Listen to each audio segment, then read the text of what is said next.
Good morning to you wherever you're watching from around the world, and welcome back to the beautiful Cartama Cricket Oval on the Costa del Sol. Well, it was the scene just a couple of days ago of a triumphant FanCode Badalona side representing the host nation, Spain. They became the kings of cricket in Europe as they were able to defeat Tunbridge Wells from England in the ECL 22 final. And now we're back on the road, starting right here in Cartama for the FanCode European Cricket Series. It is the FanCode European Cricket Series, Spain, Cartama, and it'll be a great opportunity to see some of the local sides do their thing in this same high-pace format. And we're starting with a match between Granada and Madrid CC, and it will be Granada who won the toss and elected to bat first. And it is going to be probably Joe Whitehead and Phil Townsend opening for Granada. Now, we had a slight delay due to a heavy shower which hit us just about an hour before play was scheduled to start. But good news is we are starting 10 minutes behind, but it has been agreed there's no reduction in overs, so we still will have the 10 overs. Vinny Sandu here, Mr. Maximo for the European Cricket Network. Great to have you with us, whether you're watching on FanCode on the Indian subcontinent or whether you're watching on our YouTube channel, ECN European Cricket Network. And next to me, once again, for ECS action is none other than Mr. Balle himself, Rico Full. Rico, good to start the ECS, and what better place to start it than right here in Spain? Yes, thank you very much, Vinny. Good morning, cricket lovers around the world, and welcome back. Yeah, welcome back to Spain.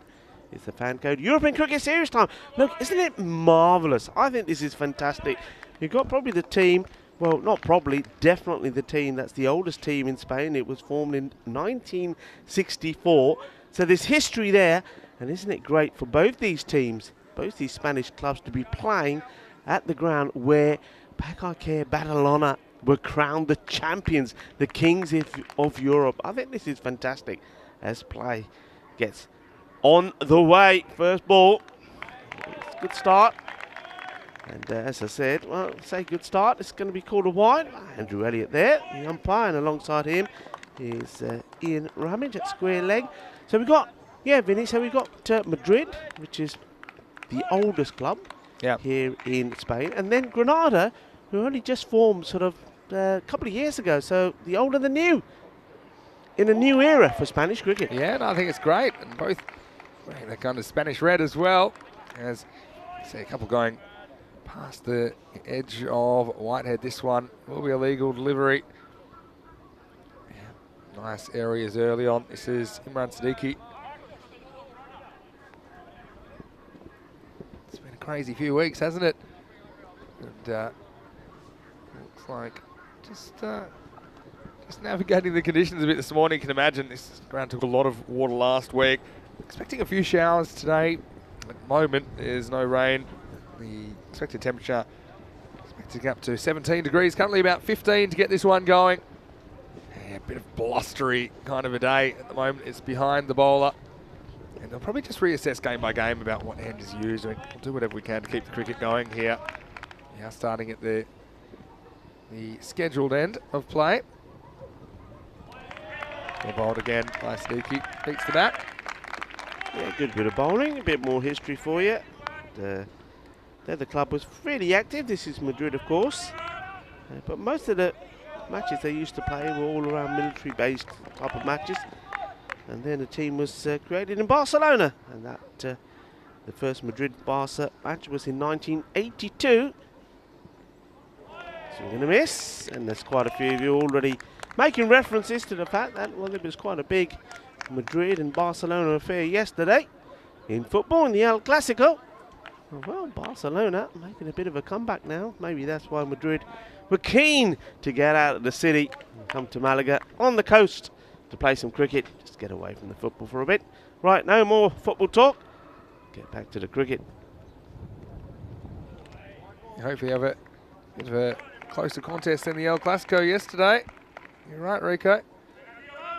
But at the moment, I haven't seen any bat on ball. I've seen a couple of wides. Some good swing there from Siddiqui, who's actually Irish by nationality. So you'll see a real kind of melting pot of nationalities involved in this series. big swing and a miss there, Vinny, and that probably wasn't that close to the stumps. It's just getting a bit frustrated, wants to get bat onto ball. No runs off the bat so far. And you see here, oh, that one just nips away. Good delivery. Yeah, so been hard handled so far. Whippy action gets a bit of extra bounce to Siddiqui.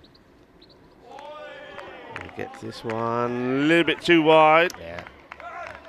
Landing with a wide line a bit too much. I think that's a good call. Two experienced umpires out there. And know that it's been good to get Ian Ramage all the way from Scotland. He's a very experienced campaigner in the international game. Andrew Elliott as well.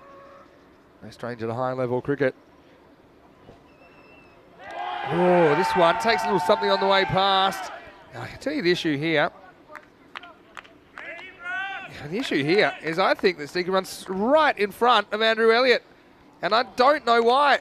Look at the way the bowler runs after delivering the ball here. Just have a look. And that's not how to do it. You're never going to get a decision.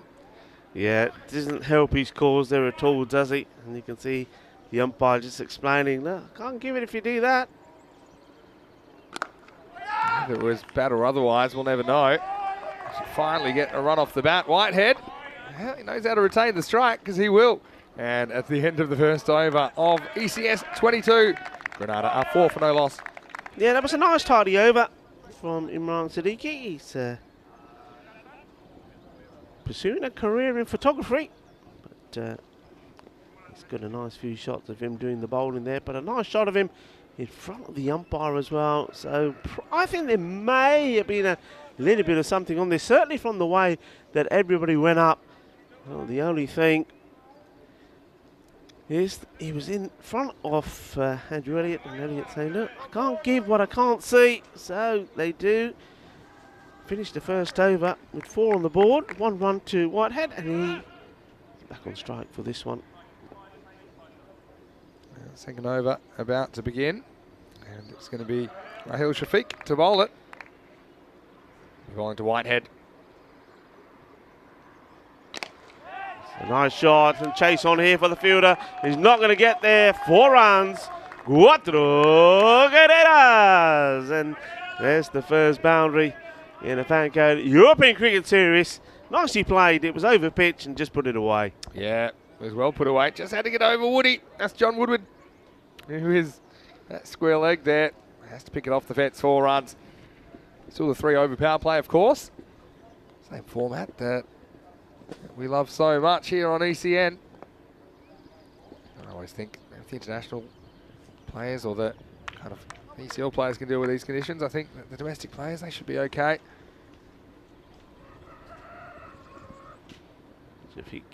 Wow, it's another full toss, and this is gone all the way. Balle, kinna sora, shaka, well, we saw the first 4 carreras, and now it's the first 6 carreras. Yeah, it is, and it's just a bit too full. Powerful strike that. Whitehead just had a few struggles last over with the shorter deliveries, but no problems with the full toss. That was out of here. Yeah, it wasn't the best of deliveries. Maybe just having a few issues. Well, here's Shafiqi just controlling the ball. He's a dentist by trade. I think he'd be a hairstylist as well. And that's a lovely play. And you can see that though this outfield is not as quick as it would be if it was a nice sunny day, if you get it past the fielder, and well, you're going to have to do something to stop it. Lovely shot this. Yeah, excellent shot. Good field awareness, good cricket IQ. And, wow, geez, it's been a little bit of a slow start in the first over, but certainly picking up the pace here in the second. Yeah, so a few boundaries of 4, 6, and another 4 there. And, of course, I think Whitehead is definitely hungry for some more. So, what can Shafiq do? He's got the Samson here. Has he got the Samson strength? Let's see. Yeah, he gets a good one through. Just trying to be a little bit more defensive here, Whitehead. Just wonder if that's more to do with the fact, Vinny, that he's played a few boundaries and thinking, I don't want to get silly here. But sometimes it's better to stick with what works for you. Yeah, it's a good comeback, wasn't it? It's all about the length. Just pulling it back a bit. Wasn't too short, wasn't too full. This time he will take this thing. Good backing up there from Townsend. He's keen to face the ball. Well, he's only going to get one in this over. He's had to watch from the other end most of the time. A few comments in the chat about a name on the team list for Granada, Viv Kingma, Dutch international. He has he's registered for the Granada team, and so I'm sure he'll bring a bit of fire in the second half of this game. Townsend to face his first, the left-hander. And, well, this will be called a wide. We do invite all of you into our live chat, ECN European Cricket Network, especially those of you may be joining us in the ECS for the first time. Great to have your company no matter where you're watching from around the world.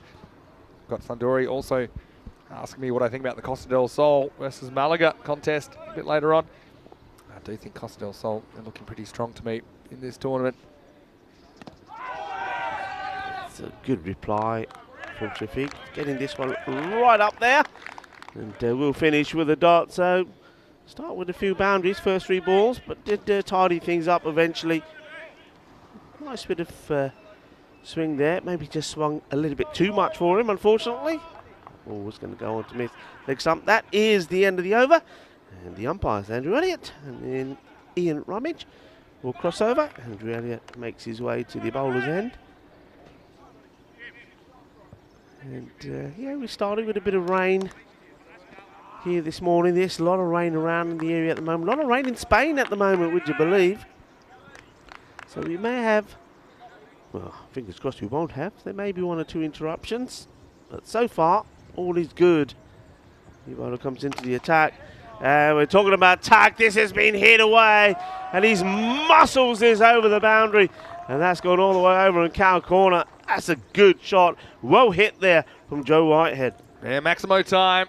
Well, Joe took a little bit of a few balls to get going, but he certainly didn't take long to get going from Galileo Finlayson-Blake, who gets whacked over the wicket.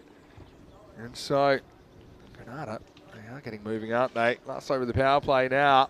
Yeah, the captain comes into the attack, and first ball from him. And he's looking to make it 2 out of 2, but this one's going to just stop before the boundary. And they will come back for 2, so showing that aggression seems to be working for Whitehead at the moment. A few people in the chat still thinking about ECL on the weekend. Of course, a few people feeling for Tunbridge Wells. They certainly played a good tournament, but in the end, I think you'd have to say Pakake Badalona. They beat them 4 times out of 4, didn't they? So I think they were deserving champions, no doubt about that. Oh, this is a beaut. This is an absolute beaut, and the sound of bat onto ball there echoes around the ground as this has been put away. That's emphatic. What a brilliant shot that is. Yeah, excellent shot, and goes through the line. That's the key here. So really good batting shape from Whitehead. He's looked better the longer he's been out there. That's a good short form cricket shot, 6 runs.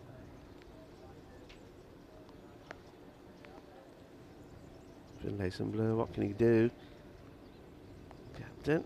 Oh, well, that one will not help. That's a Gundy ball, and that's gone a long, long way. Well, it's not a good day to go to the beach, but that ball's made its way to the player, and well, he's probably lucky to get away with it. It was pretty high as well. Bit of swagger coming into the batting of Whitehead now. Played and missed a few in the first over, but yeah, this one deserved to go, and it did. So you can imagine a few of these players being a little bit rusty, coming off not too much cricket of late, but that one had to go with a compass and a packed lunch to find that one in the jungle. So yeah, so far so good for Granada. Certainly partnership now worth 40.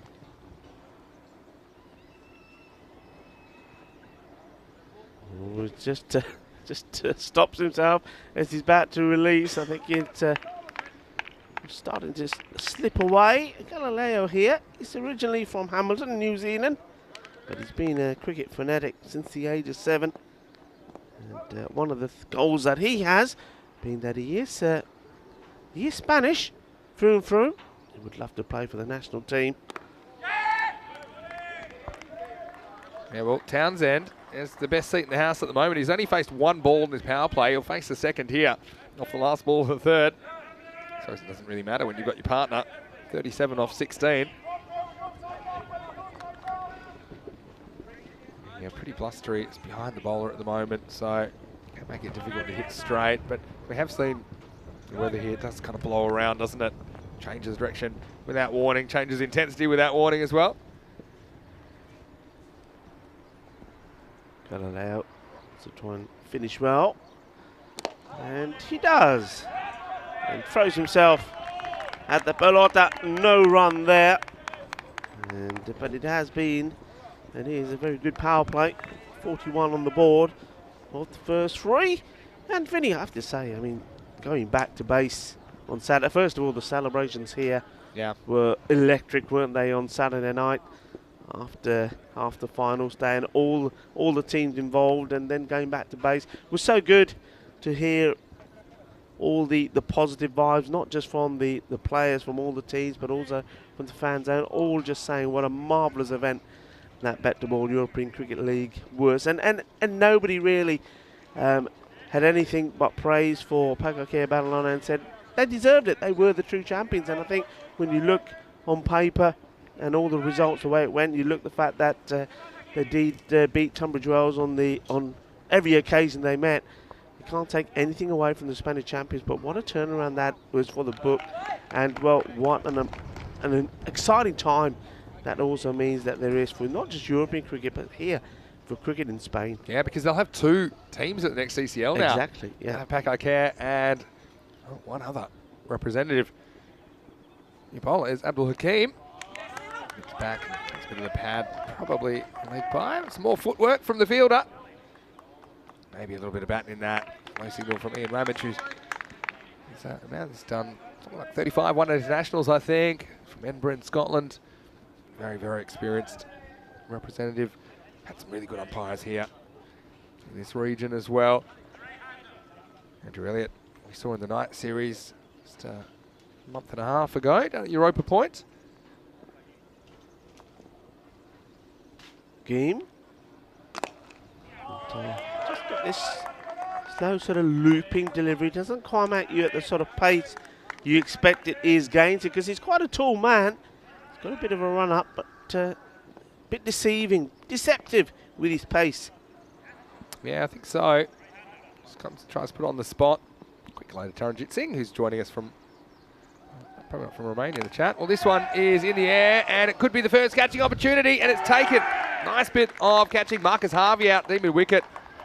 This one might have been a slower ball from Hakim. Looks so slow he might be able to go and get it back, but it's the end of Whitehead after a pretty good innings of 38. He's the first wicket to fall. It's 43 for one. Good catch there. Mr. Nice Guy. That's what he's known as, Hakim. He's one of the nicest guys to have. Hackers, as they sometimes call him in your team. Lovely guy. And gets the wicket. He's got his unusual style, but he's effective, Vinny. Yeah, well, it was effective. I would have been thinking how far I wanted to hit this one, but I suppose that's the issue now. Out of the power play, and the fact that you can have 5 outfielders as opposed to the 2, just the 2, still pretty handy contribution. Now we haven't seen too much from anyone else yet with the bat, so you can see James Davies coming to the crease. We'll be facing up, of course. Even if they did cross, which they probably did, while that ball was in the air. Have to return to their original ends, and so we'll have a look at James Davies. Takes his guard there. What's nice there, we saw the shot there of the cameraman. Martin's just taking us up towards the tent, or the tents there of the two teams. But it's nice to see that in the Granada side, 1 or 2 familiar faces that were working around the ground during the Bet the Ball European Cricket League. Now it's their chance to play. Well, Hakim, well, this one, he comes out of his hands like a grenade. But this one does no damage. And the only thing this creates is a wide ball. So in he comes again.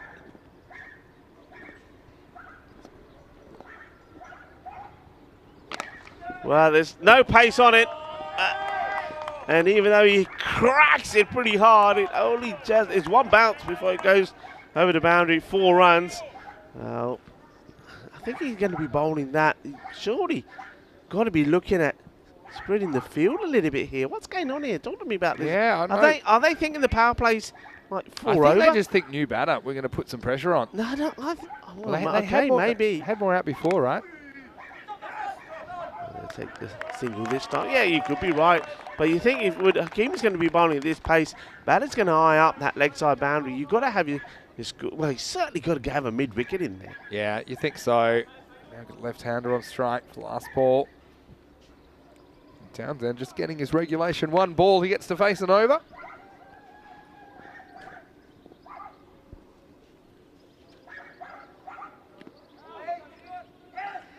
And this one, I think, probably takes a bit of the pad on the way through. See the umpire. There we go. It's the leg by signal from Rummage. And so, yeah, end of the over. Score is 50 for 1. So, bring out the 50 off the last ball of the 4th. Well, welcome back. Here we are. Vinny Sander here, Mr. Maximo. Alongside me is Rico. Full FanCode European Cricket Series action. You know, we had almost 1,000 matches in ECS alone last year. Yeah. It's great to start here in Cartama. It's a great innovation that we've still got the ground. They're set up quite nicely. And I'm sure these local cricketers, they will be desperate to kind of prove themselves. Of course, a lot of them be the first time playing on TV, and it's always entertaining, isn't it, Rico? Entertaining. This is an amazing opportunity for these guys. You know, they're playing on the pitch. That's Spain. That's right, you heard it, Spain.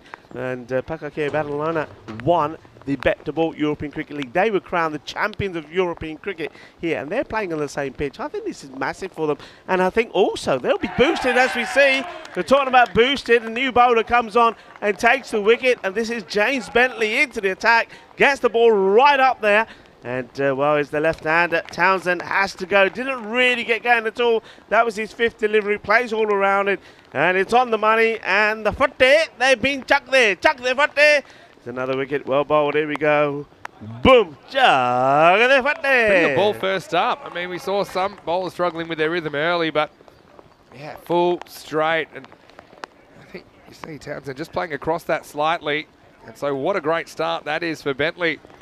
That's 2 wickets in quick succession now, 50 for 2. Yeah, it's a great start, but it's not a good sign out there because the rain has come back as well. So it's 50 for 2, as we see. Well, it's Adrian Riley. He's one of the men we were talking about that worked tirelessly over 6 weeks for the Bet the Ball European Cricket League. He did all sorts of jobs. And now, well, his job is to go out there and settle the batting a little bit for his team. But yeah, I mean, again, exciting times, and also exciting, like you quite rightly pointed out, that these teams will be looking at the fact that, look, now with Pakake Barcelona already coming to next year's European Cricket League, well, they won't have to worry about them, but they have an opportunity to get there themselves. Edge, and well, this dive, I think, is probably in slow motion. We can show you it in real speed in a minute. It goes right past him. Yeah, this is classic. I mean, we'll get a good view of it here. Mind the turf. Genuine edge from Riley. And, well, you can't fault the effort from David Sturton. David Sturton, he's a lovely guy. I'm pretty sure he's been in Madrid for probably about 30 years. He's been part of the club for, must be close to 20. I'll have a look at my notes in a minute, but a great character. This one's a bit over pitched, and interesting shot played. You think the batter would be trying to thump this down the ground, but Riley is quite happy just to paddle it onto the leg side and take a single. Yeah, we would have liked to have got a bit more bat on that, maybe get it through the field to the boundary. Yeah, interesting tactics. Still only 4 outfielders. They're allowed 1 more, but they're just trying to keep the pressure on, maybe try to stop this partnership from getting away, trying to get a few more dot balls. It's nicely played. This is a beautifully timed shot. That will go all the way to the boundary. And once again, the outfield just showing, though it's a little bit wet at the moment. But you time the ball well, you're not going to stop it. Beautiful shot. Yeah, really nice shot. It doesn't rush at this. Good shot selection. That's why I think probably worth having a 5th out, but still they keep just the 4 outfielders. So, yeah, Granada, yeah, making good pace here at the moment. 126 pace. Well, Bentley started well with a wicket. He's looking to try and finish with one as well. This one just goes over the top of the infield, chases on from the fielders. And, well, it was a good chase, but Shafiq couldn't get to it. It's 4 more runs. Nice shot to play inside. When, you know, you haven't got two. The field is pretty attackive. Not very defensive out there on the offside. Hit it over the top, you know you're going to get your boundary. Yeah, I think the couple going to the boundary now would be time to push out that 5th outfielder. Anyway, last ball of the first half coming up from Bentley. He started well, but he's gone for a couple of boundaries. Gone for 3 fours, in fact. Well bowled, and this one's been respected by Davis. End of the over. Score 63 for 2. Yeah, so yeah, pretty impressive start from Granada. Looking forward to seeing Viv Kingler. It was something we mentioned a bit earlier. Also, we might see some of the off spin of Paul Fletcher in the second half of this game. And Granada do start to defend their total. How much it will be, we're not quite sure. Whitehead got things moving, didn't he, with 38 off 18 early on. Townsend really was starved of the strike in the end. He was only able to gather 1 before being bowled last over. Now Galileo Finlayson-Blake will come on to bowl the 6th.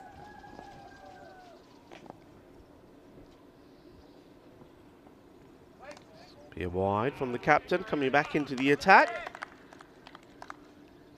So hello to Helix in the chat, who's looking forward to this cricket. He's got a group of players having fun and wanting to have a go, and, developing their skills. I'm just going to see some high-level cricketers in this series as well. Would say that, Helix.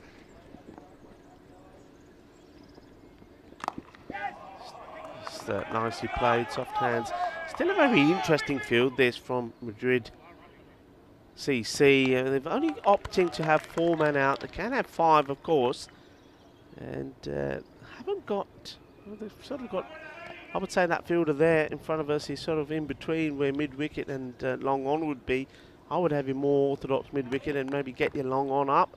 There's no protection out on the offside either. So, yeah, fairly attacking, considering that there's quite a few runs on the board.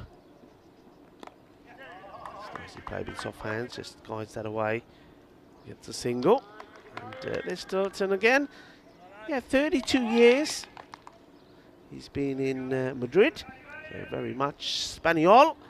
And he's been part of the Madrid setup for 17 of those. A lovely man. And originally from Scotland. Not a bad place to start out.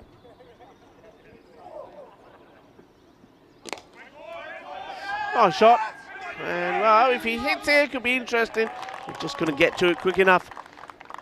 Good awareness to get through for a run there. Didn't go too far away from the bowler, Galileo. I'm looking at Galileo's feet here. It looks like he's bowling with socks on. I mean, it's like, you know, you get those nice comfy socks that you put on Well, actually, when you're indoors. They look like bowling shoes, but 10-pin bowling shoes. Got these little sockies. In he comes. He's probably saying to us, comfort is important. Short. And that's a good stop. It was dipping viciously on Safiq. And what he did do is, though, he sort of get something on it, make sure it doesn't get past him. Nice looking shot. Yeah, he gets on top of it and needed a good stop. Excellent fielding, really. That could have easily gotten past him. He's prepared to put his body on the line.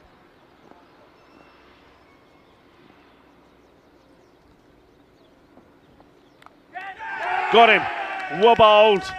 Well, he's gone. He's walked. Yeah, well, and, okay. Well, maybe the umpire decided I don't need to put my finger up if he's walking. Okay, fair enough.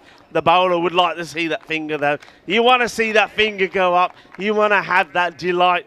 But that's nice to see, though, from the batter. He knows he's got to click on this as Adrian Riley, and he starts walking. So the captain, Adrian Riley of Granada, departs. So the battle of the captains won by the captain with the ball in his hand. Yeah, so good bowl in good areas.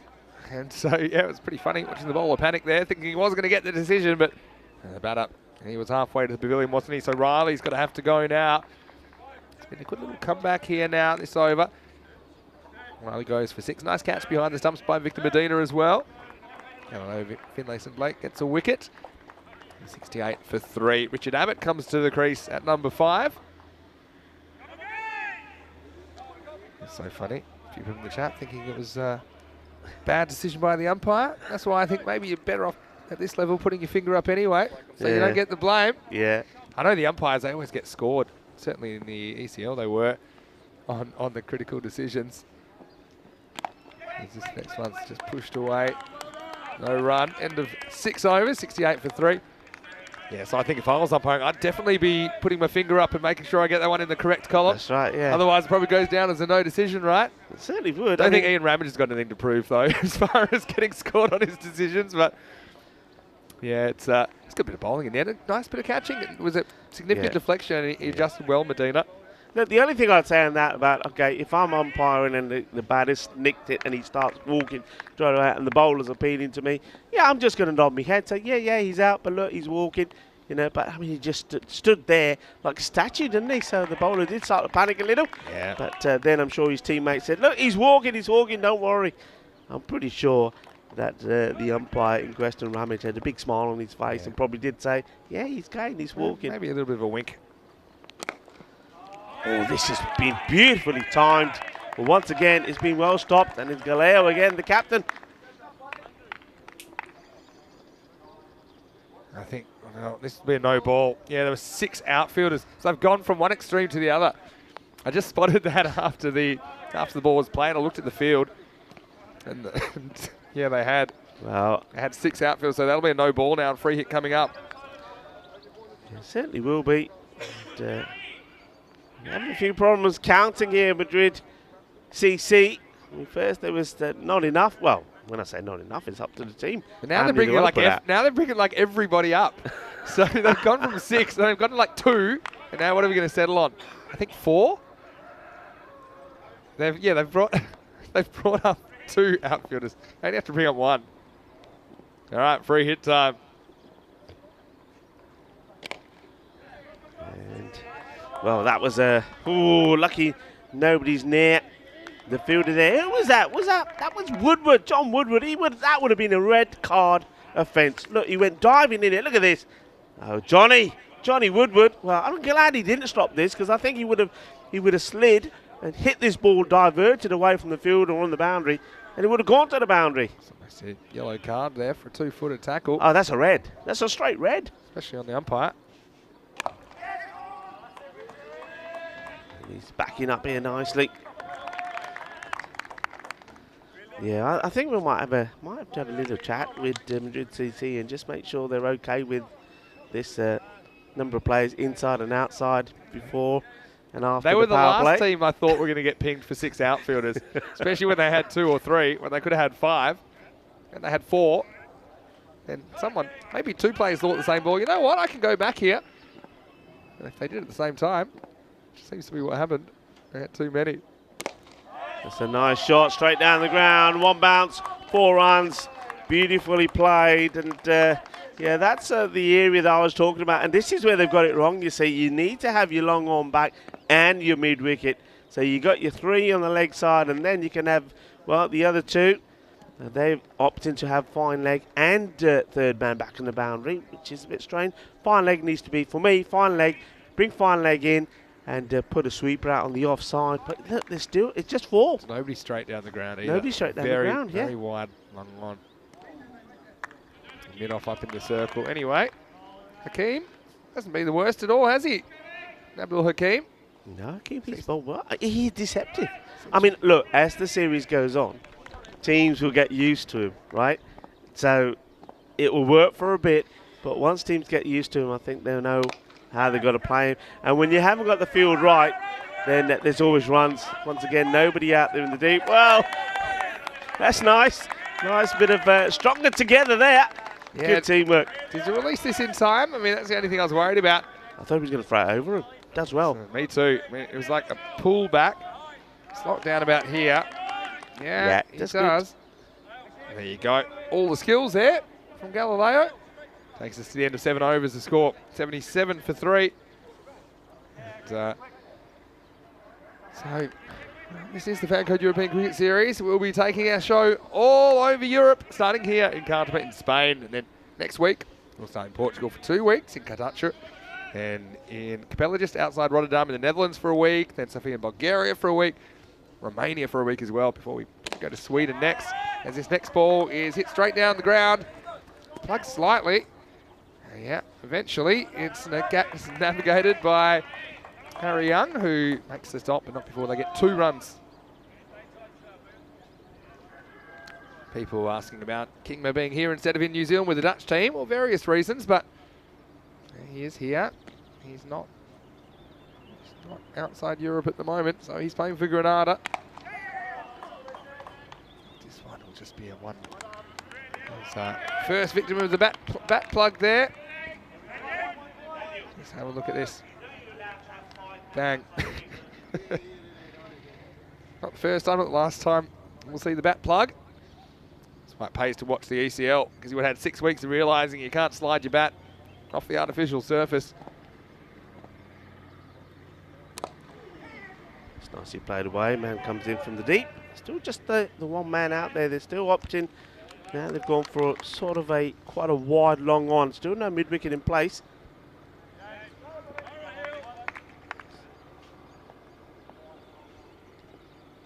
Granada just kind of slowed down, haven't they? Last 3 overs or so.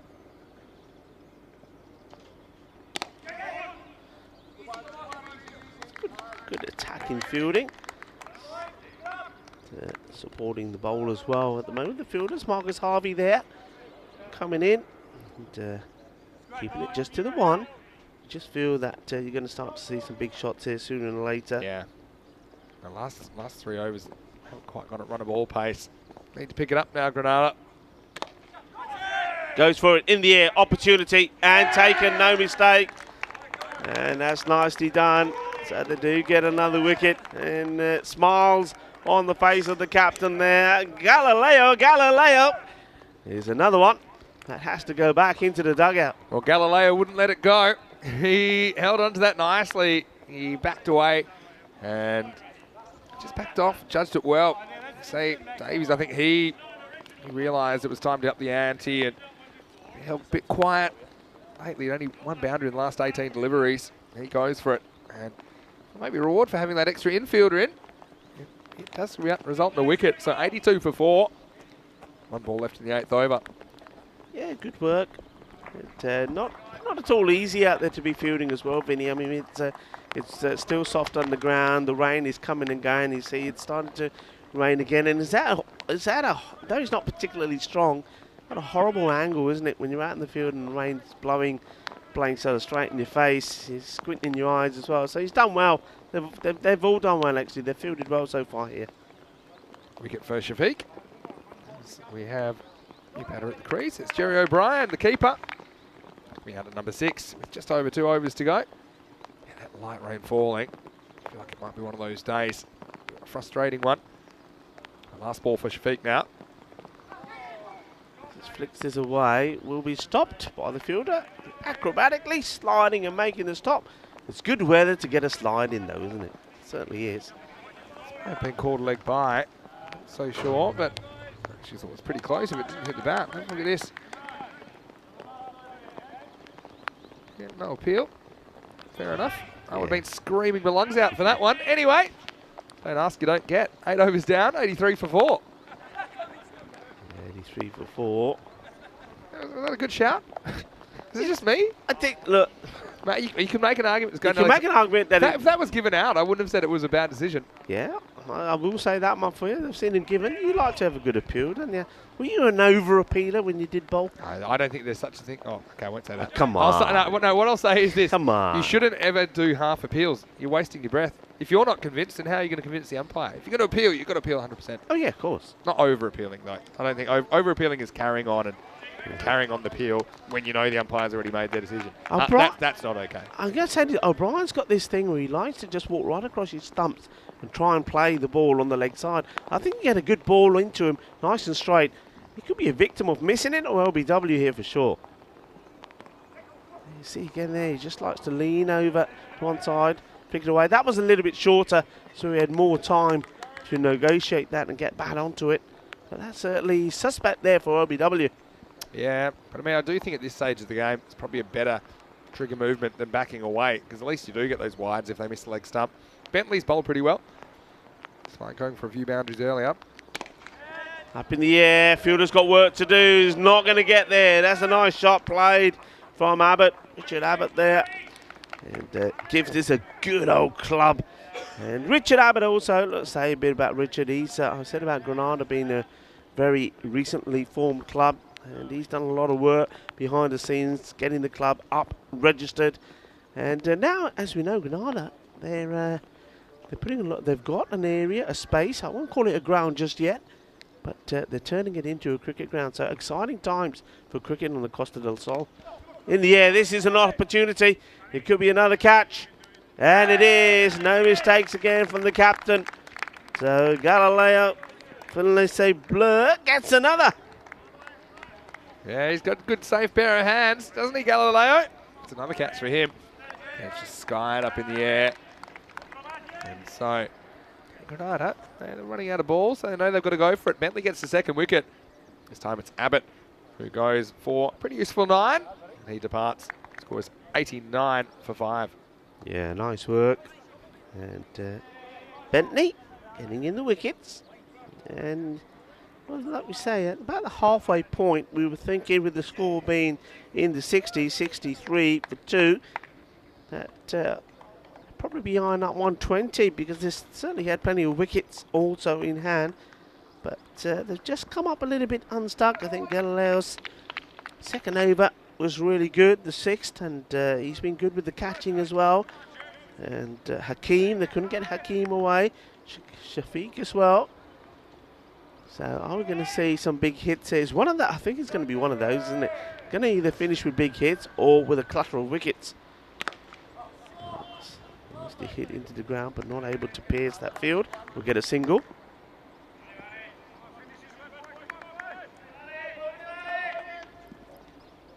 Yeah, so let's see what they can get out of the last over in a bit. Can they get over the 3 figures? That'll be the big question. Bentley. A little bit short. Oh, wow. This is not the best of fielding. And, well, this is what I'm like first thing in the morning when I'm getting up and I'm trying to put my shoes on. You just can't bend. Well, I've got disadvantage of age. And Hakeem there, he won't like his effort here. He needs to get down. He's got to stop this. He's got to throw himself at it. They've done so well the second part of this match in the last 5 overs. And that boundary just could give the momentum back to Granada. Yeah, handy one. Last ball coming up from Bentley.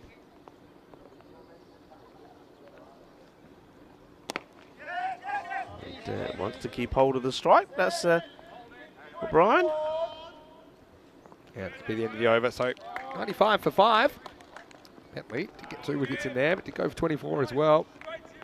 And so we go into the last over. It's always exciting, because they will be going for everything here. Once again, hello to all of you that are watching. Maybe you're watching the ECS for the first time after watching the European Cricket League, which was the Champions League of European Cricket, where champion clubs from many, many different European nations came here for battle. But now it is the Spanish teams battling amongst themselves.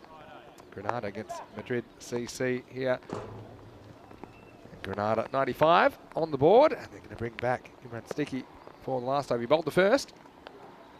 And this one, well, it's work to be done on the field and not going to stop it. It's going to be 4 leg byes and valuable runs as we get close to that 100. I think 100 on a day like today.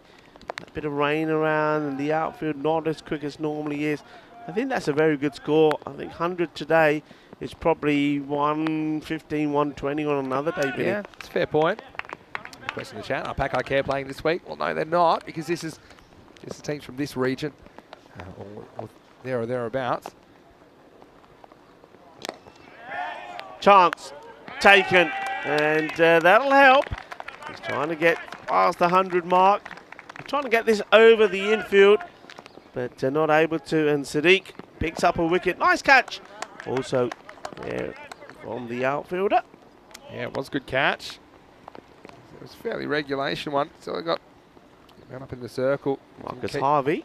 Yeah, Marcus Harvey's caught well in this inning so far. So yeah, they've got the 4-leg buys.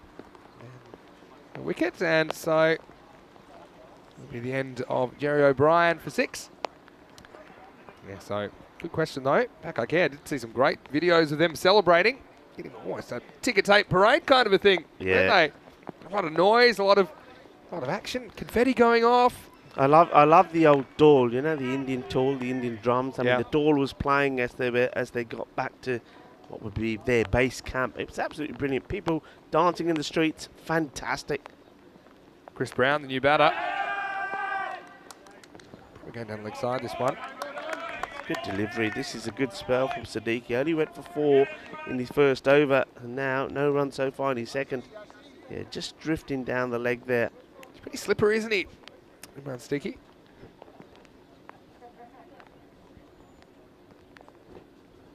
Brown. And still not able to get back onto ball. So they're struggling to get past this 100 mark, 99. Been stuck on that ever since we got those 4-leg buys. So that would have been a wide if it somehow got his legs inside the line of the ball. Shorter one. Here you've got to go. And he does, and they'll get there. So 100 on the board. Give him a clap. It's well batted. Yeah, nice work there. Brown gets the run. Did you notice? You didn't notice, did you? When you saw the video, did you notice the venue that they went to? Yeah, I did. We've been there. Yeah. Skyways restaurant. We've had a couple of superb meals there. I'm surprised they've got any food left. We ate most of it. All right, last ball of the first innings. That could help because I don't think Hakeem is going to get to this. No, he's not. 4 runs, so they finish the innings with the 4 carreras más. And Hakeem is running from one side to another. Can't get to it. 4 more. 104 on the board. Well batted, Granada. Yeah, it was a nice bit of hitting. Just using the pace Siddiqui for that last ball. So I do get up above the 100 in the end. 104. And for all the cricket we've seen over the past 6 weeks, that's pretty much a pass score. But I think it is, like you said, Rico, worth a little bit more today just because of the conditions. And having said that, we'll have to deal with Kingma as well when they come out to bat Madrid CC. It was Granada that won the toss, and their captain Adrian Riley decided to have a bat. And early on, it was Joe Whitehead. It was a little bit slow early, but then he really picked up the pace and then set up the foundation for a fairly healthy total here in match 1 of ECS Spain. Yeah, I mean, there were some really good shots being played there from Whitehead. He looked just super confident. And when they started bowling those full tosses to him, he said, well, I'll be hitting these all day long. He did get to 38 of 18, though, when he did finally go, and he was very disappointed about it. It was a nice catch that was taken by Harvey. And, well, then this one, first ball from the new bowler, and it was James Bentley, was right on the money and knocking the stumps over. And great effort there from Sturton trying to get to that one. Wasn't able to, but Adrian Riley, the captain of Granada, edging off the captain, Galileo, of Madrid, straight into the hands of the keeper. A good catch there from Medina. Catching was good in what do you have to say is not the best of conditions for cricket. Rain's always been drizzling around, there's a bit of wind out there as well. But the fielding, well, not that great all the time. Hakeem, the guilty man. But if it went in the air, they snatch it up, especially that man there, Harvey. But they've done well. They've got the runs on the board, 104, courtesy of this one. But, well, Madrid, they know that when they're out there, it won't be that easy because the conditions aren't ideal. The ball's not really racing along the surface. And, well, then there's also talk of this man, Viv Kingma. I've heard that his leg spin is pretty good, so they're going to have to watch out for his leggies. But as you have a look at that scorecard, Joe Whitehead, well, he did the damage at the top end of the order. Quick fire, 38 of 18. And then James Davis, 23 of 15. And then the others there, really, they're just knuckled together to try and get them past the 100 mark. And they did so courtesy of that boundary towards the end of the innings. And with the bowling, I don't think it was bad at all, to be fair. In those conditions, you're always going to struggle to hold the ball right. It's going to be slipping out of your hands, but they were all supported well by the fielders as well. James Bentley picked up 2, then a wicket apiece for all the other bowlers as well. So well done to the Madrid players for the way they stuck to it in the field. And you see there the Manhattan, the power play was a good one. 41 came off the first 3 overs, 50 came up in the 4th over, but that was when they lost the first wicket as well. And when Whitehead went, the rate, if you like, did slow down a little. It was 63 at the halfway point, and they were only able to add just a further 43 runs in the second part of the innings. So evenly poised, 104 on the board. So Madrid CC, 105 required for them to register victory. The first victory in the first FanCode European Cricket Series here in Spain. Cartama will join me, Rico Full and Mr. Maximo in around 10 minutes time when we resume and come back to the conclusion of match 1.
Hello and welcome back to the Costa del Sol.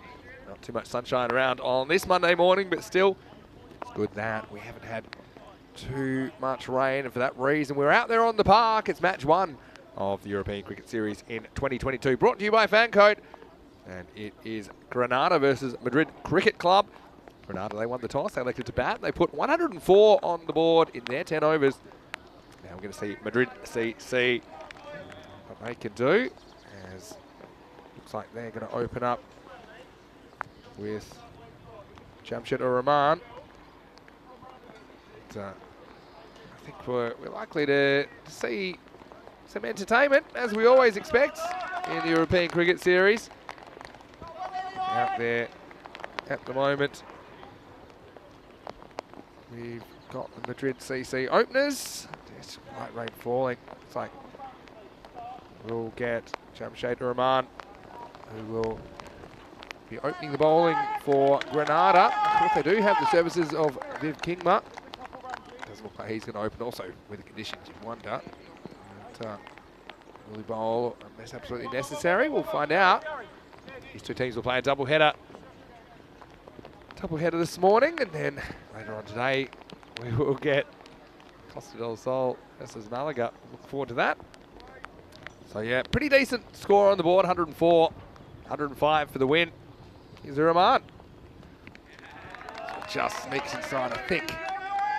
Doesn't get enough of the line to interest Andrew Elliott into raising the arms. Vinny Sandu here, Mr. Maximo, alongside me once again is Rico Full.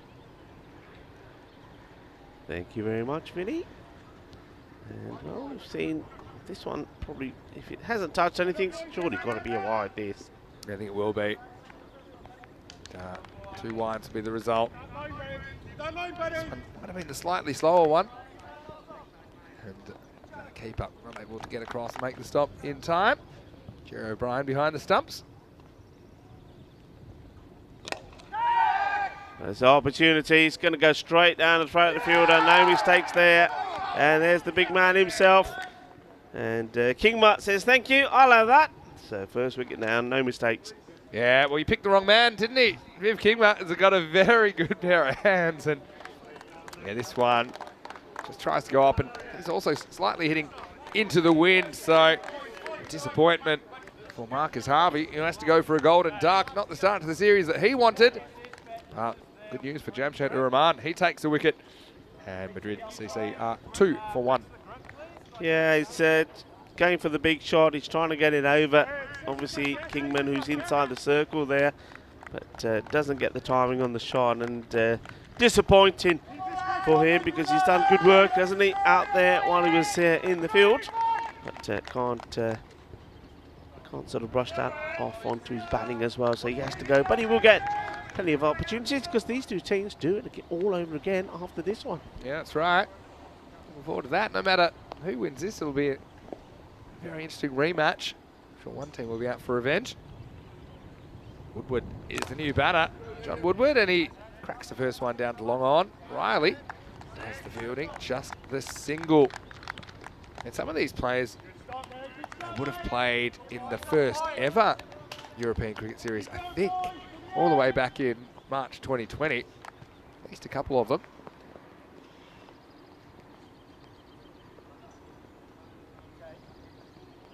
Oh, well, this one is gone up and had to quickly come back down again, and the umpires are quite happy and satisfied that it did. This must have had a real bit of loop on this. Keep an eye on it. Yeah, maybe it would have been okay. He was going out to it. Yeah, borderline. Rahman, well, he's not afraid to give it some flight. This time's flatter, and he may just drop short. And you see there, that part of the ground, it's quite sticky. That ball just hits the deck and stays put. Yeah, this is the part of the ground where it's not going to go much further if it comes from the skies. Might need a shovel to dig it out. Some pretty tight stuff though from Rahman so far, with the exception of those 2 wides. Plays taking on Kingma. Kingma has a throw. Ooh, well, it's still going. It's still going. It's still going. Cuatro carreras. I'm gonna correct you. It is 5. actually 5 carreras. Yep, but the 4 and the 1, 5. I'll get the 1. 5 carreras. Well, sometimes you can just be too strong. And Kingma has pinged this. It might have been out, you know. And I don't think the people backing up were particularly interested in this. I think. Watch the bowler. He says, I'm getting out of the way of this. And that goes through 2 fielders backing up as well. That was some throw, that. Kingma. Well, he says, all right, I've had enough of this. Give me the ball. He says, give me the ball. Well, I tell you what. Well, should you put those 4 on his figures? Because he's just. Well, that's a good way to get. They had to grab a bicycle to go get the ball. It went so far up to the boundary as well. So Vivian Kingma, so playing European Cricket Series. It's, first time he touches the ball is a catch. Second time, he gives away 5. And then he just gets this one in. Routine delivery for Vivian Kingma. Yeah, I don't think you'll see him bowling express. He'll just work his way into it, I think. More about the accuracy. The first one did plenty. So Kingma, good to see him out there. Nice looking shot down the ground. We'll take the single. He might start bowling within himself a little bit, but just wait. If he goes for a boundary or something like that, I'd be surprised how much he might see the pace pick up. John Mulbert, father of 2 daughters, been in Spain 24 years now. Well, hopefully he's written his will. And this has been hit very hard, and despite the diving efforts out there by the 3rd man, it has gone for 4 runs. That's hit really hard, hit well, but Paul Fletcher couldn't do anything about that. Hello, Fletch. Yeah. Well, Fletch, he's normally wearing blue, and now he's wearing red. Well, he's seeing red as well. Those cheeks a bit red as well. Blush time, Fletcher, blush time. Well, Fletch doesn't normally miss too much when he's running the players area. This one bangs the middle finger of Jerry O'Brien. So that'll be a bite. So, yeah, Kingma is, I suppose, directly or indirectly been responsible for both boundaries so far. Yeah, good point. So, yeah, just rocking it out, I think. It's conserving energy. Of course, the run-up not particularly good.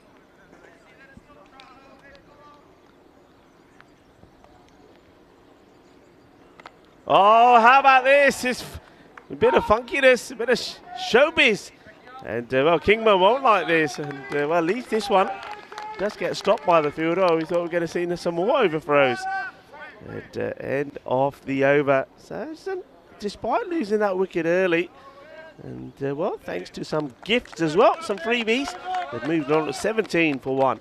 Yeah, hello to Joe in the chat. He's asking, how's the ground playable after all the rain yesterday? He's looking forward to seeing Fletch bowl. But, yeah, short answer, I don't really know how it is, but it's held up pretty well. And credit to the ground staff once again. Of course, the middle area was covered. Rahman to continue. Just hit along the deck, but just dropping short of the fielder. Nice to see the sun is finally out. And that rain has stopped. This is what we need to see. Look at that rainbow out there. Rainbow's nice. Absolutely beautiful. I'm just wondering if we can get that on the camera for you in between deliveries. It's stunning. It really is. Oh. Yeah. Got striker there. Woodward almost gets stuck. It's going to be nasty if the bowler had turned around and taken the stumps. It wasn't quite in. That foot wasn't in. There you go. Have a look at that. That is absolutely beautiful. Happy to see the sun out. That's nicely hit, and it's going to be 1 bounce, 4 runs. Nice shot there. And Leo Layson hits that pretty well. Good shot. Yeah, really nice shot. Picked it up, and yeah, power play only 3 overs. You want to make the most of it. So yeah, I mean, that 10 and overs where you need to be. Kind of 21 off every 2, probably the pace to get this target to 105. About 3 balls behind where they need to be, but I don't know if they can make it up with a few big strikes like that. You know, if you follow that rainbow and you just keep going, it's going to take you all the way to Barcelona, and right under it is going to be that magnificent trophy. the Vettaball European Cricket League trophy that Pakakea Badalona took home with them. And well, they're showing all of their fans. There was a massive street party there when they got back. I've got to say though, oh, has he nicked this? Oh, he has. Oh, I thought this was a wide for sure. Man, Finlayson Blayers has wafted at it and got a little edge through to Jerry O'Brien. So it's going to be a second wicket to Jamshed Ur-Rahman. Madrid CC in some trouble now as they've lost both openers. The score is 22 for 2. Yeah, this is a really soft one. He doesn't need to be playing at this at all. And there's nothing that we can certainly pick up on the replay, but the fielders were convinced. It's pretty spontaneous from those near the keeper. I don't think the bowler heard too much, but yeah, I think it was a pretty spontaneous appeal. I was going to say it's one of the flattest rainbows I've ever seen. Have you ever seen a rainbow that flat? I don't know if we can show that again. But it's, yeah, just for seeing maybe we're very high up here or something, but. Yeah, it is a beautiful shot though, isn't it? And, well, it just goes to show. Let's have a look at that. Have you ever seen a flat rainbow on the left of the screen? It's kind of my oval. It's a special place. Yeah. And special things, haven't it? Special places. And, well, how about that for the bowler as well? Rahman picks up his second wicket while the sun's out. The rainbow's there as well. It's a lovely moment for him. A quick hello to Kevin Goskowski as well. I think he's watching from Colorado in the US. It's great to have you with us. All right, so Shafiq comes out at number 4. He just watches this one go past him on the leg side. That's one thing that I noticed in the championship week, or the final 5 of the ECL, is they just didn't bowl a lot of extras, right? Yeah. Their control with the ball is very good. Occasionally they'd slide one, they'd miss the tram line and get pinged for one, but yeah, not so many of the kind of inexcusable ones. Look at Kingma. You can really see the difference. He's an athlete, isn't he? Watch out, here it comes. This time, he doesn't put too much in it. Yeah, throws it a bit softer that time. 4 overthrows are welcome, because otherwise Madrid CC will be struggling a little bit at the moment. See, Woodward can pick up the pace here. Well, Woodward go for his favourite part of the ground on the leg side, and it just gets there. Well, you need a bigger, stronger bat, Woodward, because that only just got there when he does get a 4. And we'll see plenty of these type of shots when John Woodward once he gets his eye in, that's for sure. Yeah, it was time to pull the emergency parachute, chasing that down. So it's the end of the over as well. So 28 for 2 off the power play. So yeah, I could say 21 off 2 is what they'd want to be, 42 off 4. So a little bit behind, but not too far behind at the moment. They're going to have to deal with Kingma again. So I think it's probably good to have to deal with Kingma now, where he's just kind of rolling through the motions. You don't want him coming back late in the game if he's turning on a bit more. It's a really nice shot. It's just snapped through the ball by Shafiq. Good cricket shot, 4 runs. Just have a look. This is a really good square cut. Had to get in position pretty quick and did. Well, that's a delightful shot. You can see there. It's motors away to the boundary. Superb timing and placement. And that's a good sign for Madrid CC. Look at this. Little shuffle back step. And next one goes upstairs. It's probably the one for the over. And I woke Viv up, I think, getting cut to the boundary. The next one. So, not sure if it was. Jerry O'Brien does well, actually, Yeah. stop this. Yeah, I mean, it looked reasonably high, but must have been just below the head, obviously. Otherwise, it would have been called a wide. It's a pretty slippery Yorker off about 6 paces, isn't it? Now he's going to put the deep square leg back out of the power play, so you can have up to 5 outfielders. Yorker delivery, I think. Oh. Well, this one does go through Jerry O'Brien and almost goes through the man at fine leg. It can't be easy. Stop there. Keeping to Kingma. And if you haven't kept to him before, Jerry O'Brien. If the batter's rushed, even O'Brien's rushed. Fortunate, doesn't get through the fielder there. Would have been 4 byes. Probably smart to have the helmet, even if you are 20 metres back.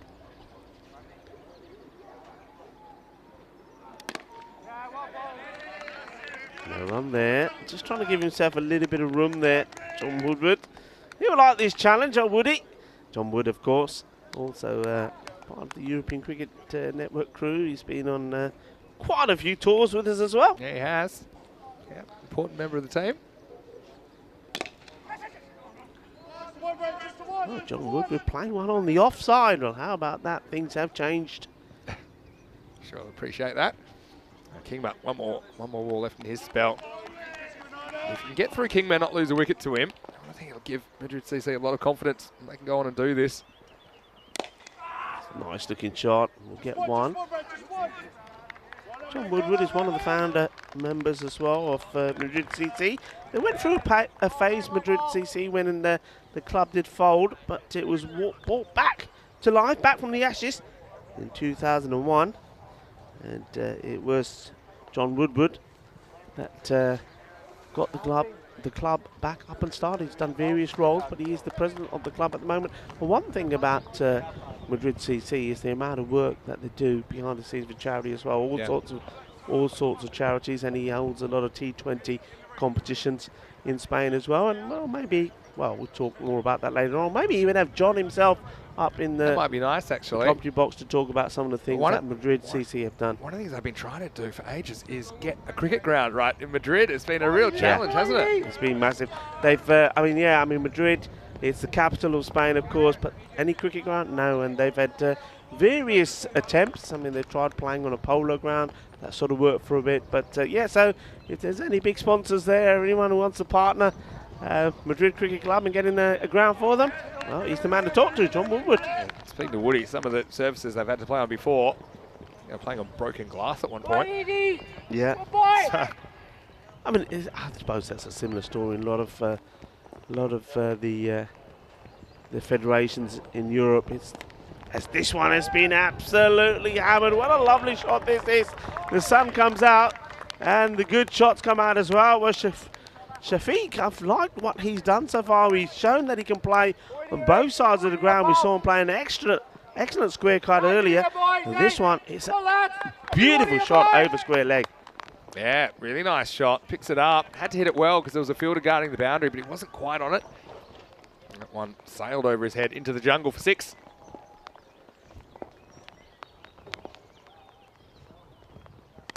And this one is over the fielder as well. And Adrian Riley coming into the attack, but it's all about him being attacked at the moment. Shafiq, he's on a roll. That's 2 in 2. I really like Shafiq's footwork. I mean, he gets back and he makes that look shorter than it really was from Riley. Chris Brown back there. He needs to get right back on the boundary. I think he is now, because he was just 2 or 3 metres in. Can't do much about those, though, when they're so far over your head. Riley with a comeback ball. Gives this one a little bit more here. Doesn't keep it. Keeps it away from his legs. But gets a single. This is good from Shafiq. John Woodward, will he be able to hold himself back? 2 men waiting. I think the mid-wicket is sort of a little bit too fine for me. Big gap between man at mid-wicket and Kingma at long on. In the end, King was the man I mentioned. Is he's going to get this? Oh, he... So you got to take this over. This is incredible. But first of all, they're going to have a look at his feet. He doesn't know. I don't think he knows, because he don't know if he stayed inside or not. I think he stayed inside. He flicks it back, and then he wants to go back and take the catch. He can't because he slips. Ends up. If you want his signature, forget his signature. Just go and get a stencil, get an imprint of his body there on the ground. Now look, have a look at this. We've got a good view. I think this is actually fine. It's that one there, whether it's touching the rope or not. But can you? I mean, can we go back a little bit? That's the bit. Do you think that's touching the rope? I think the heel just touches Probably. there before he releases. Just touches before he releases. But look at the way he goes down here and the way the ball's just... I've never seen that. This is the European Cricket Series. This is what it's all about. Action, fun and entertainment. Look at Kingma's skid marks. He's just looking at them. He's standing in them now. And this is going to be 6 more. 6 carreras más. Quinta zona. Shaka Lakia. Well, hold on. So, at the moment, I think it was scored. I don't know, what was it scored? It could be scored 6. Yeah. Yeah. So how many sixes is that? That's 4 sixes in this Yeah, over? 4 sixes in the over. Wow, you never see anything like that. Vivian Kingma, well, he's DCS making is a back, good baby. he's making a good introduction to a European Cricket Series, isn't he? And look, Still can't believe that one. Oh, well. All right. So listen, still going. So Vivian Kingma must be the only man. Look, he's coming on the boundary, so we want to hear this. He's probably the only man we know in European Cricket Series that is giving away 5 and also giving away a 6, right? Yeah. That's unbelievable. I mean, I think the evidence would probably suggest that it touches the rope, but we saw it live. It's right in front of us, and we couldn't tell. It's the way he flicks it back, and then he wants to get back in the field of play to take the catch, but he loses his footing, and he ends up. There's a lovely imprint of him on the ground. He's like a chalk outline, you know, where there's been someone. Yeah. There's been a hit in a car park. This one here. Oh, look at, I'm still not 100% convinced he touches the rope. Oh, dear. I mean, only he might know. He actually doesn't know, and we don't know. Oh, yeah, dear. I think maybe there was a little bit of the rope under the boot. Anyway, so 27 off the over. Magical over. Puts him in a good position now, Madrid. CC. And, well, things are going their way. It's got to stop this, got to get down. Does get down, does stop it. And the batters think about 2. Well, it's going to have to. They do. Johnny does get there in the end. Isn't the best of throws, but the fielder, give him credit, just get down and smothers the ball, stops it going to the boundary. Yeah, what an amazing over that was. I don't think I've quite ever seen an over like that. Adrian Riley was taken apart by the batters. And that throw from Fletch. What happened there? I can't even, looking in the chat, forget how quick stuff happens in this ECS cricket. Wow. I can't take your eyes off the game for a second. What happened there? Tell me what happened. I can't explain it because I'll end up laughing again. You'll have to see it to believe it. And, well, Fletcher. It was Viv. Nicely hit down the ground. Take the single. Oh, it's just good that we're out here, but I mean, obviously, it's a bit slippery conditions, as Kingma found out the hard way. Let's keep it tight. They're shouting out there. 40 to win. 27 balls remaining. Could be a blockbuster finish here. Well, chase on. They'll go for 1. Think about 2. Shafiq, I think, probably fancied it, but I don't think John was quite ready to go. So the dentist at the moment, Shafiq, doing a good job. Being supported by his lovely long hair. That's his strength, you know. John hits this pretty well. Goes to Kingma. And have you noticed he started throwing underarm? Let's have a look at this. Have a look at this. This is Fletch, one of the blue crew. Yeah. Guess a stop. Watch the throw. Watch the throw. That's good. That's good so far. Here we go. Watch the throw.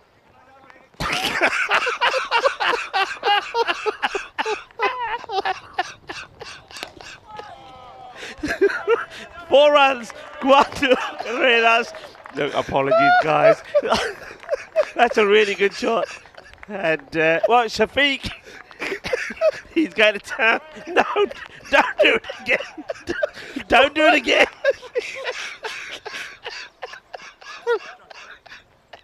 Oh, my God. All right, you have to entertain yourselves for a second. That is the end of the over. 71 on the board. You know, I'm going to tell you, the very first European Cricket Series we did, I actually had Fletch on the comms with me. And we had a great time. And Fletch did say to me, because he was playing as well, he was going to play the next match, he said, look, Rico, I know what you're like now. You are going to be kind to me. We're always kind to you, Fletch. You know that. We're always kind to you. But Fletch, come on. You didn't help yourself on that one. Fletch has been on the tour with us for like 8 months. And he's been practicing. And that's when he gets his big moment. Look, I was throwing a shot put. I'm gone. Oh, dear. I'm gone now. Well, hang on. You can have a look. There must be things happening in the chat. I mean, I haven't even had a chance to have a look. Go on, tell me. Leg side. Oh, this will be extras. Try to get a finger on it, O'Brien. So this is what it's all about, the emotion of the game, and Fletcher's made me cry. He's made me cry with that. Oh dear! I wasn't watching the first time. That's why I couldn't believe you didn't see it. I saw it and I was just like saying, Vinny, you haven't seen this. I was looking in the chat. I thought it was just a regulation throwback. Look, what a good partnership this has been, though. Woodward, he's moved on to 28. Shafiq, 24 not out. Just exactly what Madrid CC needed. It came together when there was that soft dismissal, wasn't it, of Galileo for 22. And these two certainly are really getting the boundaries for the team. So are scoring quickly. That one goes through, so it's Whitehead that comes into the attack. Oh, man. That's going to be in the highlights as well, so I've got to prepare myself. Oh, well, the sun's out, so that's some good news. Jeez. Isn't it great to have ECS back, though? Oh, it's wonderful. Absolutely wonderful. It's just got to be a little bit careful here, John. He's had a bit of luck so far, but this is be the wrong time for him to give his wicket away. Just needs to stand there and just play this sort of an authentic shot on the sort of behind square. He's coming out to the ball. Just wait for it. Maybe back inside his crease a little. And you see again, he's trying to give himself room. He does get the single though, which is good because I think Shafiq, his technique's a bit better and he'll be able to find the boundary rope. A couple of boundaries here now, and they'll believe that they've got this first match. Got to say hello to Darren Warwick, who tuned in at a good time, as did Conrad Greenshields. Tuned in to find us losing it with good reason. So just be one. Heading for a good finish here though. Just that 1 over of 27. It's really hurt. It's really hurt their chance of the defence, but yeah, still game in the balance, I think. How's Woody? 29 of 17. Yeah. Whitehead. He's bowled about 30 overs, but he's only bowled 5 deliveries. Yes, he's up in the air. He's lobs the keeper, and well, a great effort from the man coming in from third. Fletch, he just keeps stick to underarm, Fletch. Go, Fletchy! And yeah, this time I thought he's going to lose his footing here. Watch this. This is 3 people involved in this. Gets it over the keeper, and then sort of a lay on here. He goes down. And Fletch, he just stays on his feet. Yeah, that's the end of the over. So 7 overs down, 78 for 2. Coming up next, well, if you want entertainment, you'll find it right here on the European Cricket Network. It'll be game 2 between Granada and Madrid CC. And, of course, game in progress at the moment. Part of the news from the toss is that, once again, Granada won the toss, and they'll be batting first. Join us for that. We should be back on schedule with a bit of luck. And that should be starting around about half an hour from now. Right here on the European Cricket Network. Oh, still need to take well, Andrew Betchelder is saying, get Fletch on to bowl. That'll just finish everything. Oh. Finishes all off. Richie Abbott's going to bowl, thankfully. Here we go. Over number 8. Oh, this is a drop catch, I think. No, I don't think it carries. I think it's a good stop. We'll have a look. But yeah. It was just a little inside edge, but I don't think it carries to the keeper. See if we've got just a quick time. Yeah, it does well to get down to it. Back to live action. King was the handy fielder to have in this position. And, yeah, we saw him give away that 4. Oh, look at this. I mean, that's one of the best underarm throws I've ever seen. Hit the bottom of the stumps. But, you know, he's not going to let too much through, is he? Just decides to throw it, and then look at this. Yeah, he said it's coming your way. If it was golf, you're right on. I would have hit it. Yeah. Think so? I would have just thought, yeah, I've got this one, bang. I think he was tempted, Shafiq. Anyway, he said his stump's hit, but he's still there. See what he can do here now. Just slow down a little, both these two. That will help. He's absolutely drilled this through extra cover. What a shot that is. Well, that's going like a rocket. Cuatro carreras más. Yeah, really nice shot. Good cricket shot, really. It was a challenge kind of a length, but he went crack. And I like the batting of Raheel Shafiq so far. Shafiq looking to register the first victory in this FanCode European Cricket Series for Madrid. This time it goes towards Kingma. And there's that underarm throw again, and this time it's Johnny Woodward that has to duck as it goes over his head. Had to amazing moments in this innings already. Let's not even to talk about the finish that we've got coming up, because it's game on here. Again, likes to give himself a bit of room. Has a very good eye, doesn't he, John Woodward? Sees the ball really well. Sometimes he may not get himself in the best of positions, but always makes good contact with the ball. Last ball of the over. It's a big one for Abbott. Hasn't been too bad. He's gone for 16 off his spell so far. Has to get out of this ball though. Tries to lean into this, and well, John is not coming. Says, nah, I'm not coming your way. I want the strike, he says. Yeah, I'm not so sure about that. I mean, I think Shafiq's obviously going pretty good guns as well. So they turn that one down. It's the end of 8. The score, it's 85 for 2. 20 is required off the last 2 overs. This is why I thought, if you had Kimber at this stage, he could kind of half bend the back and give you one. Yeah. It's going to be tough to score off, but he's bowled out. So have a look at those worms. They separated for a little bit, but they've been pretty much mimicking each other over the last 4 overs. Yeah, just 2 runs separate where the teams were at this stage. Madrid just ahead by a couple. Well, this one could be a wide. And, well, it's been signalled as one. See, I like to see it again. I think this is a wide for, not for height, but for line. Look at the line. Does it go over his head? Yeah. Yeah, but you're right. It's certainly a... Yeah, I mean, I can see why maybe that one's not called, but close, very close. 20 off 11.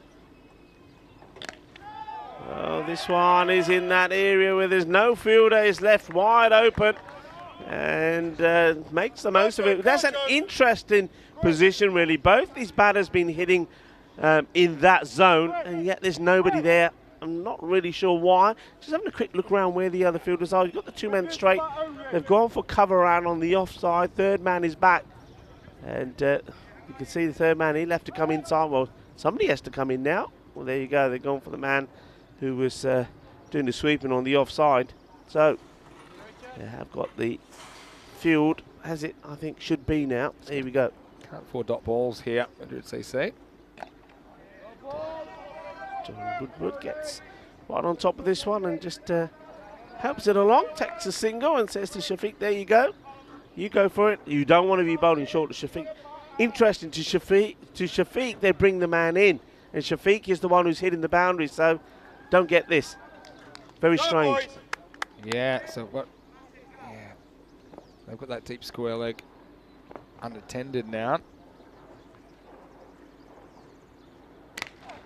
Oh, wow, he doesn't got hold of this at all, but the fielder can't get to it. That's sensational. It goes up in the air a long way. And the fielder just not able to pick it up and get there. Yeah, and I thought maybe would have got there on the full, but didn't. Still, just a single. So, could we have a golden ball first match of the ECS season? That'd be crazy, wouldn't it? You're just being greedy. We've had so much entertainment already in this first match. Yeah, well, things happen. Things happen in funny ways, don't they? The ECN world's always pretty interesting for us. We try and make it a bit more interesting as well. So 14 runs for 7. I think this one. John's got to try and hit this to the boundary. He hits it pretty well, but he won't find the boundary. Ball hits the soft surface and slows up as well. Gets a single, so he will go back on strike. So we're going to go down to requiring 13 of the last over for victory for Madrid. And you know, when it's those sort of scores, this is definitely in golden ball territory. Yeah, it sure is. In fact, 13 off the last seems to be kind of the most common number that turns into a golden ball. But yeah, I don't know who you're favouring here. I still think the runs on the board could be good. I need to get 2 boundaries out of 6 balls here, I think, to be competitive at a minimum. On the boundary, stay on the boundary, yeah. So who's going to be bowling this one? Let's have a look. This is going to be James Davis to bowl. Yeah, I mean, we're going to go down to the wire. On to Woodward. They've got to be no dot balls. Hit this pretty well. Do you take him on here? No. Kingman just gets the ball so quickly, doesn't he? I think that's, yeah, I mean, you don't take Kingman on, and I think that's a good result. You want Shafiq to be facing. So 12 or 5. Yeah, here we go.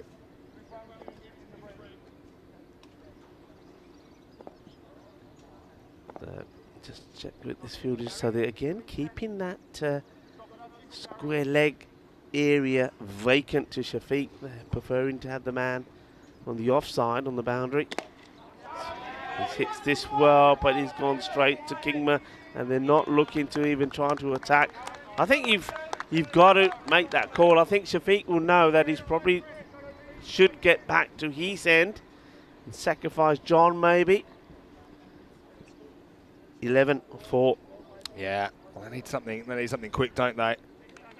Davies has been pretty good because he's come in, hasn't bowled a ball yet, but then been pretty accurate. And this one should be out, and it is. And the worst case scenario for Madrid also is not only have they lost a wicket, not only is it a dot ball, but a new batter will be coming in on strike. Yeah, so how about that? I mean, Woodward took him so far, but couldn't get him quite over the line. 39, he scored, but skews this one up in the air. Good stuff by Davies, who gets the big wicket. A nice catch behind the stumps as well by Jerry O'Brien.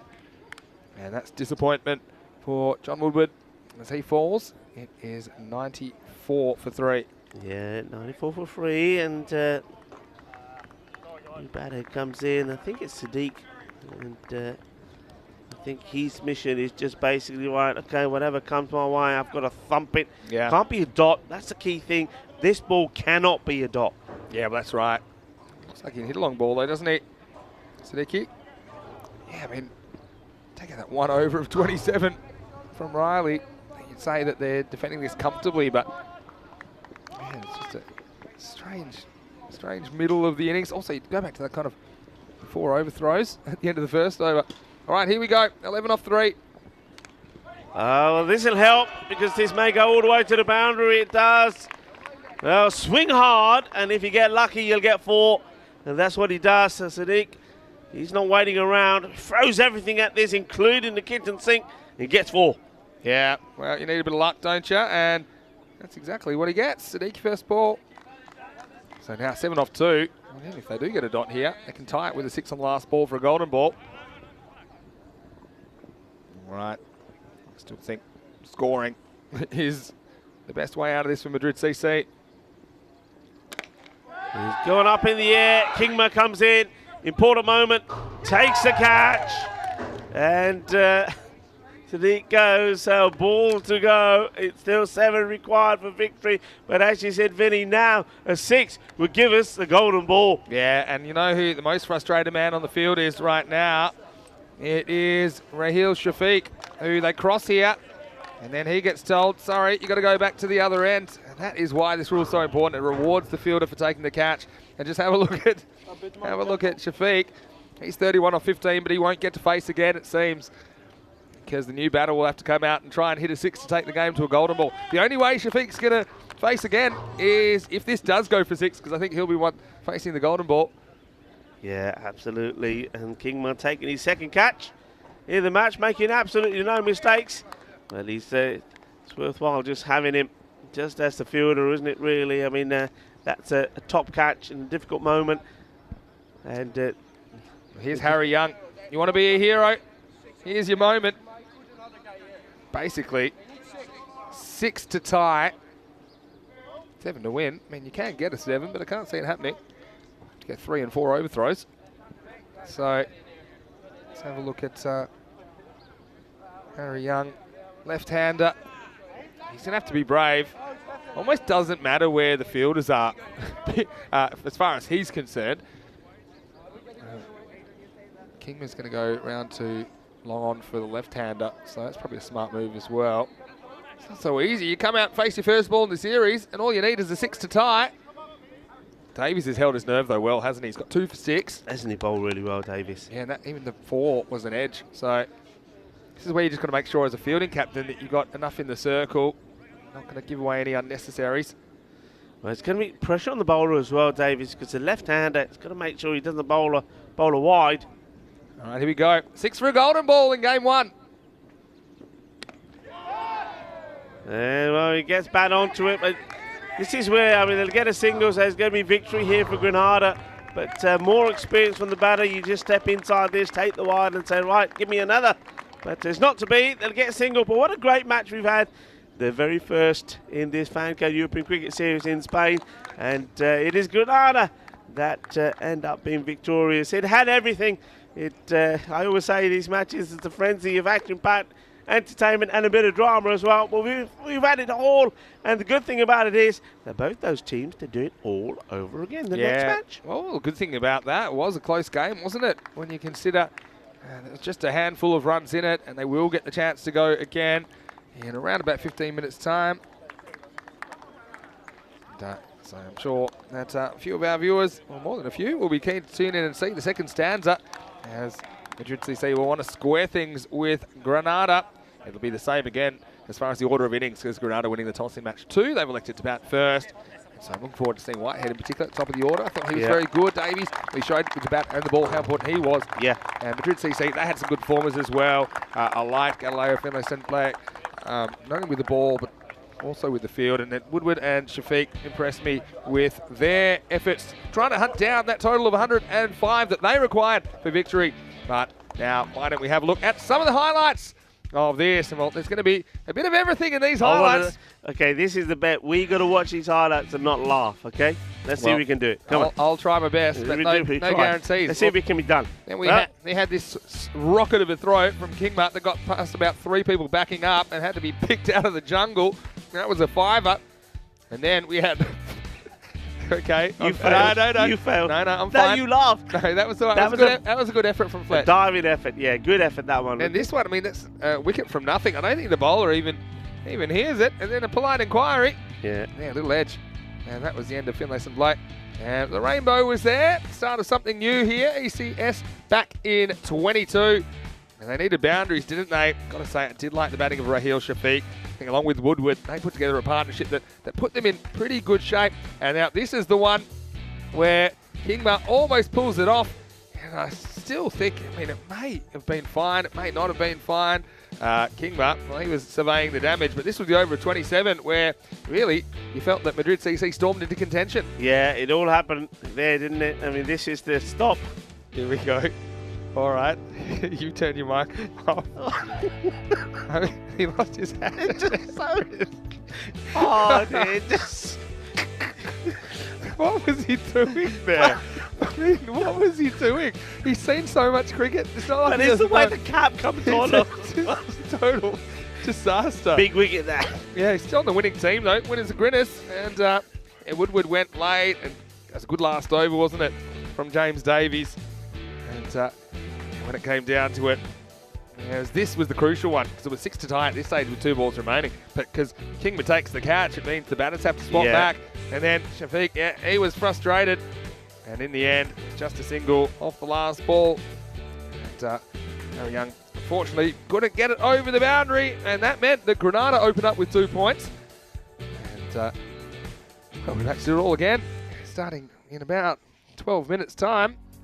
Let's have a look at the scorecard. Woodward top scoring with 39 of 28. Played some nice strokes, Denise Shafiq. 33 off 17. Very good strike rate. And he just couldn't get down the business end when he had to. Yeah. And there was that one moment, wasn't there, when they turned down, or John turned down that single. When you think how crucial could that have been? Because what that technically would have meant is that all those times that Shafiq is at the non-strikers then, he actually would have been on strike. Yeah, well, that's true. Sliding doors moments here. Jamshed Rahman with 2 wickets up front, and James Davies with 2 at the back end. Bowled a very important last over, 2 for 7. The final score, 104 to Granada, 99 to Madrid CC. Join us and we'll be back in about 10 minutes with match 2. These 2 teams going head to head again. Granada batting first. Join us then. It's great to be back in ECS cricket. Vinny Sandhu, Mr. Maximo with you. Rico Full is here. We're going to just towel ourselves down. We'll be back for more cricket very shortly. You're watching the FanCode European Cricket Series.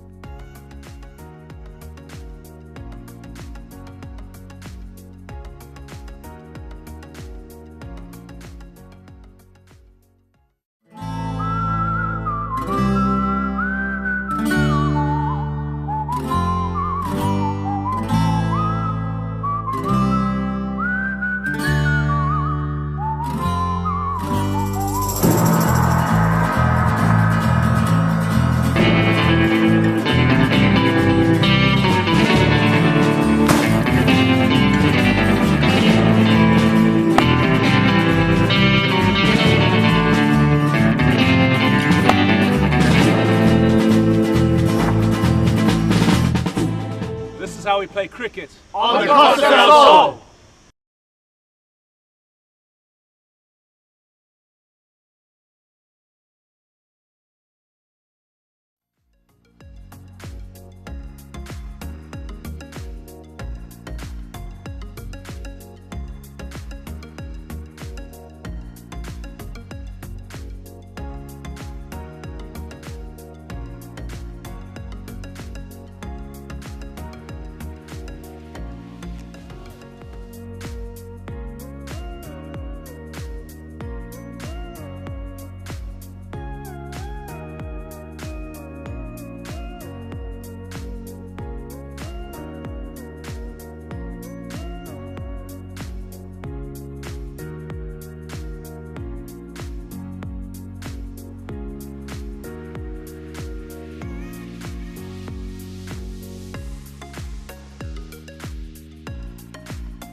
Hello and welcome back to the Cartama Cricket Oval. It is match 2 now, second of the doubleheader between Granada and Madrid Cricket Club. It is the first morning of ECS action. The FanCode European Cricket Series is back. These are domestic T10 tournaments played between clubs generally in the same country, and we are in Spain. The Andalusia region here. We have Granada, who now do have one win to their name. Playing Madrid CC. Pretty exciting first game between these two. It was 104 to 99. And Whitehead certainly impressed me with the bat. James Davies, impressive all round. We saw Kingma rocking out and bowling, probably not quite full pace. And, we saw some interesting fielding from Paul Fletcher. That's Granada's story. Madrid CC, I like Galileo Finlayson play, particularly in the field and also with the ball. Marcus Harvey showed he has a good pair of hands. John Woodward and Raheel Shafiq. They put together a pretty good partnership, which got them within striking distance. But they couldn't quite get over the line. James Bentley as well with a couple of wickets. So plenty of players to watch as we get into the second match of 4 today. And once again, we'll have the same order of innings as Granada have won the toss and they've elected to bat. They're sending out the same openers out there. So it will be Joe Whitehead out there with Philip Townsend. In the first game, it was Whitehead that batted pretty well, you'd say. He scored 38 off 18 balls. As far as Phil Townsend, didn't get a lot of the strikes, so maybe we'll see him featuring a little bit more in the power play this time. Vinny Sandu here, Mr. Maximo for the European Cricket Network. Great to be back in the ECS after 6 weeks of ECL action. Of course, we did have the night series. There's a bit of a curtain raiser to that as well. So we've been on the ECN tour since the 30th of January, in fact, with Constant Cricket, and one of my constant companions, he's there right next to me right now, Rico Full. Well, we had the good, the bad, and the ugly in the first game, but we did have a close contest, didn't we? And maybe we'll see another one here in game 2. Yeah, it was very evenly balanced, both these teams, and in the end, it was just a few little technical things, perhaps, on the part of Madrid, which if they could have done better, they probably could have had that victory themselves, but it was not to be. But they have an opportunity to bounce right back and level this little mini series between the two teams. Siddiqui bowling first. Starts with a wide. He did get good swing before, Siddiqui, didn't he? He does kind of swing it right to left. But yeah, just a few problems with the control, I suppose. And Whitehead had a few problems dealing with him in the first over last time. Yeah. But one thing that Siddiqui didn't do is get Whitehead out. And I'm sure they'd love to get him early. He's one of the main reasons they were able to score 100 plus.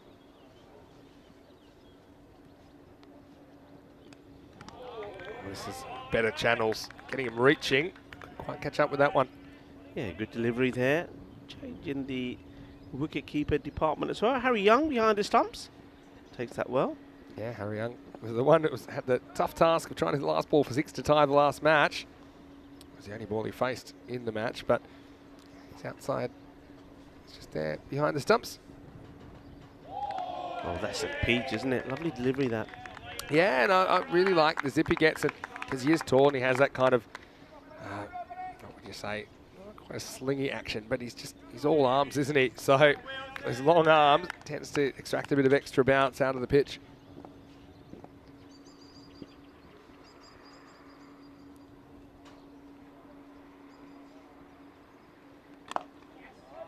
Played away down to third man. This will be the first run off the bat. And so, yeah, nice bit of fielding down there. So Walker is patrolling the third man boundary.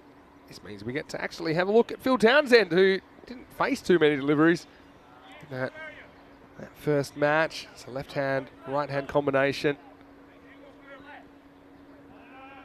And Ninch is asking about the delay. Well, we did have a slight delay which pushed us 10 minutes behind, so we kept that slightly delayed start time, but hopefully we'll get back on track a little bit later in the day. Thanks for your question, Ninch. Full toss. Nice bit of keeping down the leg side by Harry Young. Oh, now we're going to have a run out. Oh dear, well, what's oh dear. happened here? Something's gone very, very wrong. And it's going to be Townsend that's going to have to go. Well, I said it was good keeping, but I looked up and it looked to me that Whitehead was running. And I don't think Townsend was on the same page. Let's have a look. Down the leg side. Yeah, he takes it cleanly. And I think, I just think that Whitehead runs. And Townsend, well, probably saying, well, why are you running? The keeper's caught the ball. And it's going to be a run out. Well, that just came from nowhere, didn't it? Well, what it is the first wicket. And the score now is 3 for 1. Yeah, run out without facing a ball. It was a wide delivery. And the thing is, it goes straight. I mean, it's a really good bit of work from Harry Young, the man who's spent a bit of time in Canada. Has come back from Canada to be playing for the second time round for Madrid. Does really well, makes a stop. And he thinks, well, what's going on here? They don't play cricket like this in Canada. And then it's an easy run out. I'm not really sure why they were running there. The ball went into his hands. Well, I don't think they were running. I think one of them was running, and one of them had to be run out, and they weren't the same person. Anyway, we'll move along, and it's got to be frustrating for Townsend, who's effectively run out for a diamond. So, well, we've seen it all so far this morning, haven't we?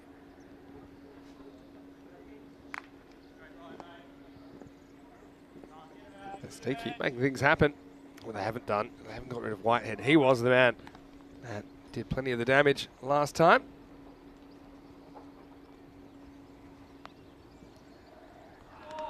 Pushed outside the off stump, but no run. Yeah, it's an intriguing format, the doubleheader format. I like it because it allows a bit of a story arc to play out between the two teams. Obviously, Madrid CC, they'll be out for some revenge, but first, they have to try and keep the score down. I don't think they want to be chasing 100 plus.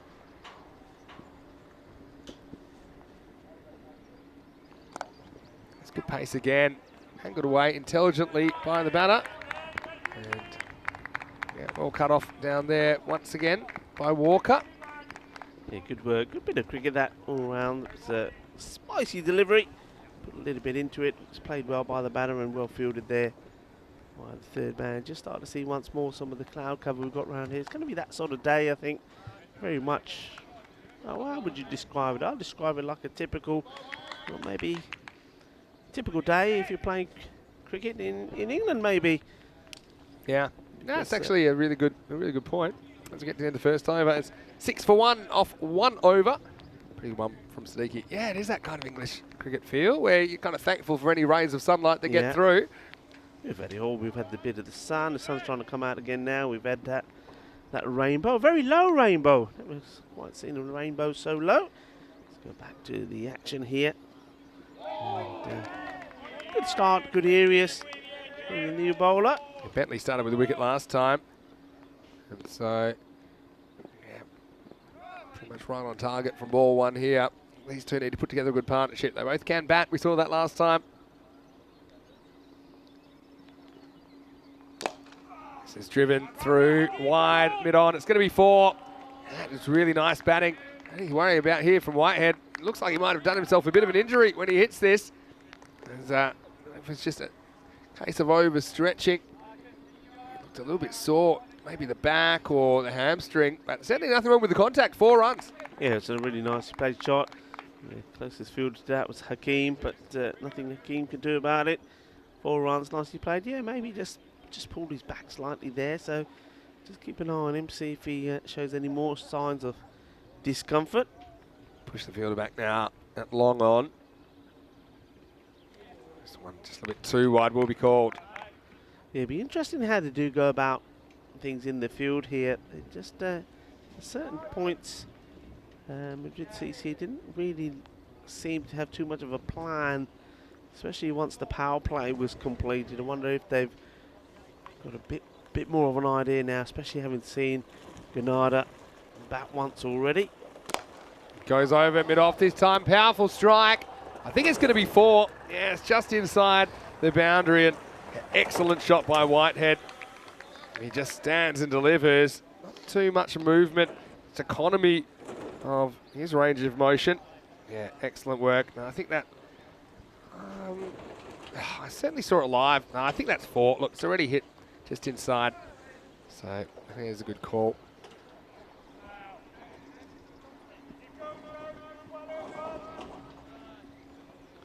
I'll tell you what. Some people think this is it, but look. If you look where this first, the camera's lying to us here. Look there. You can see a little divot is inside the boundary, right? Camera's lying to us. You go back to the action. I saw it with my own eyes. Don't tell me I'm crazy. What did they score that Your anyway? eyes are full of tears at the moment. I was, actually. And all sorts. So what do they give it? Yeah, 4. Good call. 4 runs. They didn't change the signal.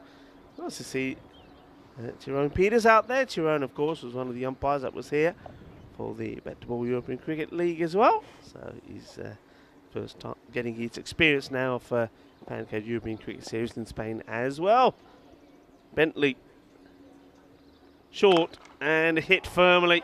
It goes out the offside. There's going to be 4 more runs. Just a little bit too short there. Short and wide. Gets a punishment inside the power play.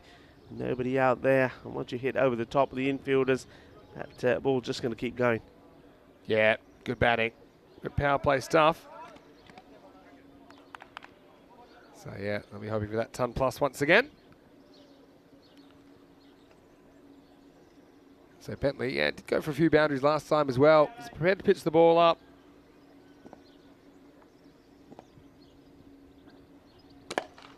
Goes down the ground, but fielder gets under it and not able to reach it. Just out of his reach. Does well. Good effort there. Daniel Walker prepared to give it everything. But, well, maybe if he had the height of Kingma, we've seen Kingma fielding in that area earlier, he may have got a hand to it. 6 runs, well hit. Yeah, really nice shot. Good finish to the over. 26 for 1 off 2. You can see some of the teams that we haven't seen yet as well. We've got Madrid CC right here. We've got Madrid United also in the competition. We've got Costa del Sol, the host club, as well as Malaga. So looking forward to seeing these 5 Spanish clubs going head-to-head over the next 6 days of T10 action. Yeah, looking forward to see some of the juniors of Costa del Sol as well. Maybe 1 or 2 playing in the Malaga setup.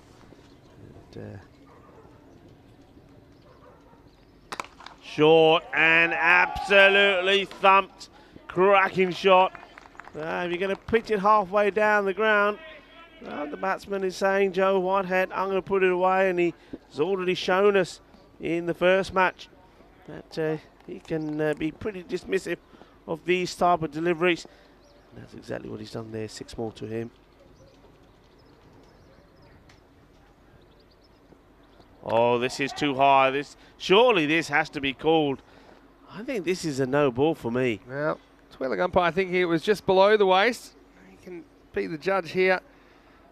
It looked really high when I first see it.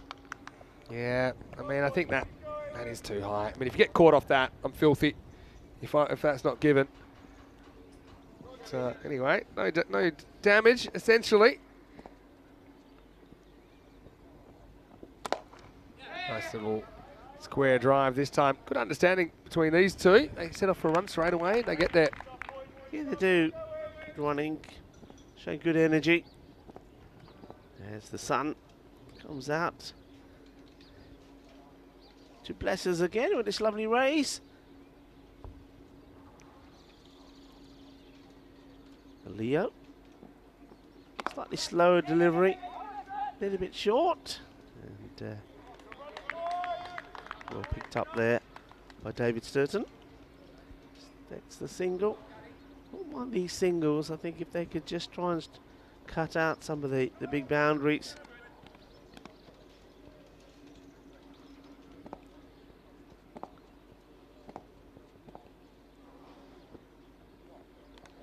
Next side has to be called a wide. And it's just something at this level, I think, that if you can keep the extras under control, you can probably save a bunch of runs, because we have seen some teams struggling with wides in particular. Come on, Gully, they say. Come on, Gully.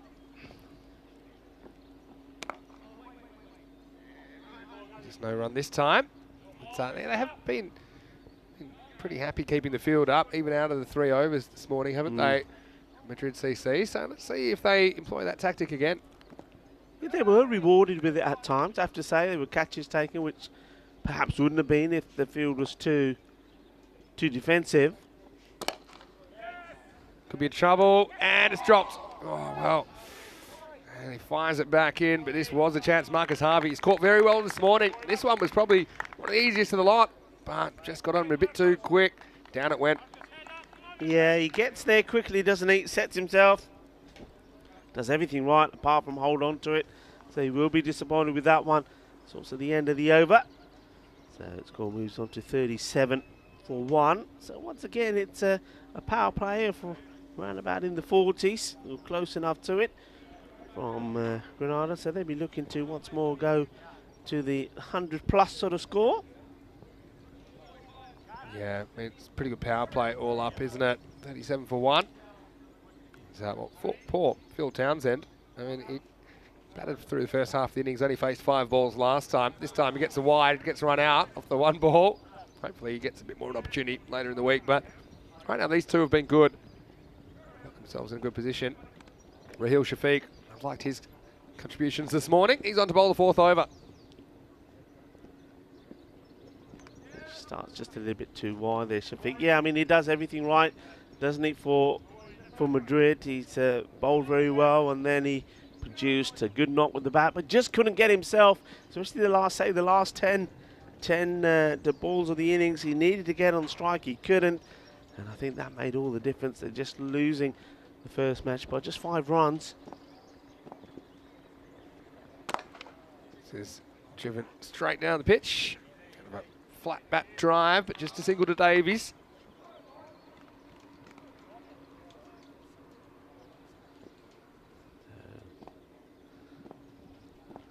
It's nice to have a fielder who does all the ball cleaning for you, and that's Victor Medina's job.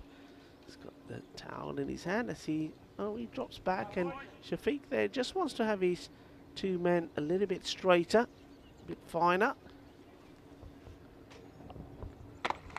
And banks this one in short, and sort of a miscue here from Whitehead, but gets the single. Yeah, so not too many boundaries of late. A bit of a streak of balls without. 6 legal deliveries. So important to keep picking up those boundaries. Just worked way down to fine leg for 1. Yeah, nicely played. Good fielding as well. That's Woody. Attacks that one well. Big one-hand pickup. He certainly does. And I'd like to say to any of the team players that were here, not just during finals week, but during the Bet to Ball European Cricket League, I hope you've all got back safe and sound now. And if you are watching the cricket, get in touch. Let us know. Let us know where you're watching from. It'd be great to hear from you again. And also from the supporters. So this one is going to be wide once more from Shafiq. You can see what he's trying to do, but just can't get it down the right channel. Yeah, that's right. Isn't it good to see Tyrone Peters out there umpiring as well? He's been able to extend his stay here in Spain, so we'll see him here. Potentially might see him in Portugal again next week, where he did umpire it last year in the ECS, so yeah, looking forward to that. Here's Shafiq. That's clever bowling. This one doesn't go out, it kind of just tails back in. It's actually pretty well played by Whitehead to keep that one out. And look, even though it's a 10-over game and you feel like you should be attacking everything, sometimes, if you are set, keeping that good ball out like that, that might be a good move strategically, because at least he's still there. Yeah, I think also, don't forget, Granada have had the opportunity to look at the bowling of Madrid as well. They don't know which ones they can target. And Shafiq, he was one of the tidier ones. Nice shot. Push here. Well, they're going to go, and I think that's pretty good running. I mean, they spotted it early. There was a long chase for the man from long off, but they do get back for 2. Good batting. Yeah, good batting indeed. Last ball of the over coming up. Shafiq's bowled pretty well. This one's just nudged away. Should just be a single. It is, and that's the end of 4. The score is 45 for 1. And if you're just joining us, a very, very good morning and welcome back to the FanCode European Cricket Series. Vinny Sander here, Mr. Maximo, alongside Rico Full. We had to say goodbye to Andrew Ryan. Of course, he had to get back to some other commitments in Switzerland, but it was great to have Rhino with us, wasn't it, during the ECL? Yeah. Corey as well. Corey yeah. Back next week. You have earned yourself a break after this week as well, Rico, but isn't it great, you and me together, starting off the ECS like we did last year, actually, in Spain. It was Barcelona last year. This year, it's Cartama. But one thing's for sure, we're going to see plenty of entertainment in the ECS in 2022. Yeah, there's a lot of good cricket coming up, and you see it all started here in Spain last year, like you say, in Barcelona. This time, it's a slightly different location, but we are, of course, in Malaga, Cartama, the home and the heart of the Costa del Sol. And after this week, you'll be making your plan to go to Portugal. See the likes of Conrad Greenshaws and Bolo Butsamasti. This one has been called a wide. It's a big wide. Yeah, it was. Oh, yeah, no, it'll be strange actually to leave Spain after being here for quite a while. I don't think it often in one country so long. Credit to the batter who did try to get across to hit that. Hakeem, though. I mean, it's the unusual release point. It's almost like he accelerates after delivering the ball, isn't it, with Hakeem? But I think it's a bit off-putting for the batters as well. It is. I mean, I think I said when he bowled in the last match, which is quite a tall guy, and he's pretty strongly built. You think the ball's going to come through at a bit of a pace, but you see the last bit of his action, he just sort of hardly puts anything into it at all. It's like a very slow, loose release. You see that there, and the batter there, well, he decides to leave that one.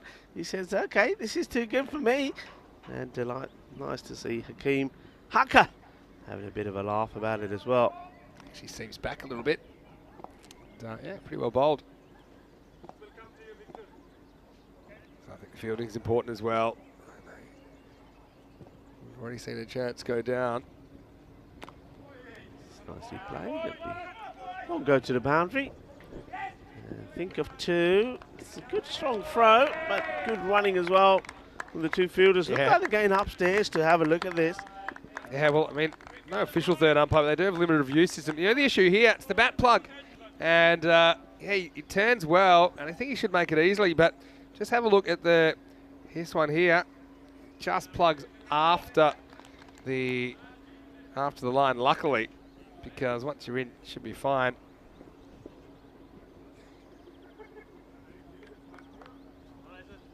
You can see here, he's in there and then loses it.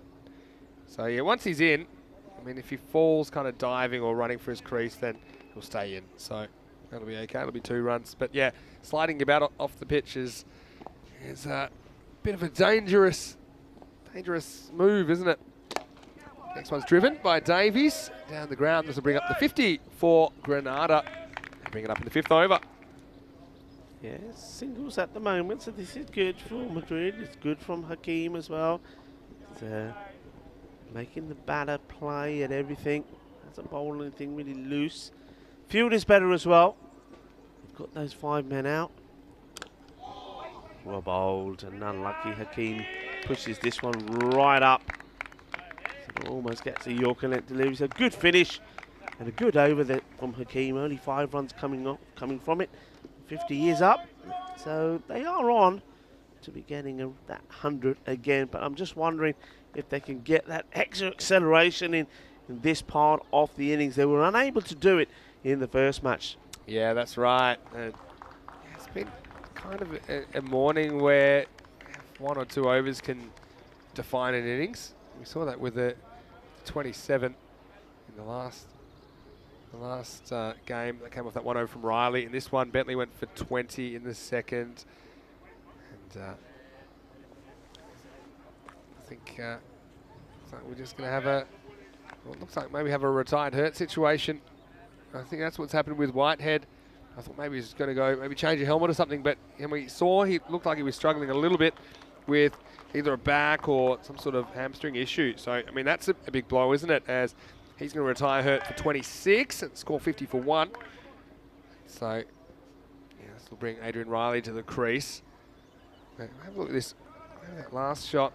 Yeah, that was earlier, wasn't it? That he maybe twinges his back, and so it's no good. Adrian Riley gets an opportunity, and he can watch this one fly. This is out of the ground. Maximo. Pretty good start to the over. James Davies, he might have lost his partner to injury, but he hasn't lost his touch. That's 6, and a really nice shot over wide, long on. Yeah, nice shot. Well executed. He knows that he's got to keep going and doing his bit, and hopefully he gets some support from his captain this time. Oh, well, that's firmly hit. And 4 runs. Excellent shot. And, well, watch out for the slide. And he's done everything, gave everything to try and get to that one. Wasn't able to do it. And that's Victor Medina again. I don't think it's a day for the foot first slide. And I'll tell you why. In fact, I'll show you why. Yep. More skid marks. And the red trousers barely staying on. Beautiful shot, though. Nicely played. So, Davis is deciding it's time to get a move on. So, 60 on the board. Davies. Again, he's another one that's looked better the more time he spent at the crease. This is going to be 4 more. And he's just joining them up now, boundary after boundary. So 6 and 2 4s, and hungry for more. Broadswording batting, Lagya Joka. Yeah, it's just about the direction of that delivery. Sneaks past the giant ice cube, makes an even longer chase for Woody. It will be 4 more to the total. Question from Joe Foster in the chat. Hello, Joe. Hope you're well. Will the LRS travel with the ECS? He's talking about the limited review system, which has been creeping into the ECS more and more, the use of technology. Well, wherever possible. So I suppose wherever possible. Depends on the kind of angles we've got at particular grounds and ability to show them again. But yeah, it's all about trying to get more decisions right, but also balancing that with making sure the game doesn't get held up too much. I think it's important. It's used selectively, but it will be used, I think. Yeah, Marcus Harvey onto bowl. He did drop Whitehead on 20, but with Whitehead retired hurt, he was only able to add just 6 more runs to the total. Hasn't had the best of starts here with the ball, but now he can bowl at Adrian Riley. It's Riley's first delivery.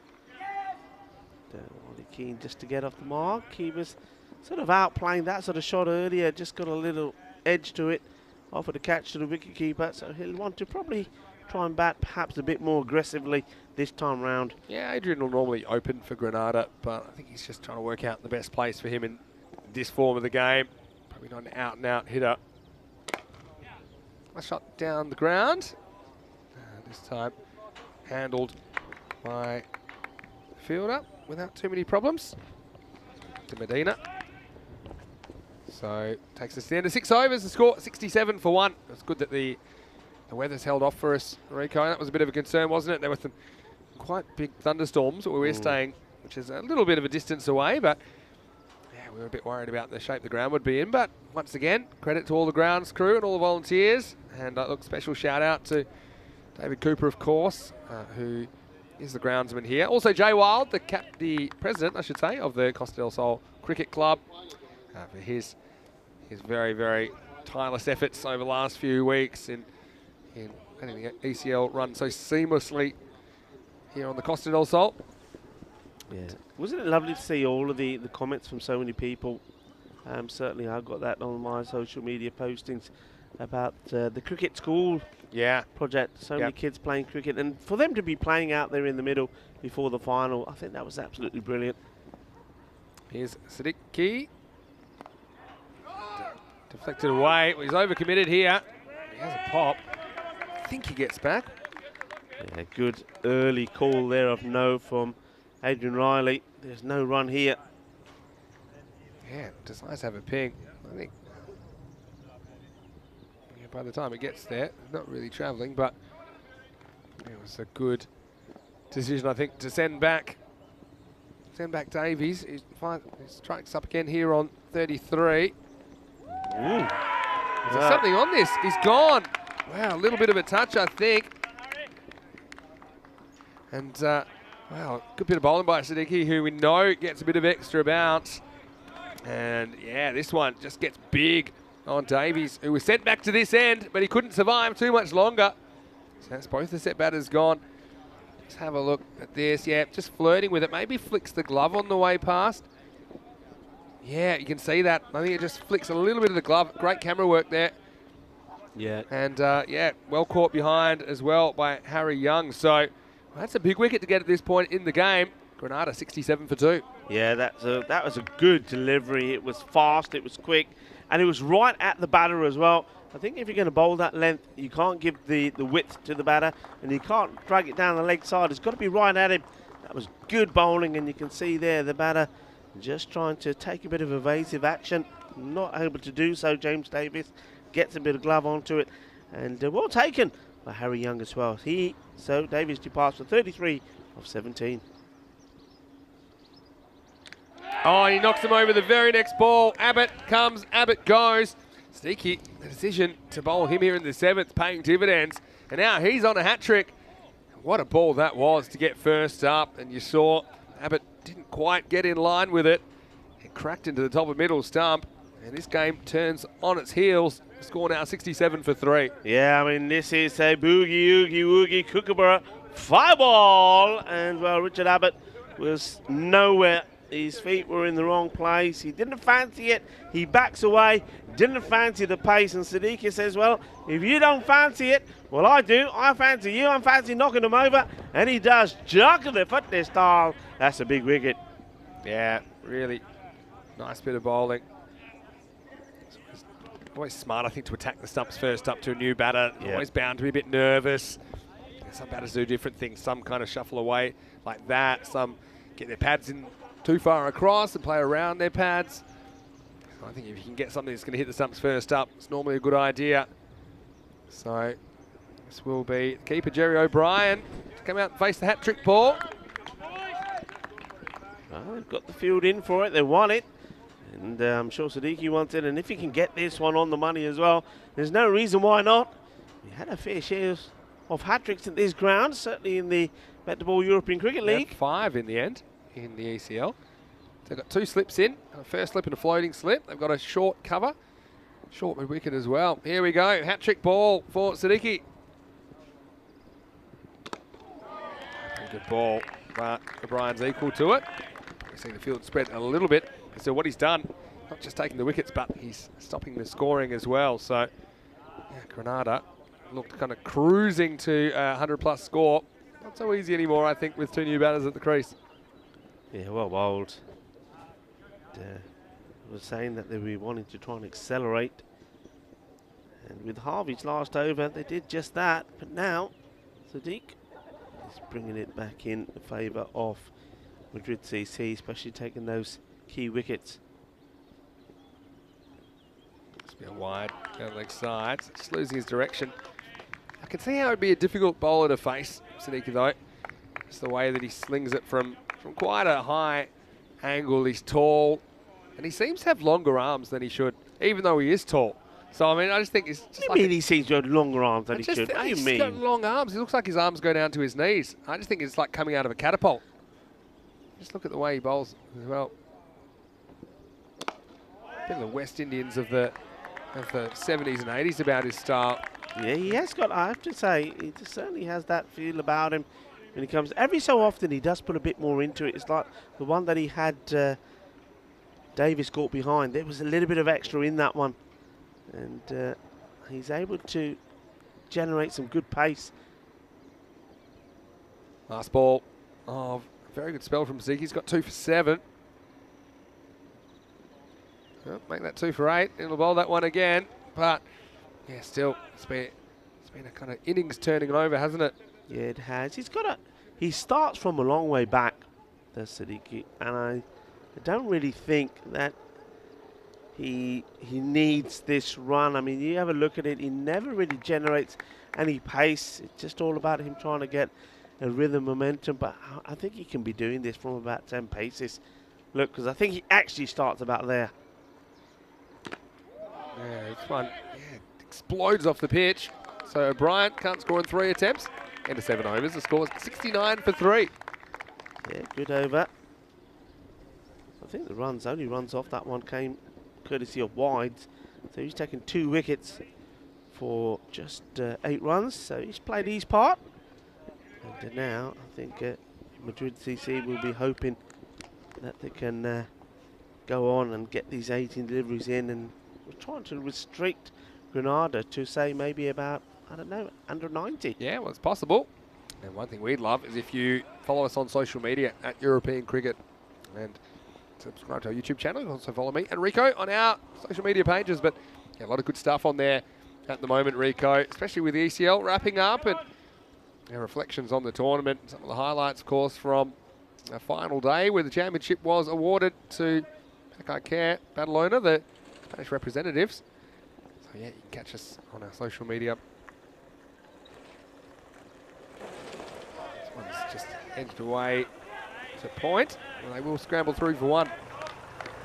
Good work from Madrid CC here at the moment. They can, I suppose, sense that they've got some key wickets here that they needed. And now's the time to try and turn the screw and really make it difficult for Granada to get any big runs on the board. Hakeem back into the attack. There's a full toss and just patted back. So that's one you probably want to try and do more with at this stage in the game. Yeah, so Darren Warwick in the chat thinks that Iki looks a bit like a placid version of Colin Croft, which, yeah, I see where you're going with that. It does have that kind of long lever action. Some of those West Indies pacemen of that era. Yeah, good observation, Darren Warwick. Yeah, I see where you're coming from. Well, Andrew asking, do many of the Pakai Care squad make it into Corey's Spanish 20-man squad? Well, probably Keanu's the man who's on top of that. We've probably been concentrating on this morning, so if Keanu's got the information on the Spanish squad, that'll be good, because I know Corey's busy with some high-performance stuff this week with the Spanish team. It will rejoin us in the commentary box and rejoin me when you take a break next week, Rico. Yeah. So, yeah, we'll be able to ask him all about that. Definitely, I think there'll be a new look to the squad. We already saw that with the unofficial matches that Spain played last year against the MCC in Austria. I do think it'll be a slightly different look. This one is driven nicely through the offside. Nobody back at cover. So this will be 4. Nice shot by O'Brien, who's taken a little while to get going. But, yeah, it doesn't overhit this. Hakeem, I think the tendency would be to drag him to the leg side because of the speed he's bowling, but that's just a good cricket shot. Yeah, it's nicely played. It's all about placement. He uses his wrists really well to get that ball to go in the right place. And he's got a bit of power behind it as well. That'll certainly give him a bit of confidence that he needs, getting his first boundary. Last ball of the over for Hakeem. It's just been leaned on down to third man. Was Jerry O'Brien turning blind, but decides against the second. End of 8 overs. The score is 78 for 3. If you go back to the first game after 8 overs, it was 83 for 4. They're able to put together 21 off their last 2. So, yeah, probably one of the biggest things that we're concerned about here is Joe Whitehead. He's clearly one of their go-to batters and also an important bowler for them. He's been off with that injury. He retired not out or retired hurt for 26 when the score was 50. We haven't seen him since, so... Yeah, I think, look, it's the first day and we know that he's the key player. He's going to be key for as we come to the end of this series, so they want him fit. So if it means that he takes a bit of time out early on just to get right before, and he doesn't niggle it too much, it makes sense. So I think that's a good call for me. It's a long week as well, isn't it? For these teams, they'll play 8 matches and then potentially finals for 4 of these 5 teams here.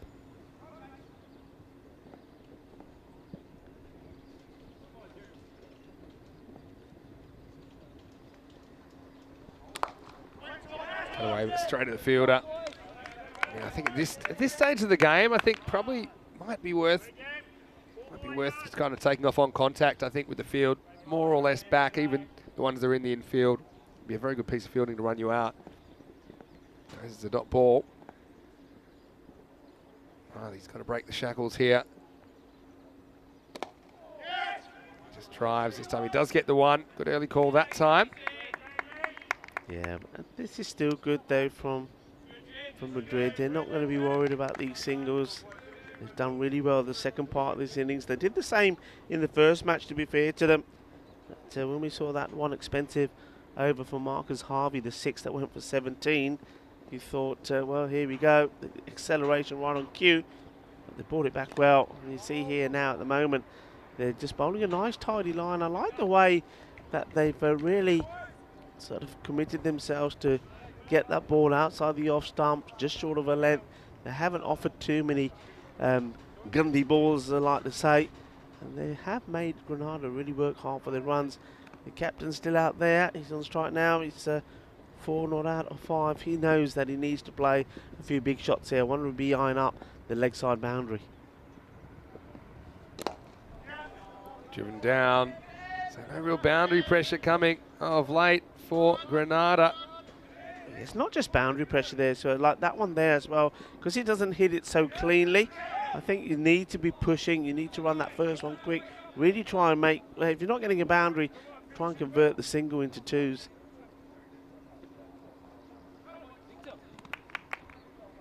So, last ball of the night. Bentley hasn't taken a wicket as yet. I think O'Brien's going after him here. No, he can't. And so, it'll be a handy dot to finish the over. Bentley, I think that's about what he went for before. Goes for 24. So, batter was alert to that throw from the keeper. It's the end of 9 overs. The score is 82 for 3.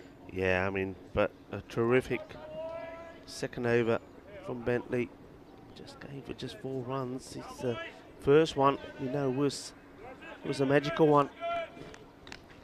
Went for 20 in his first and just 4 there, and that just again summarises just how good Madrid have been in the second part. And now they'll be wanting to finish it off, and it's going to be their captain, Galileo, Finlayson Bleu. Leo, they said just call him Leo. 1 or 2 people in the chat remember him from when he used to play back in New Zealand. Said, yeah, we just call him Leo. So here he comes with his socks on. That's for a single. Yeah, so have put the brakes on pretty effectively, haven't they? The last 3 overs going for 2, 9 and 4. Just 1 boundary in there. Was the shot by O'Brien through the covers. Yeah, it's a bit of tiki-taka in it. Tiki-taka needs some boom-boom. Can O'Brien give us a bit of boom-boom here? Well, he goes for it. It's up in the air, but he may have found the fielder. And he has, and it's a catch taken. And it's well taken as well by Victor Medina. He's been good out there, Victor. He's made some good stops in the field. We've seen him sliding and diving for his team. And now he takes the catch. So O'Brien does try and go big. He tries to convert tiki-takas into boom-boom. But it's not boom-boom, it's adios, because he has to go.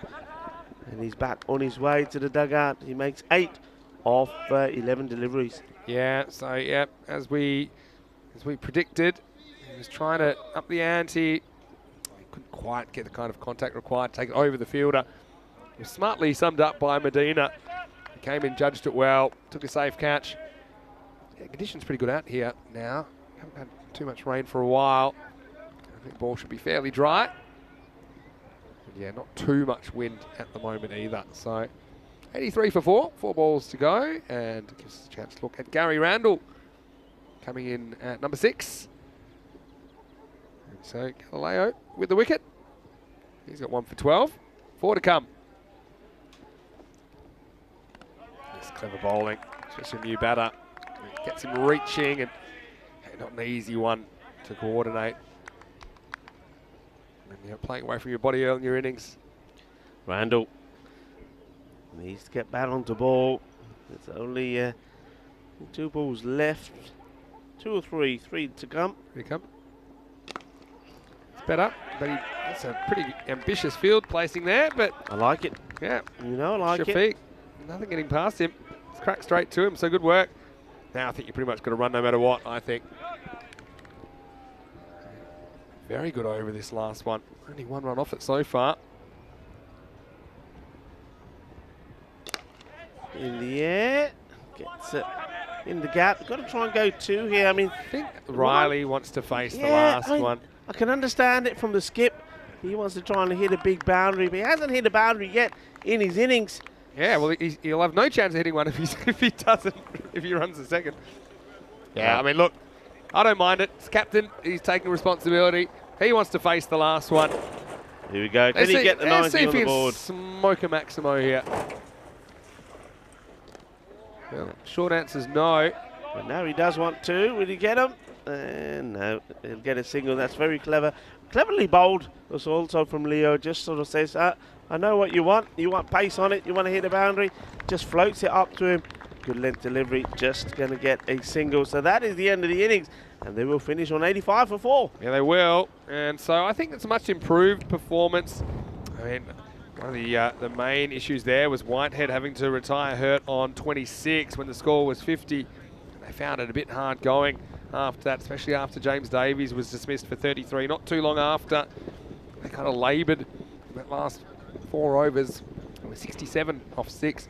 And only had another 18 runs off the last 4. So a great finish, but the main thing will be if they can chase it down. Madrid CC looking for their first win in the FanCode European Cricket Series here in Cartama 2022. And the rematch was on, and it was a bit of crossed wires that resulted in the first run out. And I don't know what Townsend was saying, but he was saying, well, just watch your back. With here we have it again. He said, under you, baby. Come on, I'll race you. And it wasn't to be. They do get the wicket. It was a cheap dismissal for Townsend. But then, well, Joe Whitehead played some nice, strong shots. And then there was that partnership, wasn't there, between him and James Davies. They played some nice shots, timed the ball and stroked the ball well. And 1 or 2 went up in the air, were close enough to the fielders. But it was good hitting at that point. And that was a big opportunity. And that was when Whitehead was dropped on 20 by Harvey. But it didn't matter too much because, well, after just 6 more runs on the board, after we saw that skid and slide, then it was time to retire for Joe Whitehead. He was feeling a bit of pain in his back, so he went. And then, well, this man, I think he bowled really well, did Sadiq. Was really generating some pace. And not only did he get Davies caught behind, and then it was time to get Richard Abbott bowled very first ball. And that was a boundary from O'Brien. But really, that was the only boundary sort of in the period of play. What brought very little runs for Granada. There wasn't too much that they profited from. And it was smiles from Madrid CC.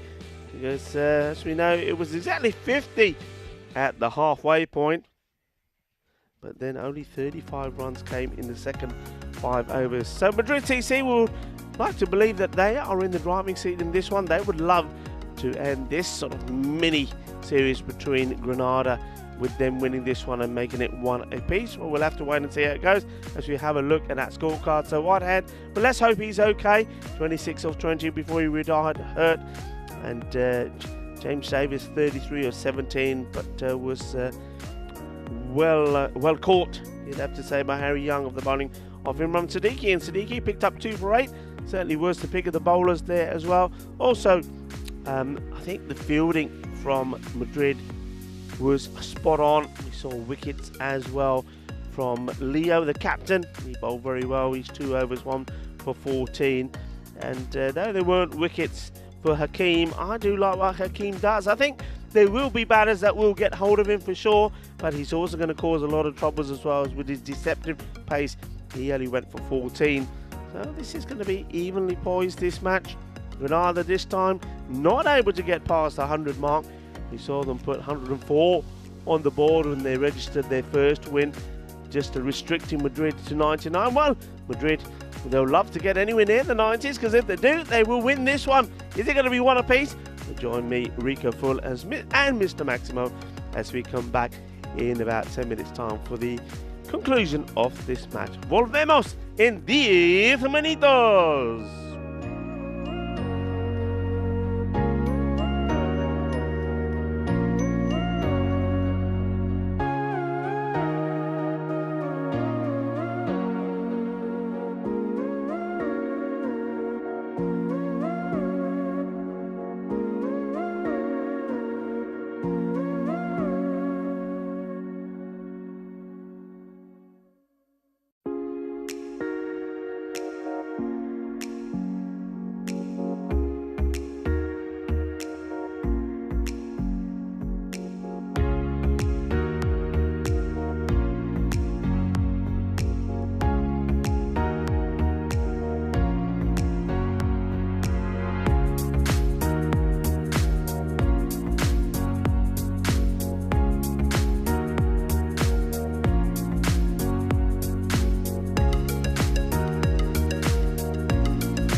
Hello and welcome back to the Costa del Sol. Sun's out, ready to party. And this is the final innings of the morning session. It's been a doubleheader between Granada and Madrid Cricket Club. In the first game of the day, it was Granada that got over the line just by a bare margin. It was 104 to 99. A rematch today. A rematch coming straight after. It's Granada 85 in the first innings, so not scoring quite as many. Concern there in the first innings as Whitehead went off with an injury, and that probably means we won't see him bowl. And so now we're going to see if Madrid CC can put together their first win of ECS 22 here in Spain. And it's going to be Jamshed Uraman, who chipped in with a couple of wickets in the first game. He'll be opening up. And, at the crease, we've got Galileo Finlayson play and Marcus Harvey. As we get ready for play, it'll be 86 to win. Vinny Sandu here, Mr. Maximo. Rico Full with me, and Rico, should be an interesting game, just like the last one was. Yeah, it should be. Hello to everybody. Yeah, Rahman is it's got this little run, but really, it's, oh dear, with this one, I was going to say he has this little run, but there's not really too much he does with it at the other end. Where does he go wrong here, though, Rico? I mean, from the start. Just a little bit outside. He bowls spin, so I'm not really sure what the run was about, but I don't know what happens here. I think he's trying to maybe copy what Hakeem's been doing, but Hakeem's got it sussed. Through a warm-up delivery, if ever I saw one. It's going to be called no ball for off the pitch. So now, free hit coming up. And he's hit this one. Yeah. And, well, here we are back in ECS. And he could have left this for a while. Just leave it. If you're not going to hit it to a boundary, I'm sure he was trying to hit it to the boundary. And then yeah, just let it go for a wide. But anyway, somehow he gets out of that. And there's only 2 runs on the board after the first ball. Yeah, he actually bowled very well in the first match. He was getting the ball right up there, but just starting a little bit short. Let's see if he can get it right this time. Well, no, he can't. And again, the batter hits it. This one, what's the height on this now? I just wonder where the height this is. Does it dip that much? Wow. I mean, this seemed miles high. I mean, that's a no ball. It has to be a no ball. That's chest high. What's going on here, guys? What's going on? Have they bent the laws of physics? Well, I think Jerome Peters, maybe it's a different manual for ECS. I'm not sure. I'm not sure why that wasn't given. That was in it. That's one that's been missed for me. Wow. I mean, you just leave those alone. It's down the leg side. Leave it alone, unless you're going to pelt it for 6. I mean, that's one that was no ball. You should have been able to hit it and get another ball, but they won't get another ball. On the knees to take a single. He's ducking and diving, the bowler. He gets it on the knees, then he runs towards the ball, then runs back. Gets it in the air. Well, it's all happening out there. What a crazy start to the innings. And I suppose the key thing is at the moment is that there's no wickets have gone down.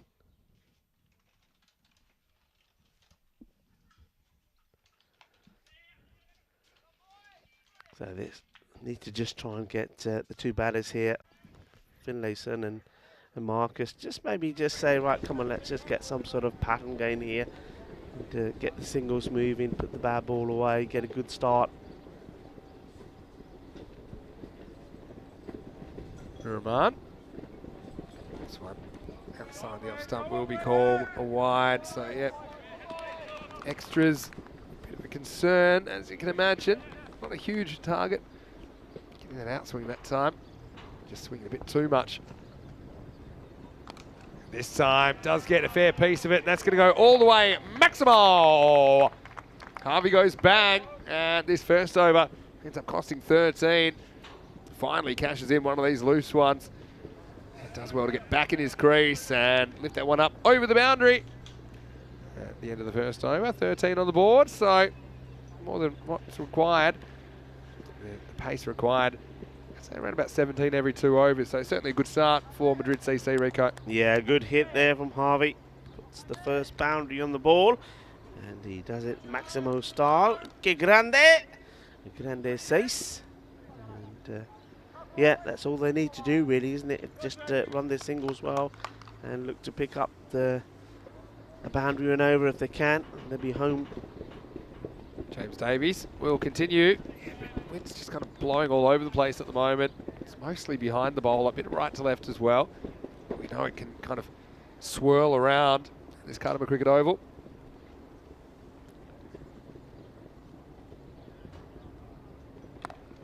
Cut away, and, well, really good bit of fielding in the end. And Richie Abbott, who put his body on the line, if that was passing, was probably going 4. And there's Fletcher. So he's improved his throwing. Good backing up from Fletch. He's got his arm back. Oh, Fletch.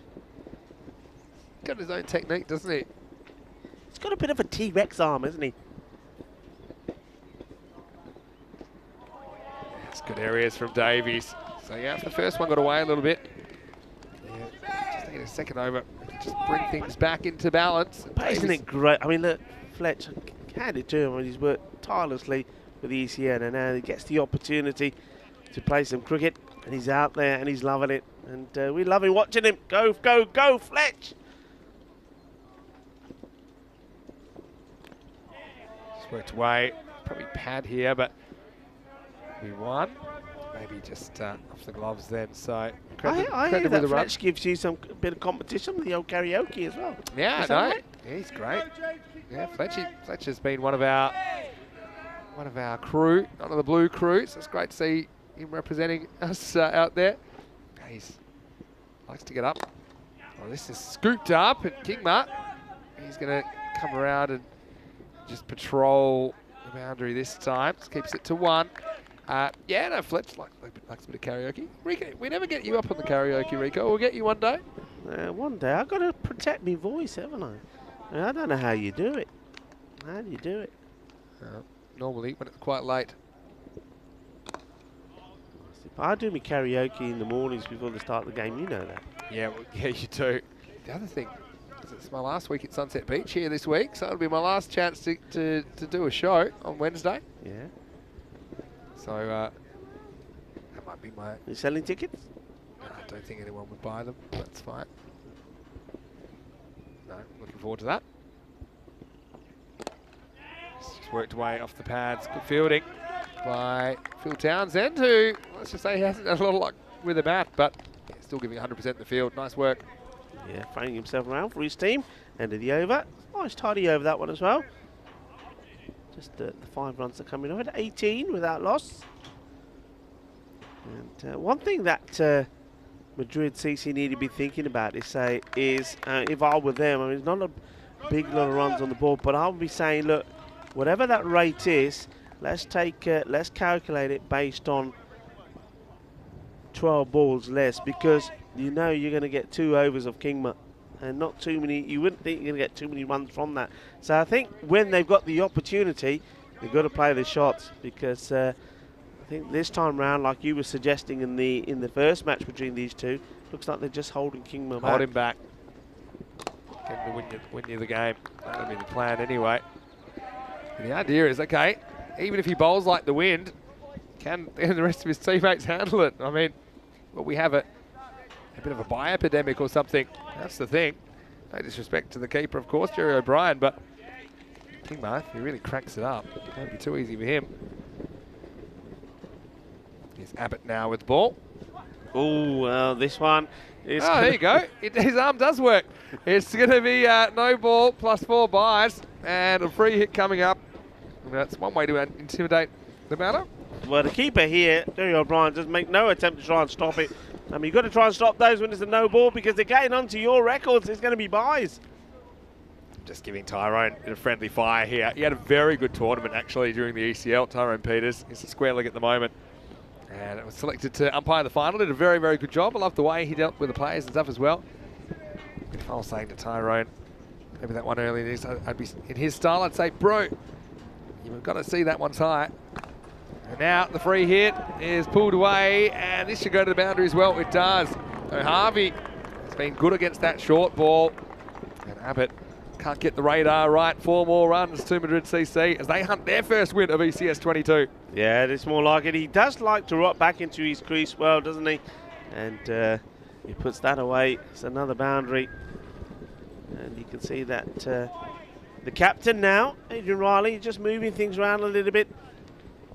Just moving some fielders from one part of the field to the other.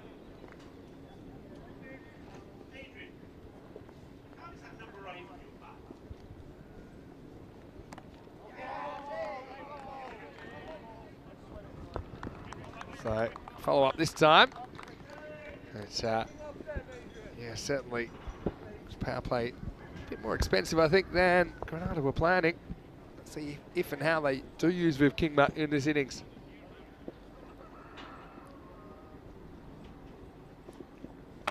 Oh, this has been absolutely hammered. That's a shot of the day so far. Que grande, que guay. Manos arriba, Vidro. Eso es 6 carreras. Yeah, it's really impressive. Once again, just too short. And yeah, big trouble. So, Madrid CC heading for their first win of the series. Yeah, he's hit that really well. I mean, there's still some work to do, but certainly without any wickets having fallen so far, they're in the 30s now. And Harvey giving the ball a good old hit. This is out on this, chase on, and not going to stop it. Is this pad? I believe it is, yes, 4 leg buys. They're just losing his line a little bit there, Richard Abbott. And though it doesn't come off the bat, it still finds its way to the boundary. So just give you an indicator, just still, even in these conditions and with the amount of rain we had last week, this outfield is still very, very quick. Down leg side, this time we caught a wide. Bit of an extras epidemic here. Already up to 12 runs. So yeah, not exactly what you need at this stage. So Abbott still got one ball to close out this over. Been a reasonably expensive one.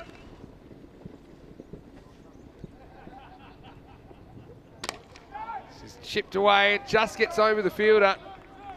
We come back for 2 here.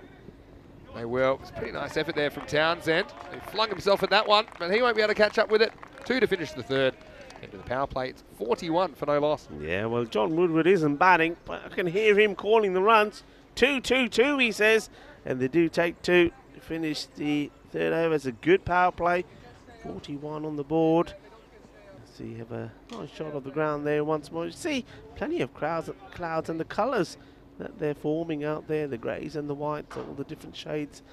It's quite sensational, but what's also sensational is the sun that we're getting as well. It's all good so far, and it's all good so far for Madrid as well. Madrid, of course, a team that doesn't have a home ground in Madrid, and they do a lot of travelling. Normally, for a league game, they would travel up to 900 kilometres, a trip of 900 kilometres just to play cricket. And I have to say, every time I think about the travelling that they do, it's quite amazing. It really is. And that shows the passion and the dedication that the guys have. Kingma into the attack. Yeah, this is a key moment in the game, isn't it? Because they've just identified that the game's slipping away from them a little bit. So here's Viv. Beats the bat, hits the pad. So yeah, Viv might be able to generate a bit more pace now. Sun's out, I think footing's a little bit friendlier for him. I think he'll be targeting those stumps. I think that's what he'll be doing. Well, he's played one international cricket for the Netherlands. Got some big scalps as well, Viv. Slides into the pads. Again, just be a leg bite. Yeah, just been drifting, hasn't he? He saw the ball before, which was a bit quicker than that one. It looks like you're right. He's trying to target wicket-to-wicket bowling, trying to knock the stumps over, but not getting it right at the moment. Just the ball seems to be drifting down the leg side. Yeah, not really getting that movement. And wind's a tricky one. It's kind of all over the place.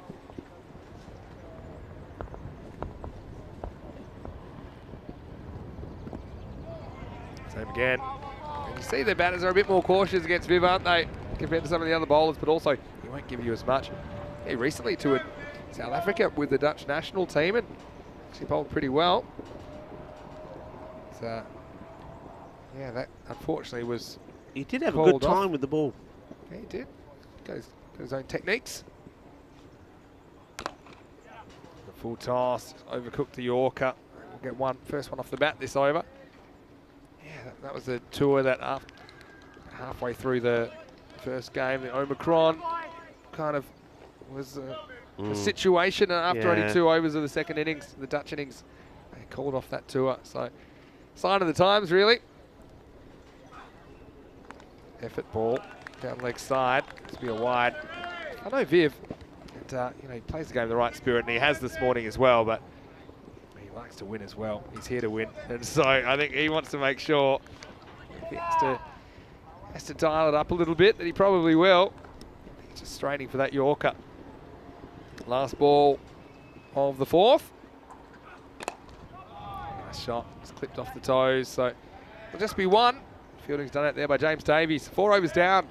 46 for no loss. And certainly hope that you're enjoying the coverage wherever you're watching from around the world. Vinny Sandu here, Mr. Maximo for the European Cricket Network. And yeah, we are starting the ECS today, which is, I suppose, most of the matches on ECN in a year are ECS matches. They're domestic cricket matches. They're from clubs within one country, and then we'll move around, starting right here in Cartama, though, where we finished off the ECL on Saturday. And the main thing is, with the weather, we were a bit worried about it, weren't we, last night? There were thunderstorms that were out here. I'm sure the players here, they're loving what they're doing out here. The storm last night was something else. I mean, we got back to the hotel, and then obviously there was, by the time we got to our rooms, etc., and then the heavens opened, and it was, well, it was like a pyrotechnics show last night, wasn't it? It really was. I mean, my room, I mean, the lights weren't on, but it's like somebody was playing about with the light switches. Yeah, all over the place. It was big lightning, but yeah, good news is, seems to have avoided us here at the Cartama Cricket Oval. Riley comes in, and this time, a bit of pace on.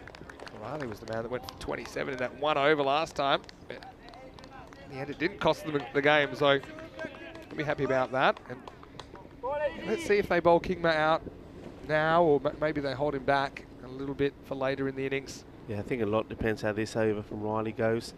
Certainly started a lot better than he did last time. Well, this one will be called maybe a wide. Yes, it is. And I think it could have been a wide for probably on a couple of occasions, but he's gone for the height. Yeah, good call. But, so suddenly, you've got Jeff Thompson out there. He came on bowled spin, got whacked, so he said, I'm going to bowl some bounces. Yeah, he can't bowl another short ball either now, folks. That's the one for the over as well. This one's a little bit short, and it's pulled away. Should be stopped. Not quite sure that's the technique I would have gone for. It allows 2. Townsend just boots it back into play. 2 runs. Well, unusual technique, but look, he said, I'm making sure you're going that way first, and now I'm going to pick you up and get you in. Well, I suppose that's one way to do it, Townsend. Yeah, Riley. Now, he's so smooth, the number won't stick on his back. What number is it supposed to be? He was 8. That was an 8. That was an 8. That was never an 8. It was. It's about now a quarter of an 8. So maybe it's a 2. I think it's the bottom right. Okay then. Anyway, here he comes. Yeah, goes at him and cracks it away behind point. And well, it was stopped out there in the end. That's Whitehead, who is out on the field, so that's a good side. But I think he probably just plugs in the ground here. Still pretty soft turf here at Cartama, as you'd imagine, with the amount of rain we've had over the last week. But it does make the stop. And I got a laugh there. I mean, you got Adrian Riley. He's trying to get the ball back from his fielders. They're all throwing it over his head, and every time it lands right in the middle of that quicksand area. Good luck with this one. Be a bit sticky. Goes back and punches this towards the fielder. Now that's more like it. He had plenty of time to set up that time. Phil Townsend. Liking that. Get your hands down. Yeah, the old hands method. I mean, a bit radical, but I think that was good fielding that time. Not a bad over so far. 6 runs from it. Couple of deliveries to come. 50 has come up during the over, though. A bit too short this time. Finds the gap. Oh, brilliant. Excellent fielding. James Davies been excellent in all aspects, really, this morning. Everything he's done. And that time he saves 3 for his team. Only a single. I thought this was 4, got to admit. But he just found an angle on it. Yeah, really good stop from Davies here. Does really well. Saves 3 runs for sure.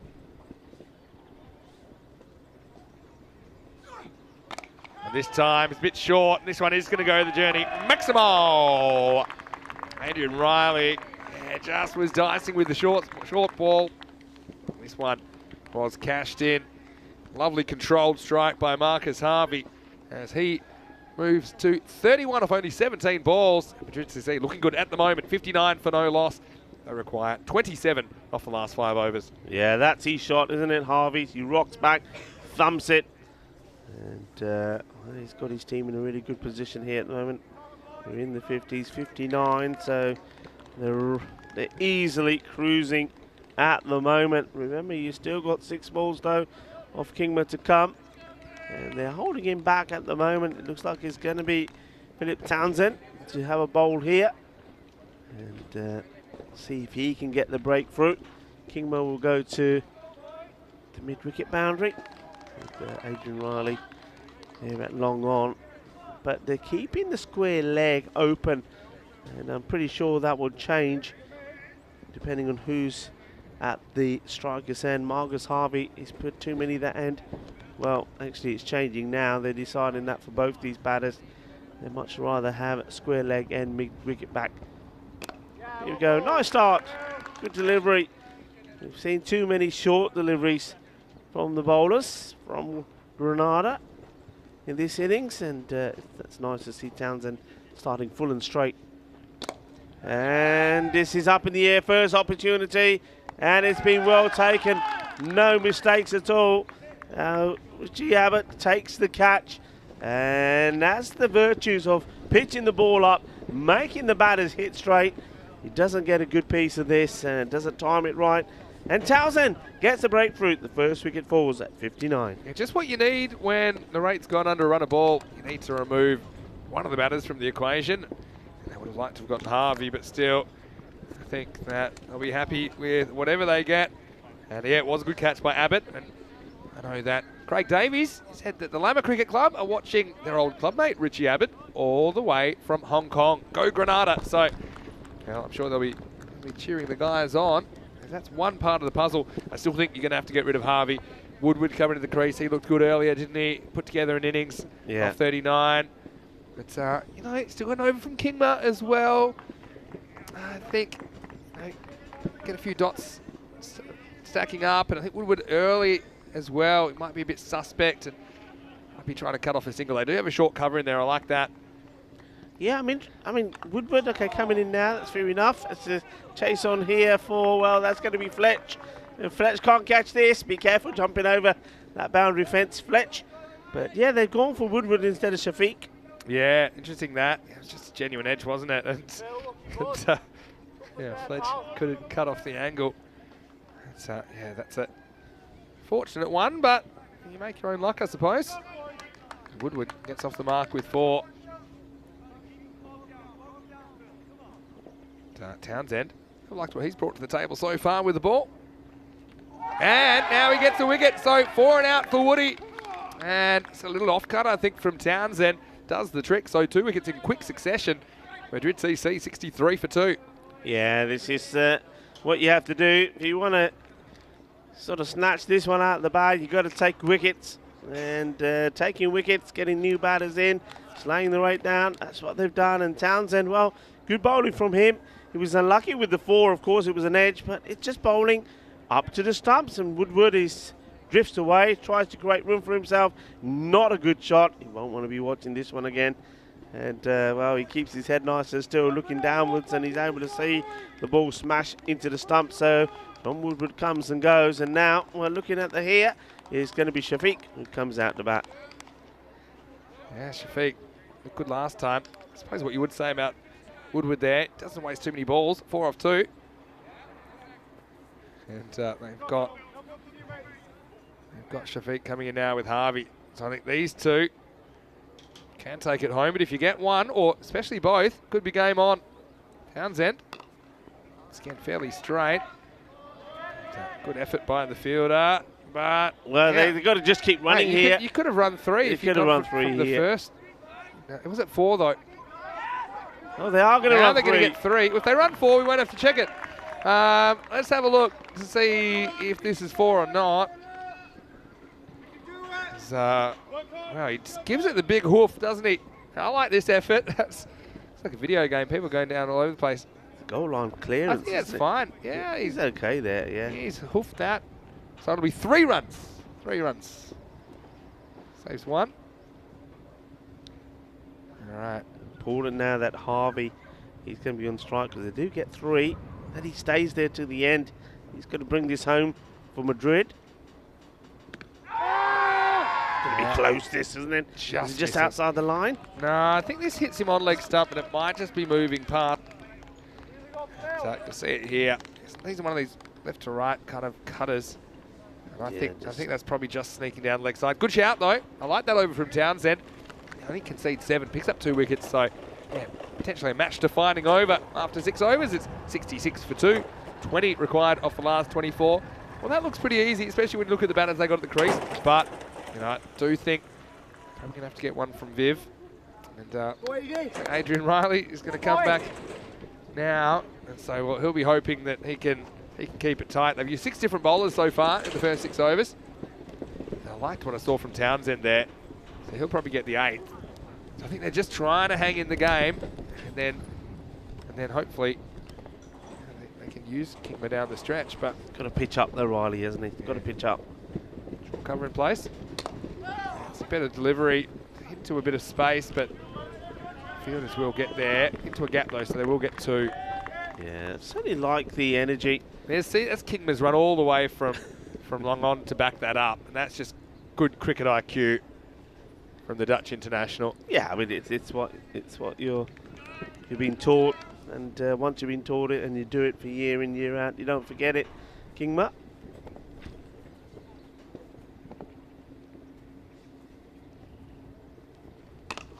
Goes for this. This is high. It's a catching opportunity for Townsend.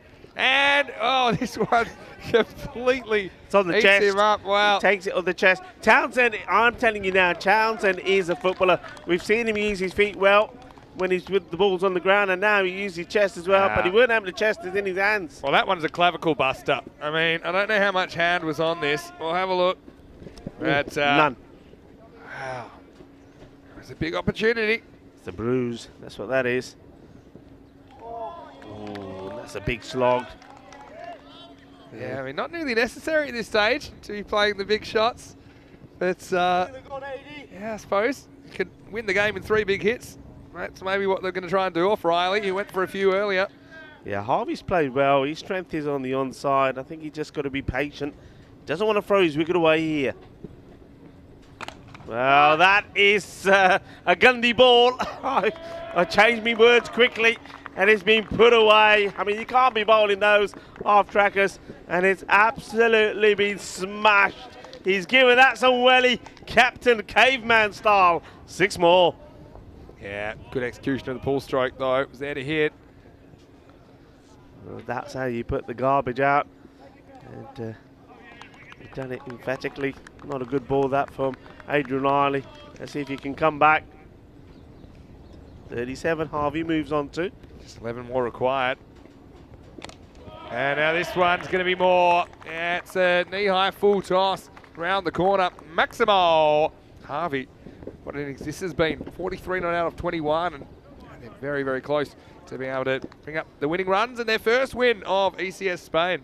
Yeah, nice shot. It wasn't the best of deliveries. He's bowled a Gundy short one, and now he bowls a Gundy full toss, and the result is the same. Harvey smashes it away and moves on to 43 of just 21 deliveries. I wondered about the wisdom of bowling Riley this over, just because he's still got resources he might not use now down the stretch. 85 required off 19. So you feel like they'd have to fall over to lose. Now next over, who do you go to? Do you go to Kingma, or do you stick with Townsend, who was so good last over? You go with Kingma. You try and take it as deep as you can, wouldn't you? Last ball of the 7th.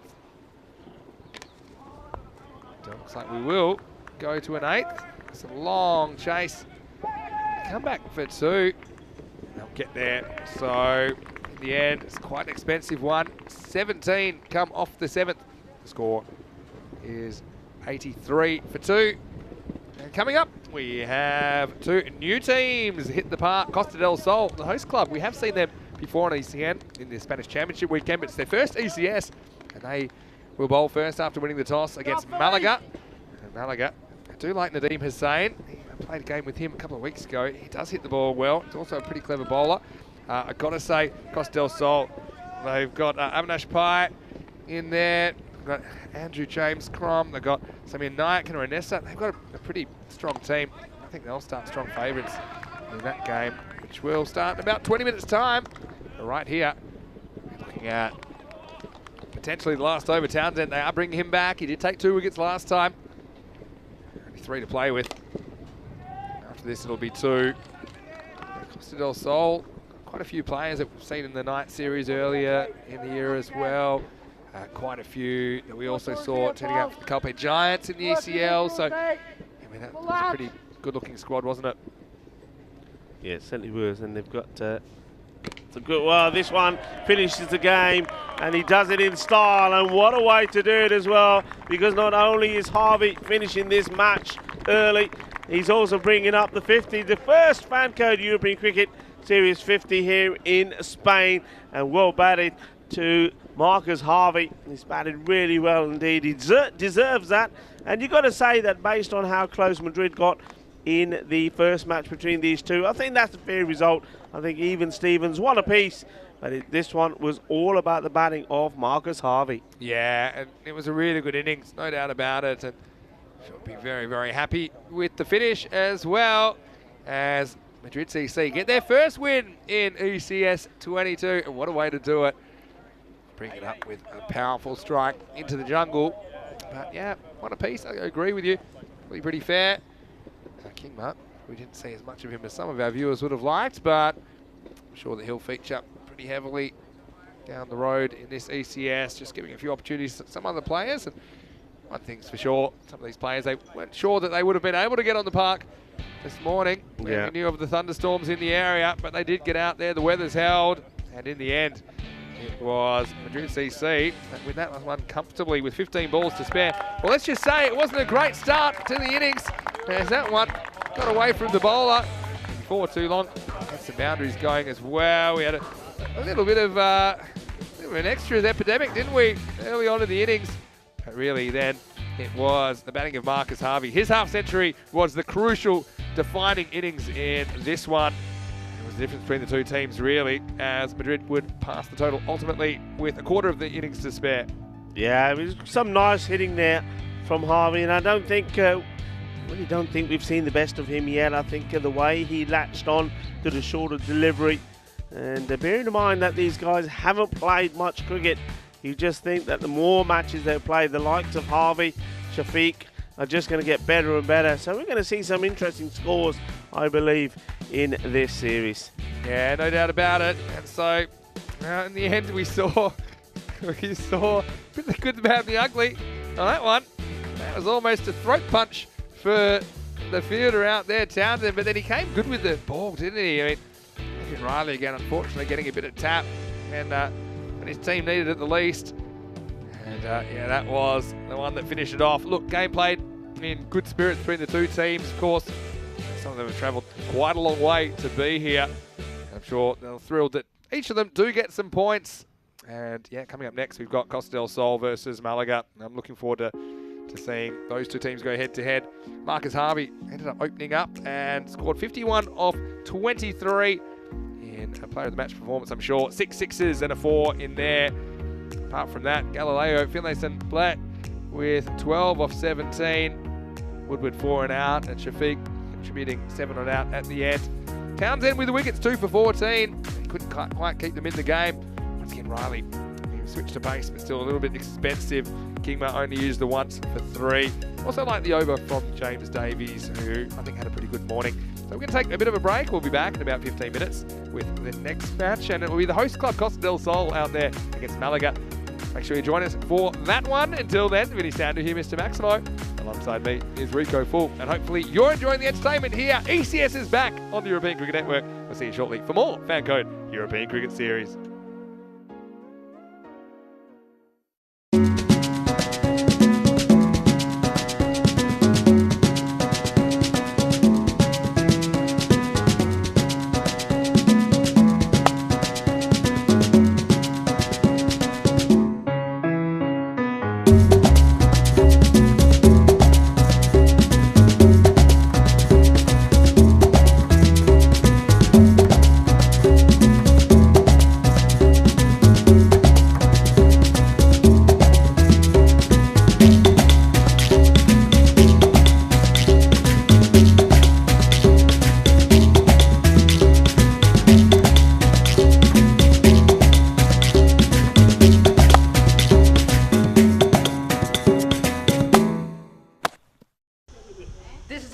cricket. On the Costa del Sol.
Hello and welcome back. It's Cartamania time again.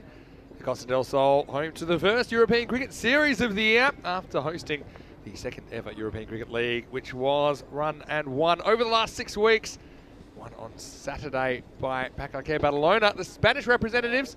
Well, that was a very exciting moment. We're also very honoured to start our European Cricket Series Germany here on the south coast of Spain in the Andalusia region. And it will be the host club Costa del Sol, who are turning up for the first time, as are Malaga. Malaga not too far away from here, about 15 or 20 kilometres from the ground. And you can see news from the toss is that Costa del Sol, they've won the toss and elected to bowl first, so we'll get to see them out there. And yeah, pretty decent looking team for them. Looking forward to seeing Simir Nayak as well. He'll probably open with some left arm spin. It's normally a tactic we saw them use pretty effectively in the Spanish Championship weekend last year. Now remember, Costa del Sol, they actually finished second in the Spanish Championship last year. So, look, on another year, if FanCode were automatic qualifiers, Costa del Sol would have been another entrant for Spain in the European Cricket League. Malaga, though, they've got some pretty good players of their own. Asif Tarrar is at the top of the order for them. He's one to watch. I talked about Nadeem Hussain, I think is a decent player as well. And yeah, so it'll be a very interesting match. I know that Malaga, they'll fancy their chances, but they must be underdogs, I think, going into this one. So Costa del Sol getting out there at the moment. They've got Andrew James behind the stumps. We know that he's a pretty useful gloveman. He impressed me in the Spanish Championship weekend, also for the Calpe Giants, when he did get on the park for them during the ECL. I think that experience is going to be pretty valuable here. He's also the captain today of Costa del Sol. So got Avinash Pai in the lineup. Kenroy Nesta, so Keynes will be out there. And a player who's going to open the bowling is one of my favourites actually. Does a lot of work around the ground. It's going to be Ian Higgins, or Iggy as he's known to those around here, affectionately so. So just wobble around some slow mediums. So we're going to get going very, very shortly. Great to have your company, whether you're watching on FanCode in India or whether you're watching on our YouTube channel, ECN European Cricket Network. As we are almost ready for a start. So we are starting with the boundary. So well, no mercy from Nadeem Hussain first up. He's one who I said was one to watch. And Iggy can't quite get away with this one. And the thing is about Iggy, it's all about his accuracy. And he is quite a nagging bowler, but also his accuracy can be turned around on him because he can be a little bit predictable as well if you're confident going through the line with those kinds of shots. So pretty good start.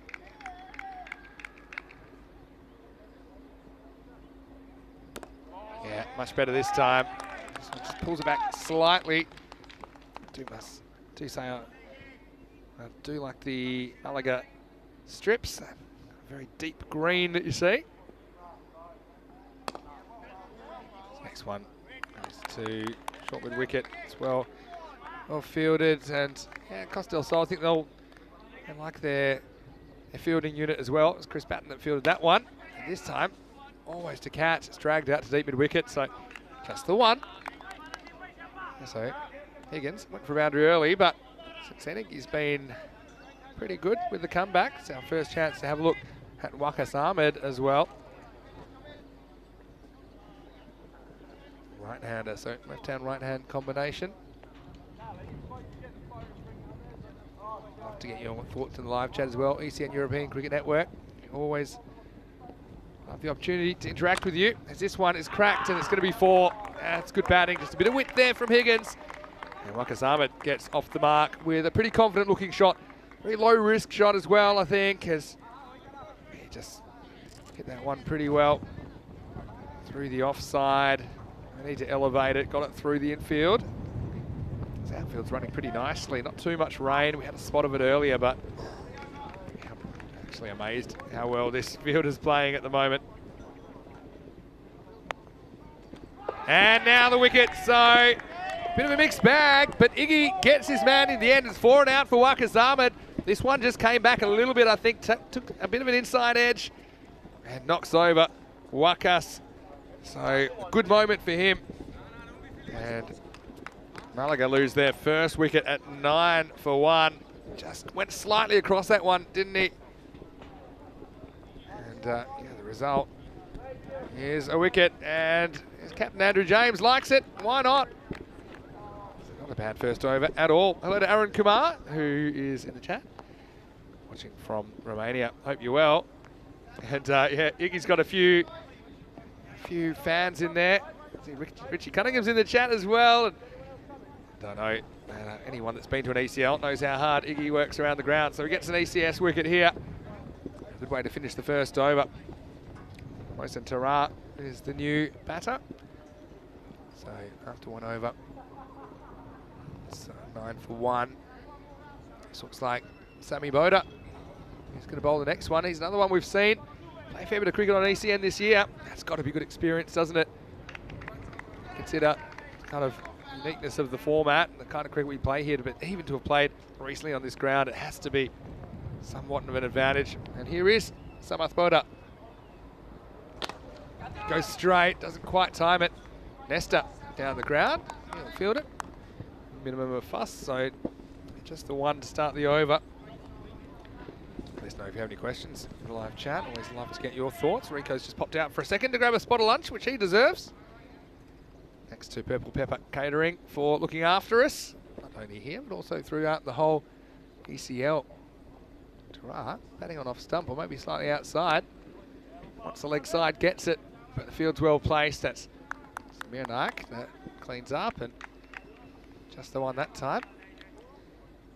Yeah, so we saw kind of scores earlier in the 80 to 100, maybe being the par today. Don't know if it's because the field's slightly slower, but yeah, I think Costa del Sol will fancy themselves chasing 100. This is whacked, but field again well placed. They've got the 2 out on the leg side, so deep mid wicket, deep long on. Yeah, it was really good contact. Nadeem Hussein's good hitter of a cricket ball. He was playing a couple of weeks ago against the UOH touring side from the UK in a game that I was playing, in fact. And he batted number 3. Batted very well when he got his opportunity.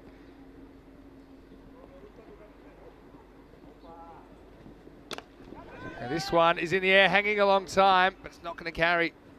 As Stephen Bales comes in, has to bail. It wasn't going to carry, but I like the anticipation from the fielder there. And Jeremy Stanley looking forward to the chat as well. Always a tasty encounter, he says. Big fan of Iggy getting a wicket in the first over. Will he get a second? That's the question. Boda gets one hit back in his general region, but will be just a single. He's been pretty good here, not conceding a boundary, but partly I think that's the captaincy from Andrew James, who hasn't got too much wrong so far. And a lot of balls hit hard to outfielders. Last ball of the over coming up. Big swing, not a lot going on. As this will take us to the end of the second over. Score now is 15 for 1.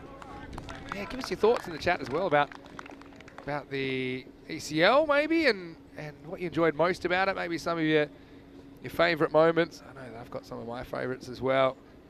Going all the way back to the 7th of February, over 6 weeks. We had 144 matches. It was a real roller coaster of emotions. But now we are in ECS territory.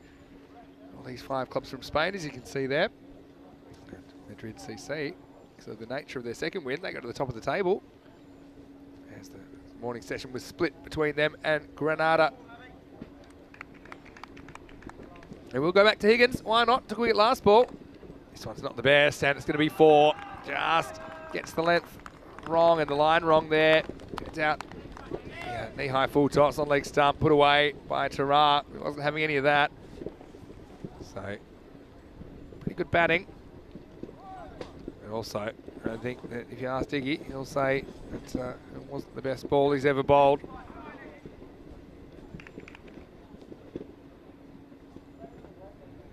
Oh, this one gets past the batter. Just lured him almost out of his crease, maybe not quite out of his crease. Go down as a bye. Andrew James, I know he's got a broken thumb, I think, at the moment, but yeah, pretty tough. Yeah, it might have been a half chance if he gathers that. We'll never know.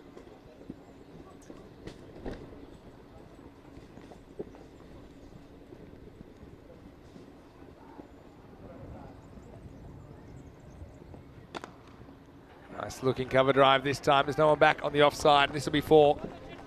That's good footwork by Nadeem Hussain. I think he just comes out towards the ball, turns this into a full toss. And the result is 4 more runs. So good batting. It's good batsmanship that time.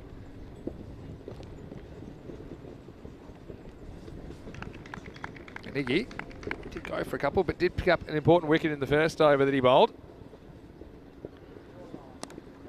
This one needs to be stopped. It is. It's Abu Udin, I think, who makes the stop. So quick hello to Manav Nayak. He wants to know how cold it is over there. Well, it's not so cold. It's 17 currently. Mostly cloudy, no real rain. Hopefully it stays that way. He's going to give him out. He's gone. And so hitting across it, and Tyrone Peters, he's had a pretty good ECL. He's sticking around for ECS. Wasn't the most noisy appeal you ever hear, but obviously it was enough to satisfy Tyrone. We'll have a look at it on the replay. And so Iggy gets a second. 2 for 18 now. See, the thing is, he is standing a long way in front of his stumps. Oh, yeah, I mean, that's a pretty good shout. The only question is, was it going over? I think it's a pretty good decision. I think it's certainly a risky proposition to cover your stumps like that. And so a second wicket falls, 25 for 2. He probably umpire's call on the height. Yeah, it was rising, but I mean, Iggy, he slides them through more than anything. I don't know if much is getting above stump height. Tariq Mahmood will be the new batter in at number 4 for Malaga.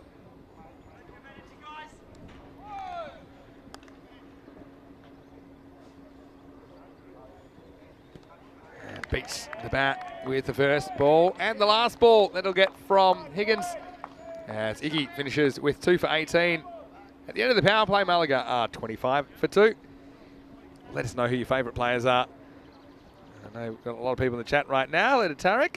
He says, is there a breeze in? Just a light breeze, but seems to be changing all the time. To Louise Walker, saying it's not warm, a bit windy and rain forecast later. Not much sol on the Costa del Sol at the moment. Yeah, that's true, although we did have a nice rainbow earlier, and I actually think this day, given the forecast, couldn't have turned out a lot better. In fact, we have got everything in so far. He's had a slight delay to the first game, but still got a 10-over match in, and same with the second. Here's Samir Nayak. You might have seen having a critical role in the cricket school project, that kids game we broadcast just before the ECL final on Saturday. Here he is bowling his left arm orthodox. Be a pretty good battle, I think. And Hussein's a pretty good player. Digs this one out. Just be one. Now let's see if Tariq Mahmood can get away Samir. Bringing a shortish cover. I think they're just trying to save the one here. Can understand why. Nadeem Hussein's looking set. Mahmood's still new to the crease.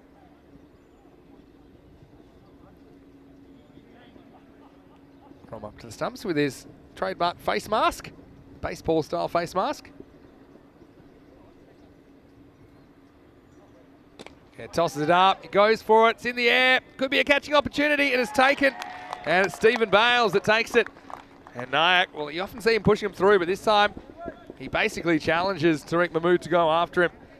And the result is a shot which doesn't quite have the power to take it all the way. It was a nice catch by Bales. He just skated around the boundary. He loads up, has to wait for it. I think that was the clever bit of bowling from Samir Nayak. So he takes a wicket early. That's 3 down now for Malaga in the 4th over there. 26 for 3. Of course, new batter comes in. Will have to be on strike. So we'll see Nayak continuing in a moment. Might have Nayak for some reason. Mustn't be at school today because he's in the chat, or maybe he is at school and he's in the chat. Or maybe it's lunchtime. But it's good that you're tuning in. And Michael Kelly, the voice of him out there from the sidelines. He's the 12th man for this game. Pretty handy 12th man to have. Remember, they do have 2 matches against each other this afternoon. So we'll see them rotating their squad, I'm sure about that. So 2 left-handers at the crease now. As this is Afzal Shah, the keeper. And he comes out. And this one slides across. Really clever bowler, Nayak.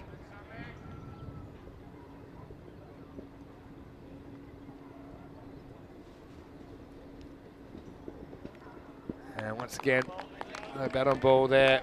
So, yeah, I'm liking what I'm seeing at the moment from Samir. Hasn't lost it, hasn't played too much cricket of late. Always seems to have the ball on a string. Now this time goes leg side. This one will go the journey. Wow, this one bounces off the stairs. In fact, it'll bounce all the way almost back out to the middle. And left-hander missed out a couple of times, but this time he wasn't missing out. Maximo! Big shot from Afzal Shah to get off the mark. 3rd time lucky for the southpaw. It's that with the spin. Again, it was a kind of challenge delivery, wasn't it? But he was up to the challenge that time. Well, Samir not giving him another one that he could get under as he comes to the end of his first over. Still a very good one. 7 runs off it, including the 6. And the wicket of Tariq Mahmood after 4 overs. The score is 32 for 3.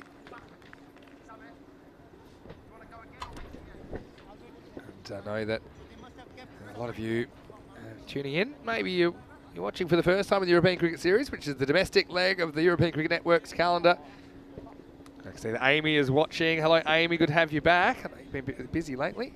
But if you are joining us for the first time, we'll give you a bit of an idea of where we're going. Starting today in Cartama. We're here till Saturday. Then we're in Portugal, then the Netherlands, Bulgaria and Romania. Back to live action. Nadeem Hussain starts with a strike, and he will be again as he drags this one for 1. And here's Avinash Pai, who we saw leading the Kalpay Giants in the ECL, leading Tariq in the night series earlier this year. Very clever cricketer. So yeah, he's bowling his spinners now in over number 5. Just has Shah feeling for this. Yeah, Shah looks like he wants to go leg side wherever possible. Just getting locked up a little bit outside the off stump.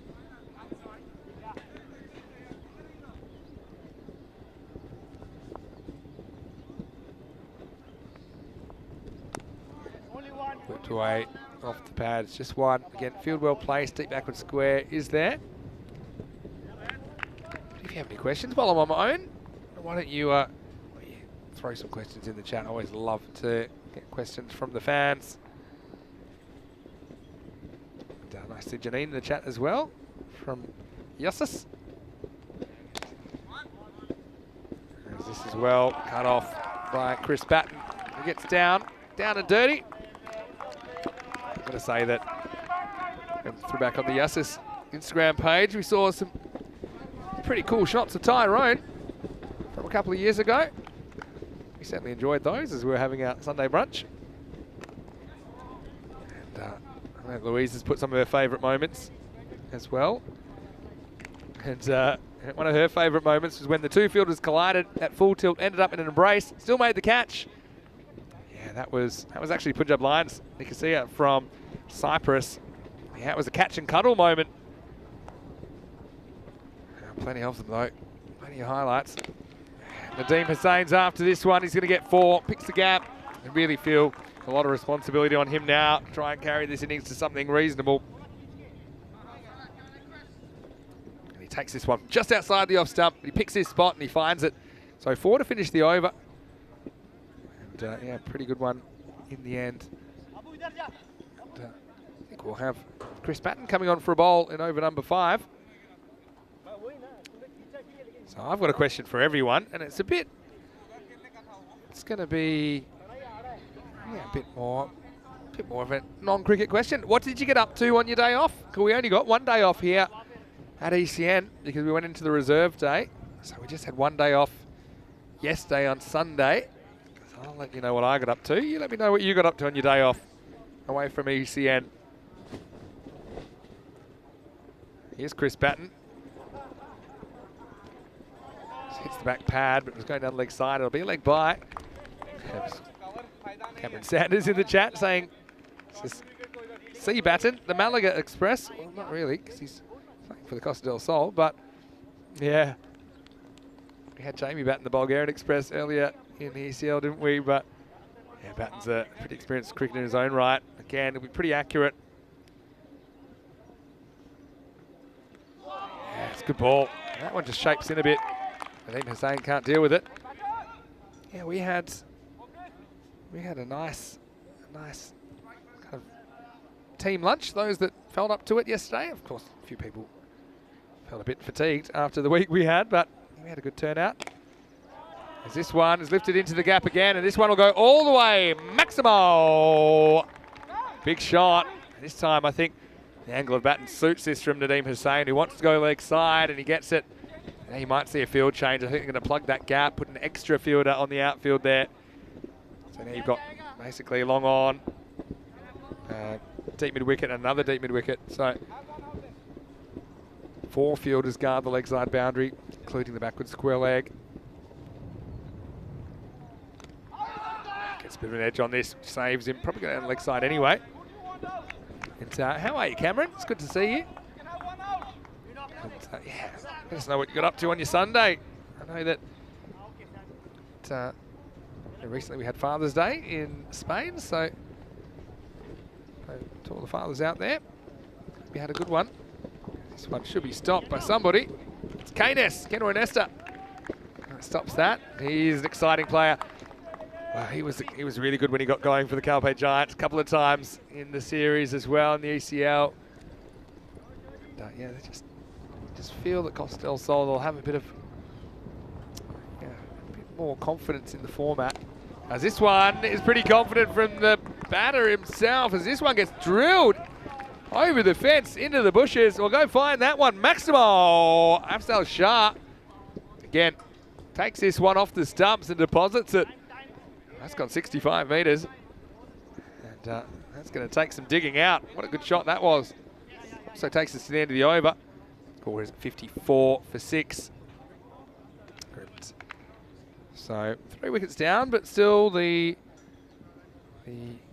run rate pretty acceptable. Going at that 9 and over. You can see that last one from Batten ended up being the most expensive on account of that one last strike. As the only bowler to be in double-digit economy so far. They have a lot of options though with the ball.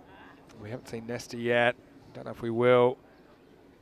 Going back to Avinash Pai now.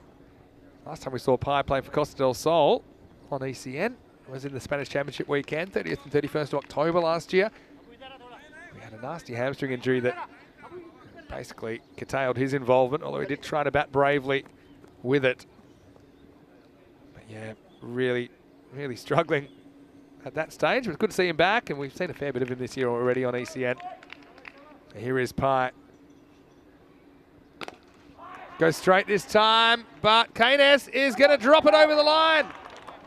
And, well, can you believe it? If there's one man you thought might take this catch, it'd be Kenroy, because he's tall as a tower.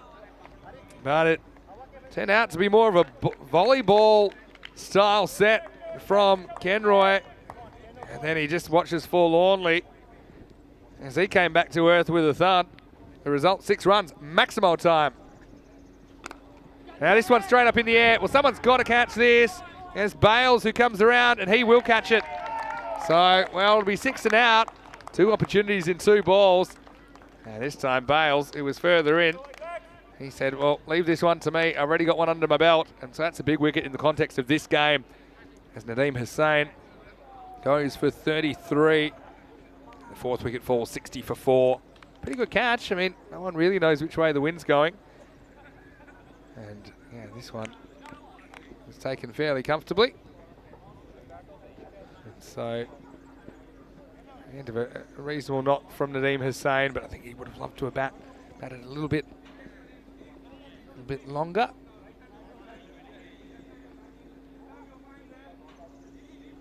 Tarek said he was job searching on the weekend. Well, hopefully you find that job that you want. And, yeah, let us know what you're doing on your Sunday. Rico, he'll be back in a second. He was at the place called the Carvery. We like to go for a kind of Sunday brunch or Sunday breakfast, but being in Spain, we didn't have it till the early afternoon. So now here's Azib Tarat, the captain. I thought we might see a little bit higher, but he's coming out here at number 6. Avinash Pye gets his first wicket of the series. So he's got 4 balls to play with here. Still got no from Nyack, don't they? I mean, they've got plenty of options.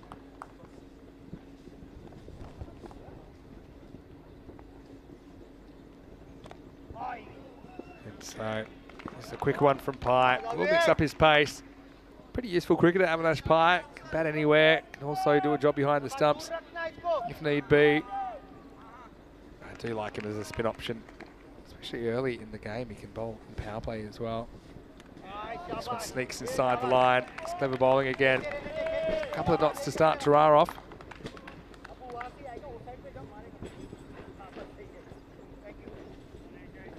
There's Crom with his baseball style face mask.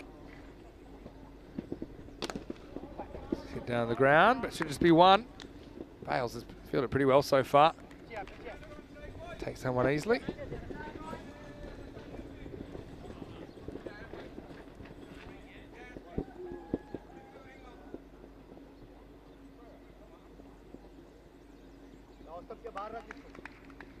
So here's Avinash Pye. Last ball of his over. And this will just be 1. So that was a good over by Avinash Pye. Well bowled Avi was the call as we get to the end of 7. And the score is 62 for 4. Well, what a good time to welcome back this man. It's Vinny Sandhu here, but joining me back in the commentary box is none other than Rico Full. Good to be back. Just before we had lunch, courtesy of Purple Pepper. Well, what did you have? These are important questions. A bit of sweet and sour. That's quite nice. Sweet and sour chicken was a good one. Good. Also heard there's a Cornish pasty going, so I'm going to probably sneak over there maybe in the halftime break and check that out. Look, we were just talking about the day off, and we're asking people what they did in the day off, because we only got the 1 day off, didn't we? Because the ECL went into the reserve day. So let us know in the live chat. Yeah. ECN European Cricket Network. We went and had a bit of a lunch, had a bit of a walk back along the coast, didn't we? It's quite a nice day. A bit of lunch.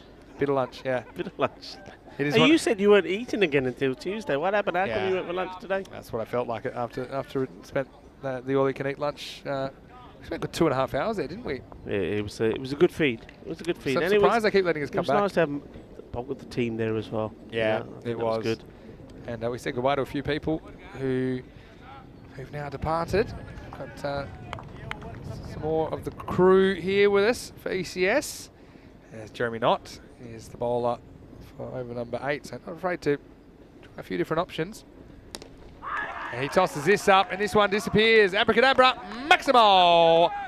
This one was a powerful strike by Shah, who's shown he likes to go in that mid-wicket region. That one almost buried itself in the hill, Rico. Yeah, I mean, that one was right in his zone, in the swing zone from Knott. And, well, pace or not, it went the distance. Big hit, 6 runs. Yeah, I mean, you know what Knott's going to do. He's going to not give you any pace. That's a good bit of timing. Ninja said he spent the Sunday watching some sport, so not a bad way to go. That's clever. Got ball well bowled. Yeah, looks like it'll spin, but it never does. If anything, it just comes back a little bit, stays good.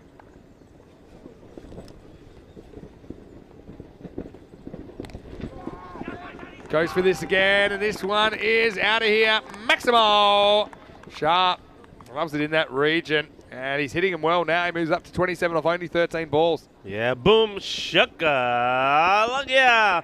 Well, you're going to put it in that zone. He's going to put it away every single time.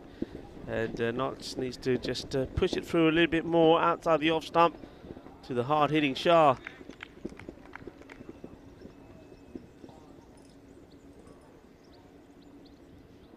Yeah, well, there we go. Costa del Sol. Those of you that were following last year, Spanish Championship weekend, they're on the wrong side of one of those. It's a friendly little request not for Azur Tirana to stay at home. This time goes to meet it. 4 men guarding that boundary out there. That will just be a single. I mean, Costa del Sol, just saying, Rico, before you came back, I think the fact they've played so much cricket in this format, a lot of them, not all of them, I think that's probably a big plus. A few of them playing for the Cartama Giants and also in the night series earlier. And even the ones that were able to play in the Spanish Championship weekend last year. I mean, remember Costa del Sol, they were ranked 2 in Spain last year because they lost the final to Pac Care. That's the reason Pac Care were at the ECL.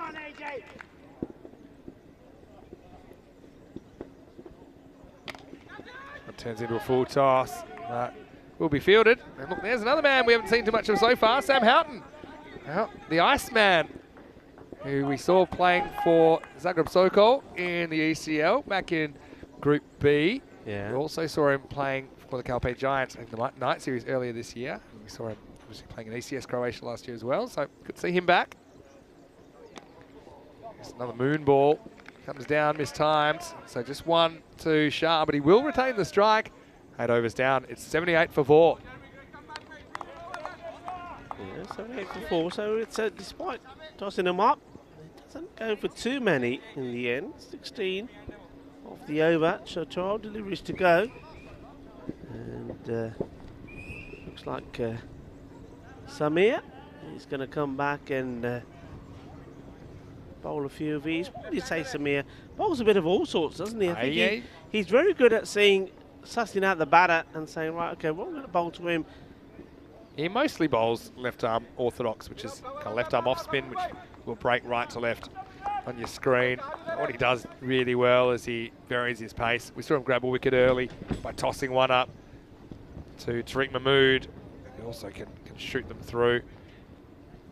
Yeah, it doesn't give you too many clues as to what's coming as well. Not too much of a run-up. It's just on you. But I think this will be a good battle. And I think Shah wants a piece of him. It does. But you see how he just slides into that block hole. That's a good result for Costa del Sol. Just a single. Yeah, so Tara. Can it be a Ikatara Vajada? That's what he'll love to make some noise.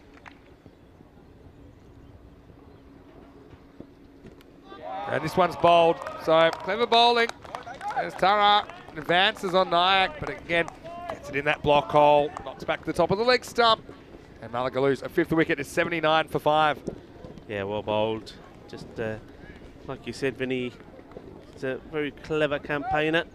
And it's nice to see him out there. He's been bowling a little bit lightly. As we've seen him the last few weeks, because he's been bowling to the kids, of course. A bit of underarm stuff, and now he's just showing what he can do when he has to bowl to the big boys. And let's get wickets. And getting a wicket, not only a wicket, but also dot balls, a bit of gold dust here. So you can see straight away the non-striker, Afzal Shah, is probably wanting to go to the new bat and say, look, I'm well set here. I'm on 30. I'm going well. Try and give me as much strike as you can. of what remains. That's all good on paper, but you need the new batter to buy into that as well. So guard being taken by Zaman. Samir, no doubt, will try and tease him into a big shot. He does, and it's nicely played by Zaman. He does get the single. Yeah. So yeah, gets Shah back on strike. I think you're right. That's clever. And, bit of atmosphere out there for the Costa del Sol guys. I'm sure they'll love being out there in ECS for the first time. We've seen them in various other guises. Big swing this time from Afzal Shah. Can't catch up with this one. He really enjoyed when the bowlers tossed it up, gave him a chance to get down and whack it over mid-wicket. This one was just sliding onto him. That's a really good shot. It's going to beat the field, and Nesta can't get near it. It's going to be 4. So, yeah, I mean, they changed the field slightly. They brought the mid-wicket up into the circle. That backfired because it gets past the man in the circle, and Nesta couldn't get it. 4 runs. Yeah, it's a good, powerful shot. Took all the pace off it, did Samir. He wanted Shah to go for the big wild swing, head up in the air. Shah didn't, kept his shape and sort of punches that through the gap. Nice ball for Samir Nayak. And he slows this one down a bit, so have a variation. Ends up pretty good figures. He normally does, doesn't he, in this form of the game. 2 for 13 for Samir. That's 9 overs down. It's 84 for 5. Yeah, so looking for a big over. Not quite a magical one, but a good one will take him to the 100. 16 short at the moment of that. And once again, I think Shah would want to try and get back onto strike. That's probably a bit of weakness there on his part.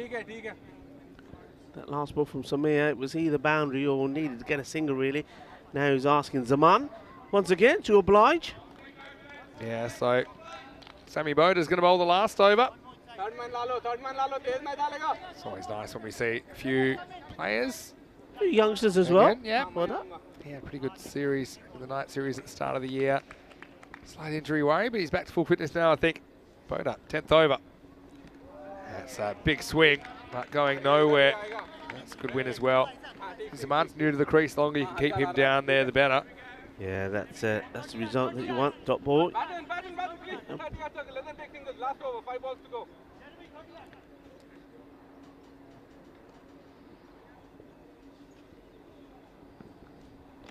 Now, another dot.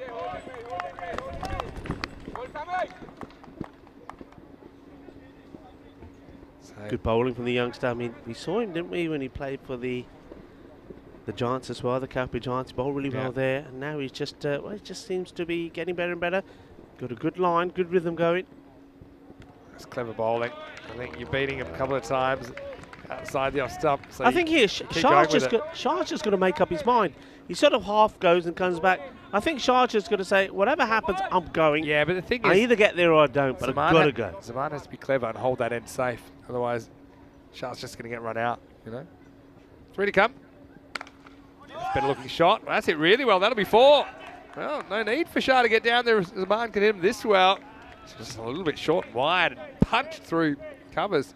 This is a good shot, but for the bowler, it's not bad either. All that means is this one's going to the boundary, but so far in the over, it's a run and ball. 4 balls bowled, 4 runs on the board. True, it was the same kind of a ball that beat him, to be fair. So you can't really blame Sammy Boda too much. So up to 88 with 2 balls remaining.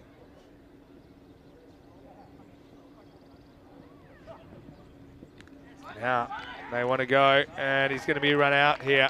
See, this was the issue with doing that. And this is where I think when teams play more, they'll work out how to do this. Yeah. Because, you know, just by running, you know, Andrew James was alert to it, and he just runs out the set batter. So you need to kind of do it in a way where the guy that faces the ball holds their crease and, you know, make sure the other guy gets there safely. Then if you get run out the bowler's end, so be it. Yeah, absolutely. You've got to be thinking about that. And also I think the non-striker, in this case Shah, has to be looking at which one. If it's going straight to the keeper, well, the keeper's just going to take it comfortably and run in. If he's got to do some work, i.e. if he's got to take it from outside the off and he's moving or he's diving, that's when you've got a better chance. But all that means is that Zaman now ends up being the batter, stranded at the non-strikers then. So new batter comes in, has got one ball to face. Yeah, Nomina bid. He'll get a chance to bat. There's a silver lining. He'll get a chance to go out there. Well, no guard taken. He's standing right in front of his stumps. It's old-fashioned. They'll get one here. Will they try for two? Got to come back. Might as well try it. They should get there. And so, yeah, this is out. And well, okay. I think it was out the first time, to be honest. But I think they just waited. And so then Tommy Boner made... There was no signal initially from... Yeah, because look, does he knock off the bails? Yeah, he does. I see. It knocks off one bail, but then he knocks off the second bail when he does it. And then he pulls the stump out anyway. So it's going to be out regardless. Yeah. But, yeah, very good spot there from Andrew Elliott. Well, I think if you have a look at that one again, yeah, he knocks over one bail. I'm wondering if Andrew Elliott is the one who actually says to him, right, no, he's not out, but if you do this, he is. Or one of the fielders. But the batter was never on his way. He was already walking back anyway. So eventually, they would have got him out. Yeah, so strap yourselves in for some highlights. Two new teams hit the park here on the Costa del Sol. And it was the hosts, Costa del Sol Cricket Club, who won the toss, elected to field, which meant we got to see Malaga up front. And we saw Iggy opening the bowling for them. Ian Higgins. And he went for a couple. He did get some revenge. The last ball, the first over. Little bit of an inside edge, cracking into middle and off. He was cock-a-hoop about that, and why not? He's had a few injury struggles lately, Iggy. But he ended up coming up with a second wicket. And I think it was fair enough, that LBW decision. That was the end of Mohsen Tara. And, well, we saw Tariq come out there, but he holed out. I like Bales. I thought he caught well during the innings. And a bit of a mixture of some players that our viewers would know from ECN cricket, playing for Costa del Sol. Also some new names. I think Bales is one that we haven't seen on ECN before.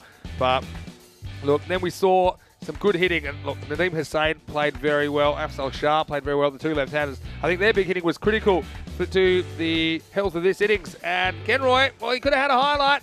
Instead, he was flat on his back. Bales didn't trust him with this one. Said, I'll take this. Thank you very much.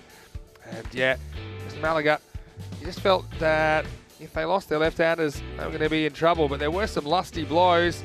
You see that Jeremy Knott came on and challenged the batters, hit sixes. For the most part, they were up to that challenge. Samir Nayak, he came back, and he's always pretty reliable with what he does.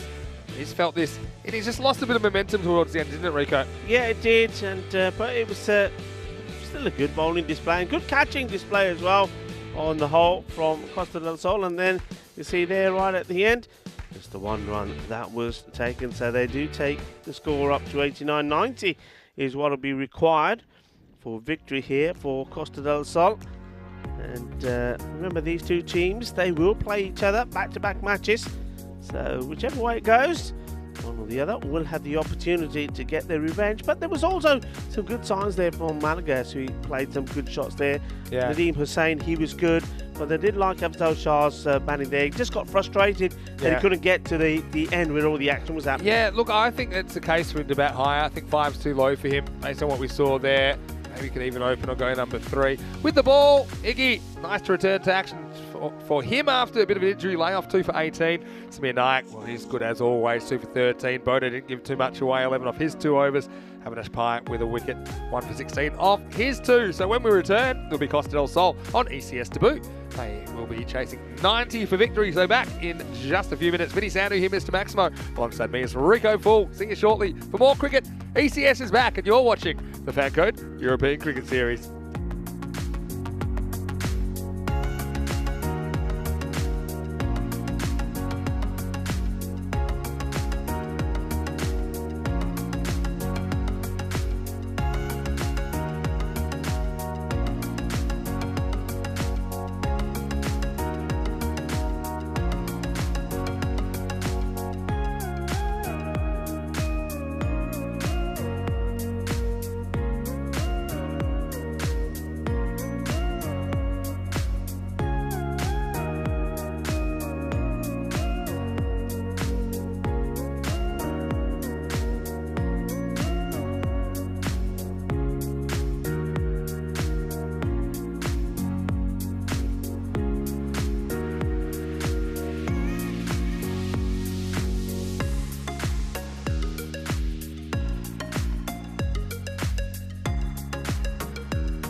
Hello and welcome back to the Cartama Oval for the FanCode European Cricket Series.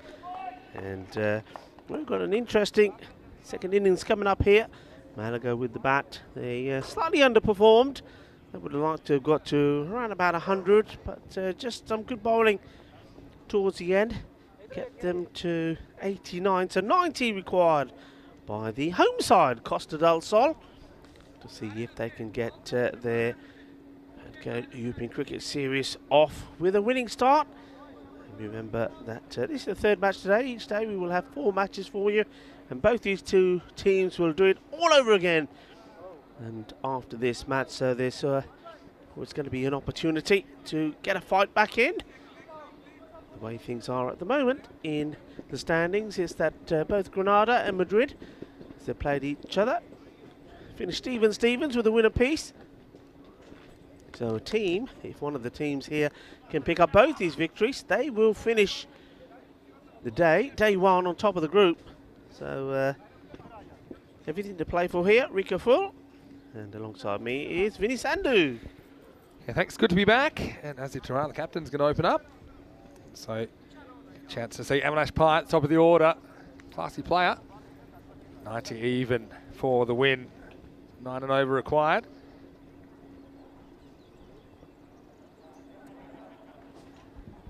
So just waiting for the clock to tick over, I think. Let's get moving.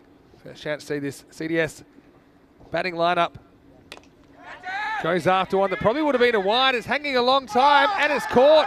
Well, how about that? I mean, that's a dream start. Noman Abid, he was out there on the deep point boundary. And Avi, he's only got little arms, but he reaches for this one. And yeah, like I think it would have been a wide. But you've got to hand it to the fielder. That's an outstanding catch in these conditions. Costa del Sol lose their first wicket with a score at 0. Well, I never thought he was going to get to this. It was a wide one. He doesn't need to be going after it, but he does. And, well, somehow it ends up staying safely in his hands. Unfortunately for him, his trousers end up staying safely where they need to be as well. I thought, it's going to be one of those, but he's okay. He does well. He takes a catch. And, well, everything is decent in the end as well. But that's a great start. Often say if you're going to make a duck, make it a quick one, though. And there's plenty of time left in this innings. And this is a man that has had some success on this ground of late, Kenroy Nesta.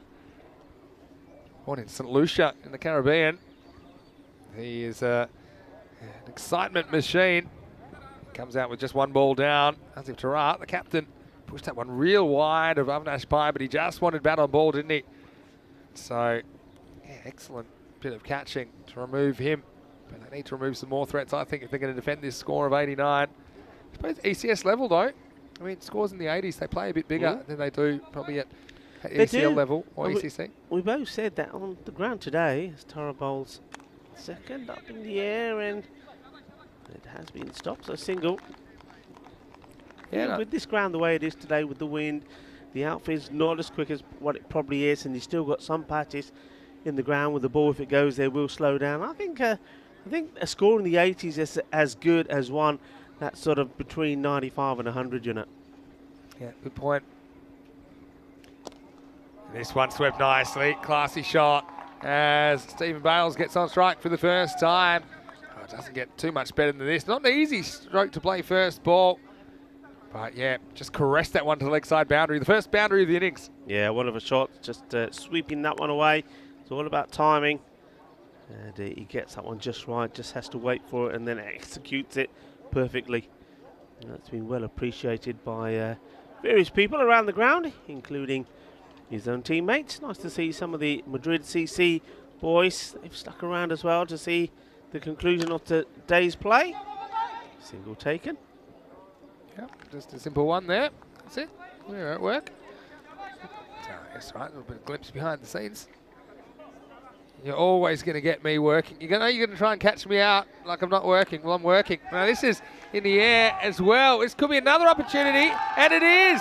So, a second wicket. And so, wow, how about this? Kaynes goes the journey. I think he does stay just inside the field of play. We'll have a look at it on the replay. But what a start this is for Malaga. It'll be 6 for 2.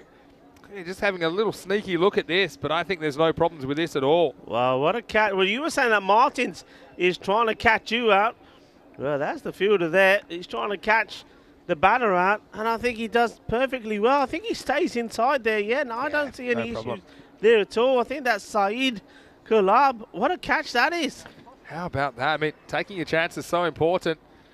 Yeah, it's okay, Ness. That's another big hitter back in the shed in the first over. 6 for 2.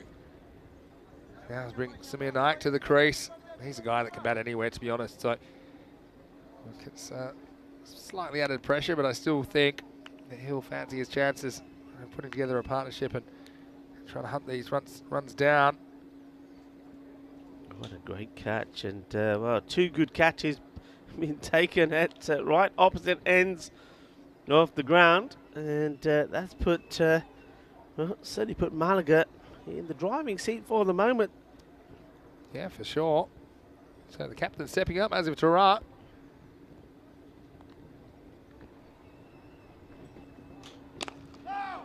Solid drive. But, this is going to cost him a run in the end. This is pretty sloppy stuff in the end. And so, no, it gets off the mark in unorthodox fashion. And if you're doing a wagon wheel at home, I don't really know how to score this one. It's an overthrow, I suppose. Just play back to the bowler. And throws it off the pitch, goes straight through the keeper's legs, and they get one. How does that go through Afzal Shah? I would never know. It looks like he's got it all covered. But well, Samir Naik says, thank you very much. If he was a goalkeeper, it would have been one of those all-time bloopers, wouldn't it? Because it was just rolling towards him. Through it went. 7 for 2 then off the first. Samir Naik will retain the strike and be facing the start of the second over. Hello to Egan Dantas, who's in the chat. Hello to you. And I'm calling him MS Dantas last year when he was turning out for Costa del Sol in the Spanish Championship weekend. Hope you're well. Hello to Kisma as well. And everybody else that's in the chat. It's great to have your company. Everybody coming back down to earth a little bit after the European Cricket League finishes. And it's obviously a very, very special occasion, but still wonderful that we've got live cricket coming your way just about 36 hours later. Here's Mohsin Tarat. Cut shot. Goes through the fielder at point. So probably going to get a run either way, to be honest, but at least it doesn't go to the boundary. Yeah, Mohsin Tarat, it shouldn't have been a run there. So after seeing 2 good bits of fielding, which resulted in 2 catches being taken, Malaga, we've now seen 2 bits of sloppy bits of fielding from them. Yeah, I mean, I'm probably going to get a run there either way because they ran on contact, but still, want to be cleaner than that. That swing it, chipped away, and this one is dropped, and it almost causes a run out. Well, this one was the 3rd opportunity, and I have to say, it might have been the easiest one of the 3, Rico. I think it is. This is probably straight to him. He makes it more complicated for himself the way he tries to catch it, and he's trying to catch it on the move. He just needs to steady himself, Baba Rashid, but the catch goes down. Oh, that's big. Now, going to watch this one get fielded by Kalab. Yeah, so just remember that as Bales was dropped on 5. He's looked good so far, even though he hasn't been there very long.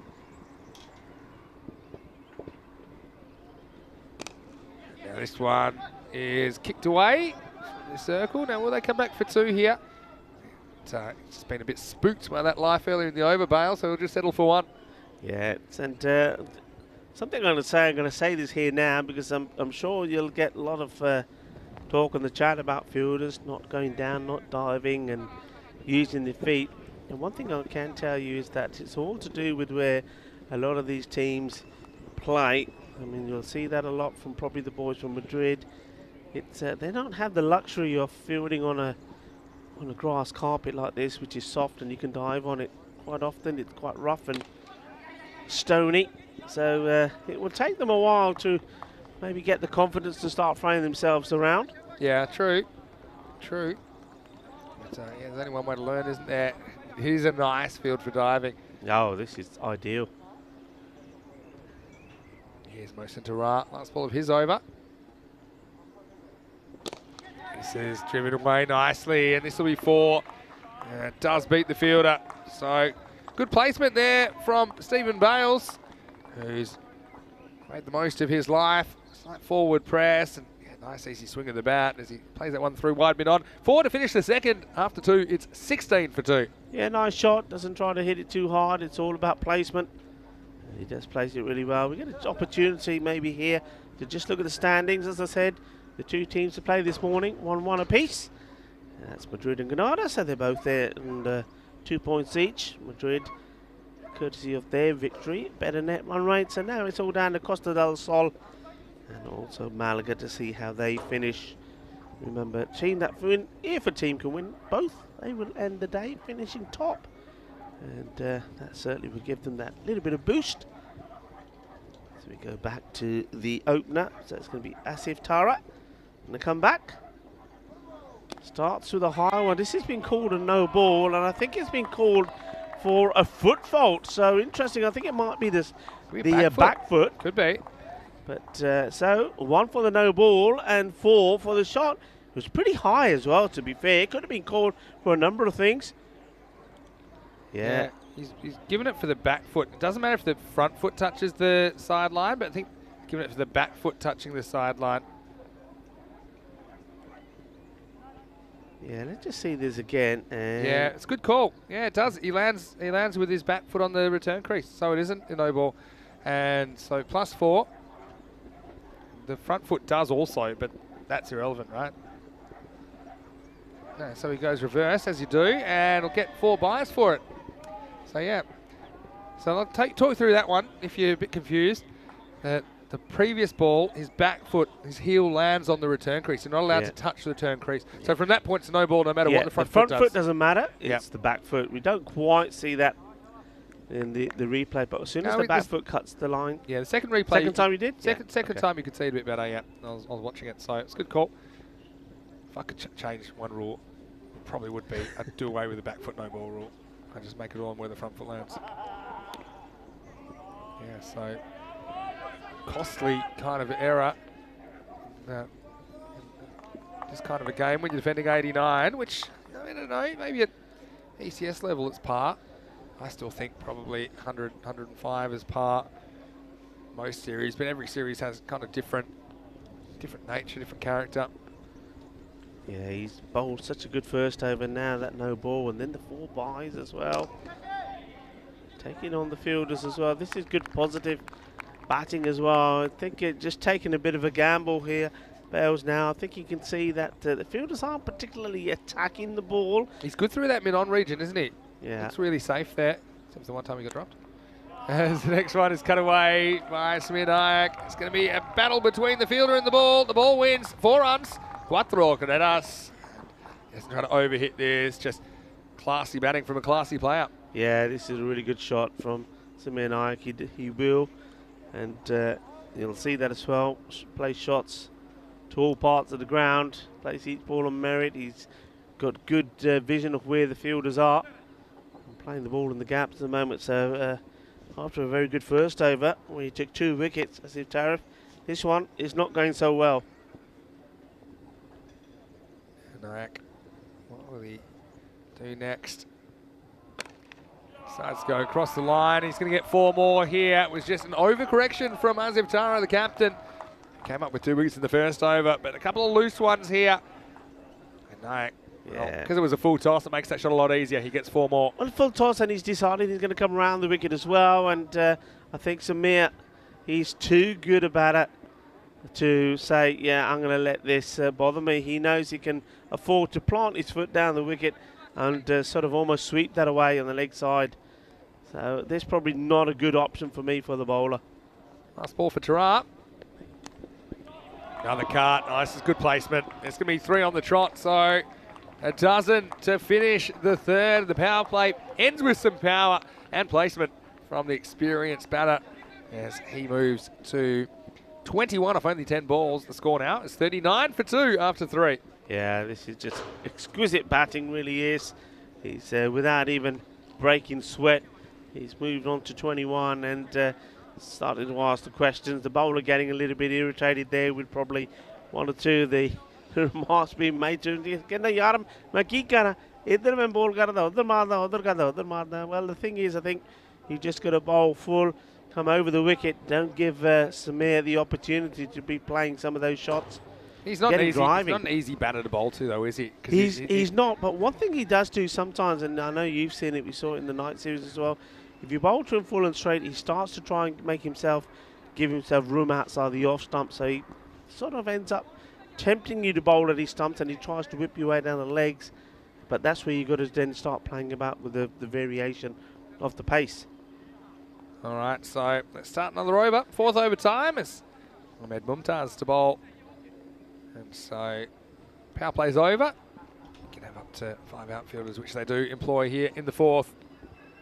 Oh, this one goes straight through. And I think this one is not, well, it hasn't hit the stumps, has it? Wow. What's happened here? I mean, Well, I heard a the noise. umpires are coming together. I'm not super convinced it's bat. I thought maybe it flicked the leg stump. It may flick the pad. I don't think we'll get this one. But, yeah, umpires come together. There's no doubt it was caught. But, I mean, what? I can't see what they'd be checking here. See, I think that hasn't hit the bat at all. I mean, I think that's hit the pad. I don't know if you're going to see anything Yeah, from man, this one angle. maybe you'll see it. I don't think that, well, he's been given, has he? Well, Yeah, I don't think it's pad, Vinny, from the way the ball goes. Really? I think when you see, if it hits the pad, the ball would have gone the other direction. I think he gets a little bit on this as he's trying to whip it. I don't see any real deflection from the ball, I'll be honest with you. I think it just carries on. I mean, it's an interesting one to see what they were checking. I think maybe the standing umpire called it out, and so just looked for any reason it might not be. I don't know how the square leg umpire can really help with that, though. But what it is, it's the end of Bales, who looked pretty good for 12, but he's got to go. And now Costa del Sol have lost the third wicket, 39 for 3. Yeah, so they get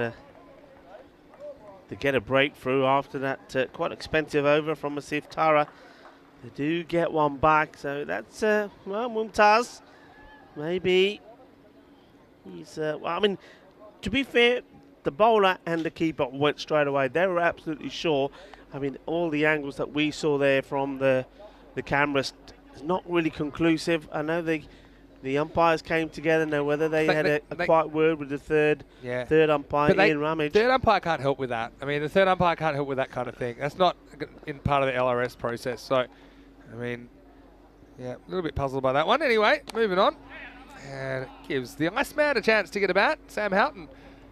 And yeah, he's certainly one of the players we enjoy seeing here on ECN.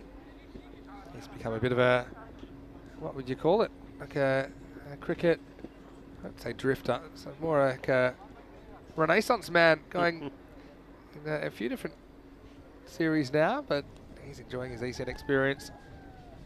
Nayak facing up now. Just leans on this, gets one. Yeah, it's interesting here because, I mean, Nayak hasn't looked in any kind of trouble at all. He's played the ball along nicely, but he's be aware of the fact that it's 3 batters have already come and gone, and one of them is a man that he was hoping to make the most of these runs with, Bales, and now he's got a new partner in Houghton, and these two really have to buckle down. Yeah, no doubt. Head of the rate, though. So this will just be one. Again, Mumtaz. He's just spreading a bit of that sawdust. Just, here's another one. He's getting pretty close to that sideline. That was probably just okay with the back foot, but he's got to be careful. Don't want to give away another no ball. Get ready, they've got the rate down to about 7.5 and over. So, at the moment, I think Costa del Sol will be pretty comfortable with where they're at in the game, despite losing those 3 wickets. Cut away by Nayak for one. Got to say hello to Jeff Maguire in the chat, who said he's safely back in Northern Ireland. Well, we certainly loved having you here, Jeff. Hello, Jeff. Sorry, I'm giving away the hat to Ali Raza Islam in the qualifier too. No, there was also the hat trick, wasn't there? To for Atif Atif Mohammed. Yeah. Yeah. Hello, Grizzly. And, of course, thanks for all the support No here. ball called this time, and this is probably a back foot no ball. Would have been a wide anyway, I think, but there is the call. And yeah, you'll see here where this back foot is not allowed to touch that sideline. So yeah, fair enough. And the difference between, it would have been a wide anyway, but the difference is that this will be a free hit now. So it's a slight difference. It means that Houghton can just go crazy on this one.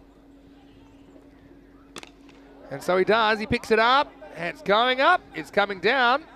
It's dropped, but it doesn't matter. It'll be a single.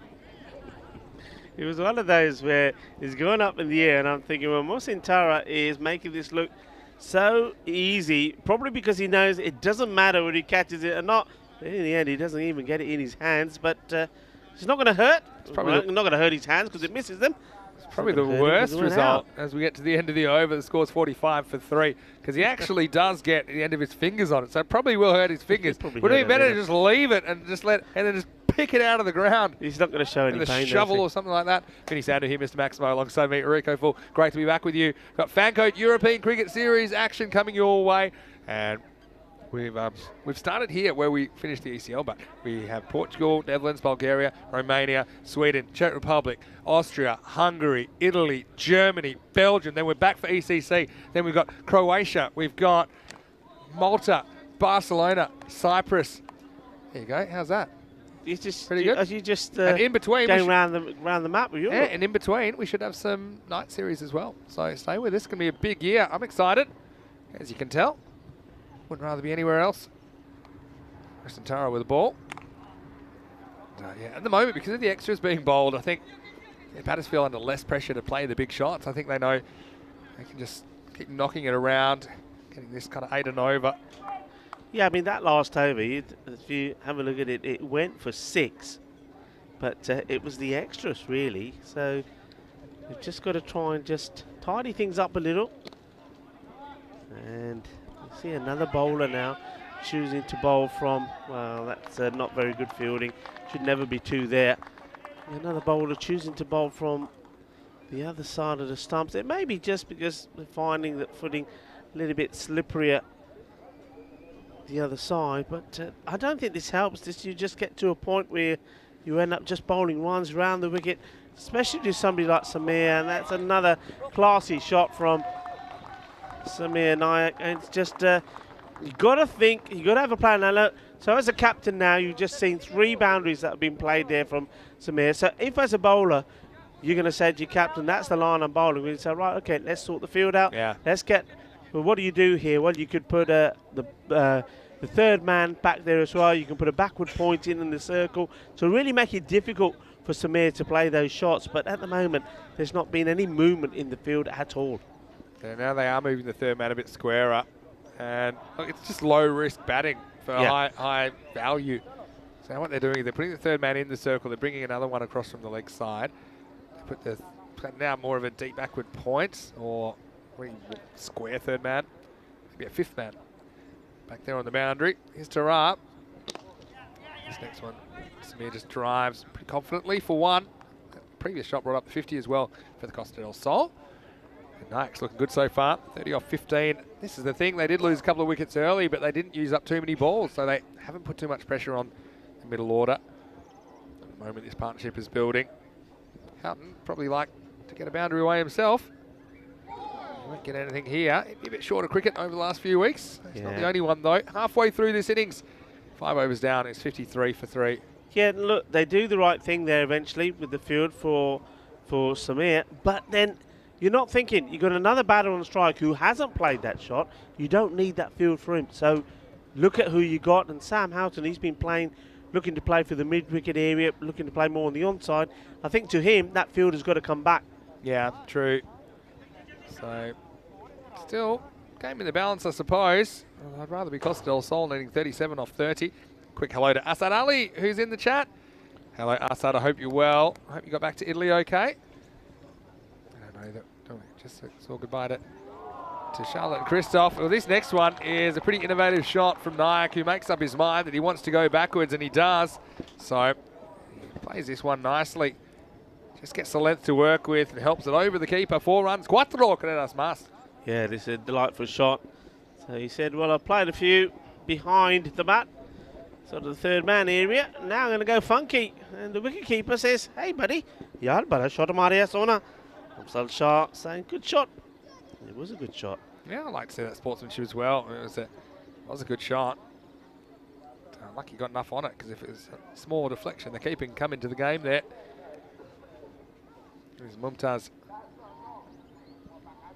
Oh, and then, yeah, he almost wants to do it again and changes his mind. And I think this is because there's nobody at fine leg at all. Yeah. So there's nobody. There's a deep backward square. And then the next fielder in the region is a very fine short third man. So because there's nobody there, I think Samir's thinking, all right, I'm going to go for it pretty much every ball. But then that time he just bailed out of it about halfway. Yeah, it was a bad delivery as well, though, wasn't it? A little bit fuller, a little bit wider. Look what Samir's doing here now. Now this, I don't call it. Here. No, that's good.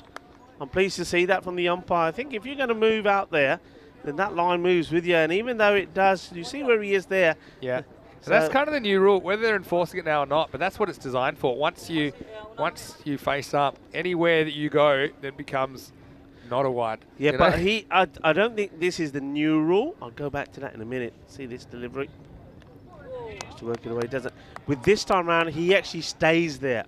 So he steps outside and stays there, so the line stays there. But he actually moved back just before the guy bowled it, right? He moved back a little bit. A little bit. A little bit. Yeah. So the difference in the interpretation now is that pretty much that line, once it moves, it's a one-way street. It moves, and then even if you then move back, the line doesn't move back with you. That's correct. Starting officially from the 1st of October. Amongst one or two other rules. This has been well struck, and nobody is going to stop this. That's 4 runs. What a lovely shot this is. Lovely placement. Cuatro carreras. Yeah, this is a nice one from Houghton. That'll get him going. Not too much foot movement, but hits the ball hard. He's got a pretty good eye. Bully's got a pretty good eye as well. Yeah. He didn't even see that coming from under the fence, but still stops it. Yep. A few people need to watch Bully for some fielding tips, I think, based on what we've seen this morning. Houghton will just easily work this way for 1. So it takes us to the end of 6 overs. The score is 63 for 3 with 27 required off the last 4 overs of this match 3 of the FanCode European Cricket Series, Spain. Yeah, I mean, no need to do anything crazy, really. Costa del Sol. You can do this more or less, run a ball, and the number of extras and things that they're getting along the way, I think they'll just play every shot on merit. And both these batters seem to have quite a calm head on the shoulders. They don't seem to be looking in any sort of danger. Enjoying themselves. Well, certainly, I think Samir Nayak certainly is. And mind you, he's had plenty of practice with the kids, hasn't he? Yeah, no, he has. And that was Jeff Maguire saying he was really impressed with the cricket school project, and particularly people like Samir. We're so critical to it. Here's Wakas Ahmed. Houghton's looking more confident every ball. Cracks this one out to Deepex to recover for a single. He's having a hard time stopping the runs now at the moment, aren't they, Malaga, at a time where they need to find a few dots and probably a wicket or two to get back in this match. Yeah, that field has changed again to Nayak there out on the off, and that's what he's going to do. You're just not thinking. You're not thinking what the man's trying to do. I mean, they know they need to have somebody out there on the boundary, and everybody behind is up, and he's going to play that. This one's a full toss. He could have put it wherever he wanted to, but he shows a bit of his class. That's a really tough shot to get there. You got to get the timing just right. It's all hands, and yeah, he wanted to go that fine leg region again because of the fact there's no fine leg. He didn't get the ball for it, but he still went with it, and it was a kind of reverse paddle, if anything. Just a true ramp shot. Yeah, they're just following the ball, but they're not, if you know what I mean. It's all very well moving in there, but he's inside the circle. It's going to go over him if he plays it again. Yeah, that's the one he wants. He might have almost found the fielder, because I don't think he wanted it that square. So Samir will get 1. Still now exactly a run of ball. 21 of 21 required. Costa del Sol, they seem to be cruising after a bit of a wobble at the start when they lost a couple of early ones. Avinash Pai and Nesta in the first over. Shot into the ground from Houghton, takes a single. Yeah, this is a lovely part of Spain here. Of course, it's Cartama. Cartama's known for its agriculture. It's very green and lush, and citrus trees and olives and almonds, to name a few. Just nicely nestled. Well, what's happened here? Well, does this hit the bat second time? He hits first time. Wicketkeeper's on his way to try and catch it. And then I think With Knight not knowing much about it, comes and hits him again. Watch this. It's a hit him on the shoulder, I think. I think he hits his pad the first time, so I don't think it's really a catch. Yeah, found himself in a weird position. Nothing intentional about it, though. Okay, so where's he going to bowl this? You've got to be pitching right up. I think Samir still wants to go fine leg. There you go. Oh, this is going to go straight to that guy. I was wondering what he was doing there, and that's what he was doing there. Yeah, you see. He was prepared for the keeper to miss one. That pretty much went straight to him. Well, he was inside the circle before. Now they moved him back, but he's still. I mean, where he's standing, there's no point standing there. Go back on the line. You're either inside or you're on it. All right, so that's the end of 7 overs at 71 for 3. And a reminder, these two teams will do battle again in match 4, the final match of the day here. The opening day of ECS action from Cartama. And this time, see once again, CDS, they won the toss. They'll be bowling first. They will be chasing. That match coming your way in approximately 40 minutes time right here from the Costa del Sol, and the sun's peeking through. So on a day that a lot of people thought that we wouldn't get any play, looks like we might. And Man of Night coming into the lineup, as is Michael Kelly. Bruce Reynolds into the lineup. So looking forward to that match. Man Abid started well. This will be called a wide though. I think it's a good call. I think, yeah, I'd be wanting to get Samir to play a different kind of shot at this stage. So I'd be plugging the fine leg and third man and making him drive, which you can do, but it's making him do something different. Yeah, but Samir, you see what he's trying to do there. Again, though they put the fine leg back, you need the man backward point on the boundary as well to him, because he's going to eye up that area. There we go. Thank you very much. Yeah, too easy, isn't it, really? But he put it there. It was short. It was wide. And once again, just an ease of movement around. Samir Naik's batting today. Here's a question for you. Samir Naik batting. How many shots has he played with the balls gone on the leg side to the man at square leg or mid-wicket? Yeah. 0. So get your field right. And, well, they've got the opportunity to learn about his batting in this one, because they're going to play each other again. You know where he plays his shots. Yeah, he's just looked very good, hasn't he? 43 off 24 now. So he misses out. Does he get a little edge? Well, big appeal. And no response. Yeah, I don't think he's touched anything here. Well, I think you can normally tell from the reaction from the batter. If he doesn't hit it, it should be a wide. I know he ends up over there, but he didn't start over there. All right. Play on. This time, won't get a wide, but he will get 4. And so, good footwork that time gets him across. And so, Cuatro Cadenas Mas. Eventually, whoever has to fetch these will probably say, look, why don't you just leave me back here? Or try something different as Samir Naik moves to 47. It's been a very sort of easy, straightforward walk in the park for Samir Naik. He's enjoyed himself out there. He's played a nice array of shots, some funky ones. But, well, he's been helped by not good management in the field by the captain. I think Asif Tara needs to be a little bit better in the second match. Now he goes again. This one, will it go all the way? He has to run him out, I think. Samir was pretty slow getting going, but he still will get back for 2. Might have had a chance for 3 there. He gone straight away. And that's because this field, yeah, still a little bit soft. Normally that would run away for 4, but this time it's just 2. Takes Samir Naik to 49. Yeah, gets himself finally into position. And you're absolutely right. Another day, a sunny day. That goes all the way to the boundary. That's B's 50, but he's almost there, 49. I can't see him blowing this. Famous last words, but he will get his 50. And well batted, Samir. He deserves that. As made to hustle, but he brings up his 50 off 28 balls with 9 boundaries in there. So it's been a calm sort of an innings, hasn't it, by the number 4, as he came in after a couple of early wickets, but we knew he's got the maturity and the talent to engineer this chase. That's exactly what he's done here in match 3. Yeah, he's made it look easy. He's batted really well. बहुत अच्छी batting की थी बधाइयां समीर नायक नु अपनी 50 बना लिया अज. Houghton lets this one go. Called a wide. That's a good call. Got a bit of the line. Always very measured in his decisions, Andrew Elliott. Never rushed into a decision. I like that about him.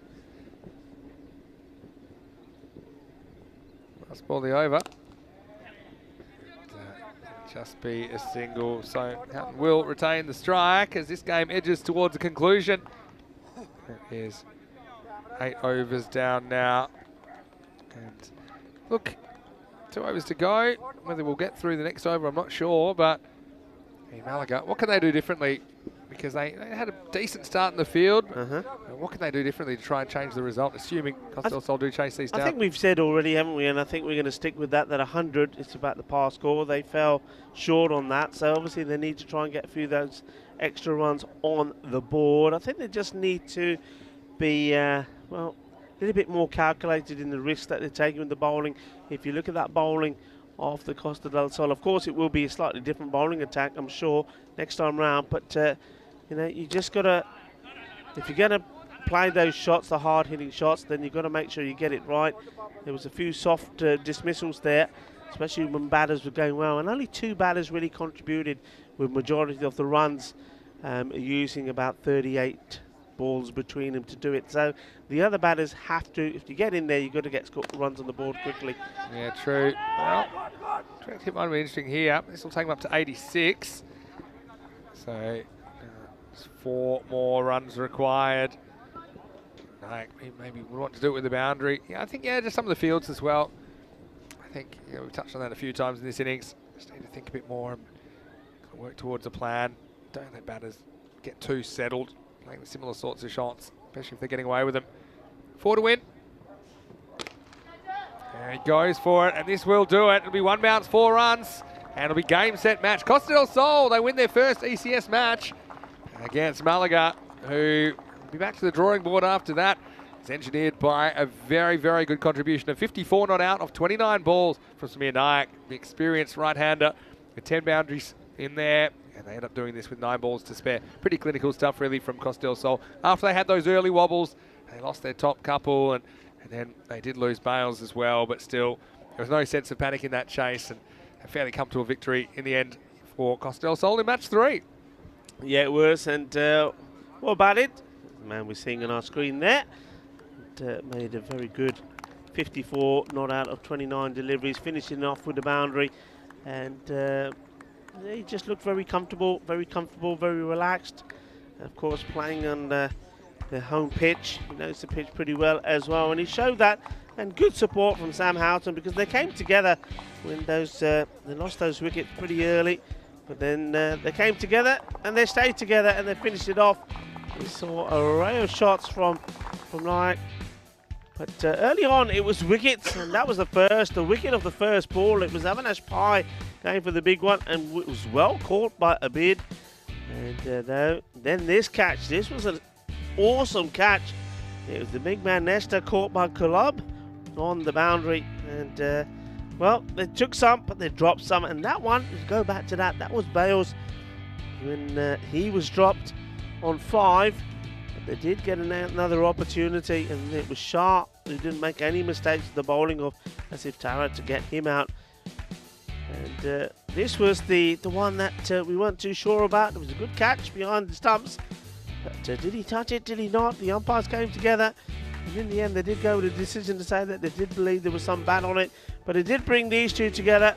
And Samir Nayak, he played some really good shots, and was showing his teammates how he's done. Shots all around the park, really. He was helped by some indisciplined field positionings, it has to be said. He didn't really read the ball very well, or the shots that were being played. They left that gap there open too often. And if you do see a wagon wheel of where a lot of these runs came from Samir Nayak, you'll probably find that, well, maybe as close to 30 of those runs came behind the wicketkeeper in those areas. It's also, it shows the batsmanship of some of the batters. I think that they're not easy shots to play, those ones, but they make them look easy, those little ramps and little deflections. So Samir Nayak, he was key, wasn't he? 54 off 29 with 10 boundaries. Liked his innings. Sam Houghton helped him out at the end as well, the Iceman. Well, he knows how to finish an innings, that's for sure. 13 not out for him. That was after a dozen from Bales early on. The early loss of Pai and Nesta. I'm sure that they'll be hoping to make up for that. They get another opportunity in the second match, which is coming up in around about half an hour's time. Asif Tarat with the 2 early wickets, 2 for 26 he finished with. The other one went to Ahmed Mumtaz.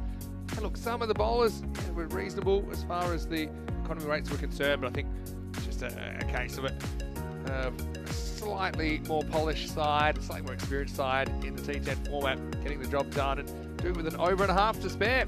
So we're going to take a quick break. We'll be back in about 25 minutes with the last match of the first day of ECS 22. It will be Costa del Sol once again. They'll be bowling first against Malaga. Join us for that, Vinny Sandu, Mr. Maximo, alongside Rico Full. Back in 25. Enjoy the break, but then join us right back here for one more T10 match to take your day home. Vinny Sandu, wishing you a very, very happy opening day of ECS. Back for more soon on ECN. You're watching the FanCode European Cricket Series.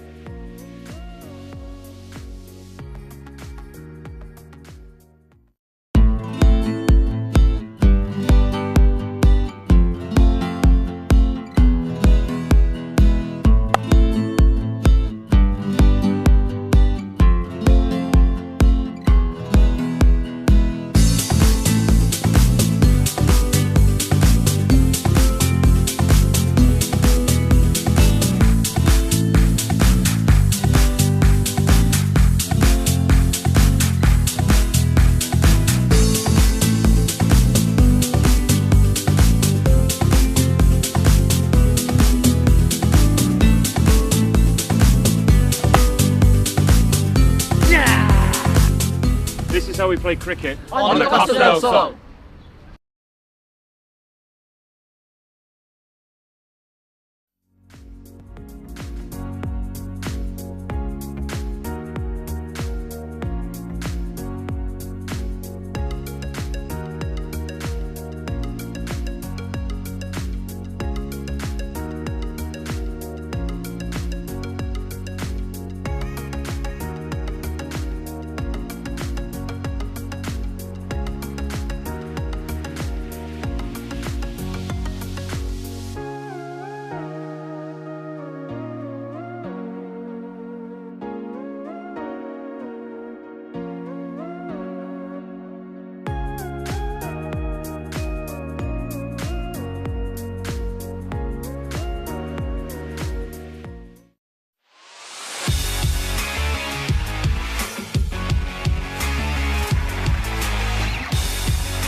Hello and welcome back to, as you see on your screen there, the Cartama Oval here in Malaga. We're in the region of Andalusia here in Spain. And, well, this is basically the heart of the Costa del Sol. Though you see here at the moment, not too much coast. You see the Sierra de Cartama. This ground is beautifully nestled in between that mountain range. And you may have heard me say earlier that this whole area is known for its agriculture. A lot of citrus trees, almond trees as well. And this match, we'll be seeing both these teams go at it earlier. Some changes there in the side of Costa del Sol. You see Manaf Nayak and Bruce Reynolds coming into the side as well. And just good to see Child Hurry there as well. Malaga, they seem mainly unchanged, but they'll want to change the result. They need to get a win under their belt, and if they are able to, well, that'll be a nice start to the day for all the teams, basically, all picking up some points on the standings. But of course, I think with this one, Costa del Sol will be looking to make it 2 from 2, and with that, finish day one of this FanCode European Cricket Series Spain top of the table. And certainly what they showed us in match one was that they sort of have the strength, ability and depth to do that if they're to apply it all. They had a little blip with the batting earlier on, but they did come back good. A very warm welcome to everybody that is tuning in, whether you're watching via the YouTube chat or whether it's well, through FanCode in the sub-Indian continent. Namaste. And well, also shukriya for watching We always like your input, and we always like knowing that you're there, and a lot of healthy chat on the YouTube chat as well. Remember, tell your friends, tell your family, and subscribe as we get ready for the start of this one. It's going to be Michael Kelly who's going to be bowling the first ball. Bowling to Nadeem Hussain.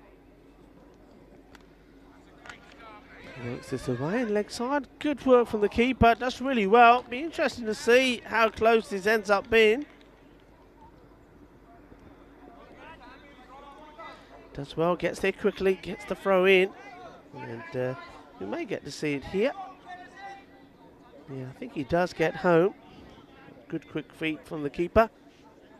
And, oh, well, do you think his bat was just up in the air? I think it probably was, you know. But the batters do cross. Kelly. Now to Ahmed. And this one, sure, whoa, it's okay.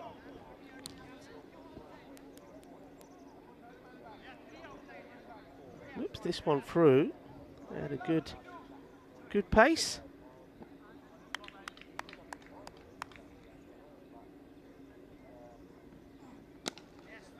Good bit of movement. Oh, if this hits, it's adios. And he would have been out. He overcommits.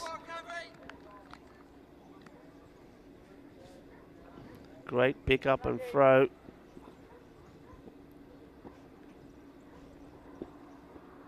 Survives.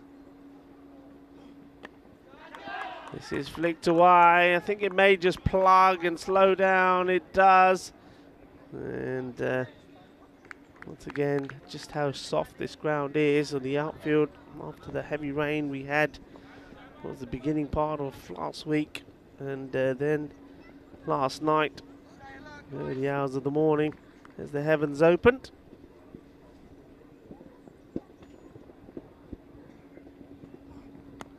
And this one's been hit pretty well, goes all the way. Balle, balle, balle, ginna sona, shaka, well, this one been absolutely creamed at the middle of the bat. Perfect timing and power combined together to get the maximo. That's what they need to do at regular intervals. This one's hit straight down the ground. Nice shot, nice pick up, and a nice time for us to welcome that man, the youngster, the son of Samir Nayak, Manav Nayak. He's playing now, and he's a very talented young man. Looking forward to seeing him not just play this match and this series, but many more in the time to come. And speaking of him, he's going to come on to bowl the second over. First over is done with 9 on the board. No wickets down. Both batters have made a start, but it's been the good hitting for the moment of the left-hander, Nadeem Hussain. He certainly played very well in that first match. Hoping to do the same in this one. Made 33 of 19. Can he go all the way and get a bigger score? And certainly you feel that if one of the Malaga batters is able to get maybe 50 on the board and the others work around him, then they can get to the 100 and maybe beyond. Score of 110, that sort of area certainly would be a testing one for the Costa del Sol. Well, it's not going to be the youngster. Youngster's got the ball, but father says, I'm taking it off you. Samir Nayak will bowl first. This is quite wide outside the off stump. It's a full toss, but not able to make too much from it. I think that's probably clever bowling. He doesn't want to bowl it on his legs where he's able to get the full power into the shot. Field now changes for the right-hander, Ahmed.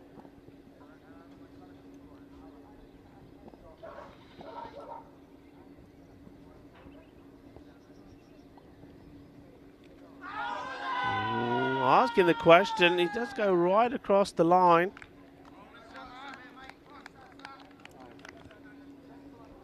And his leg by's his signal, so it does catch the pad. Let's have a look at this again. Where's this pitching? Yeah, that's going on to drift down the leg side. Bat on the ball, but not able to get past the fielder. It's a single.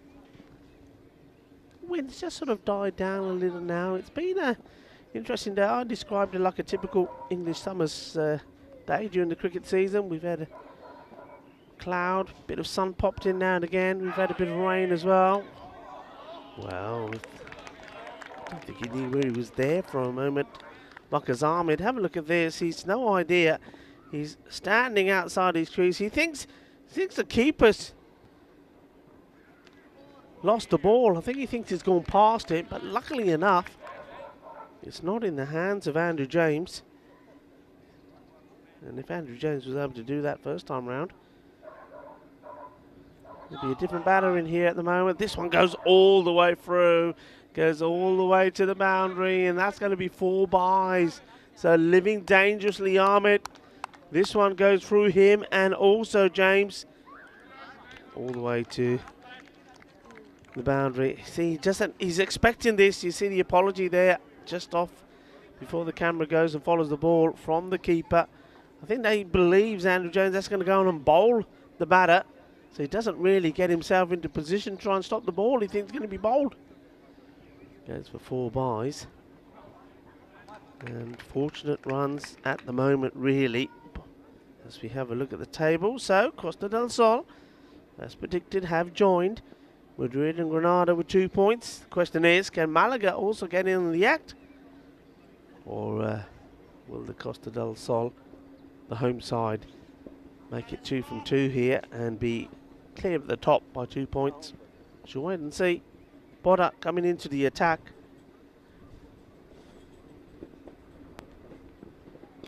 And he gets the wicket straight away. And he gets the dangerous man as well, Nadeem Hussain.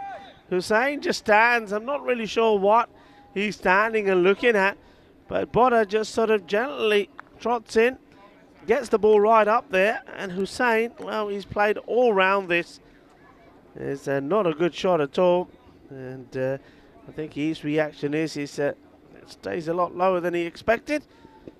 But he did take his eye off it, so well, he's lived dangerously, both these batters.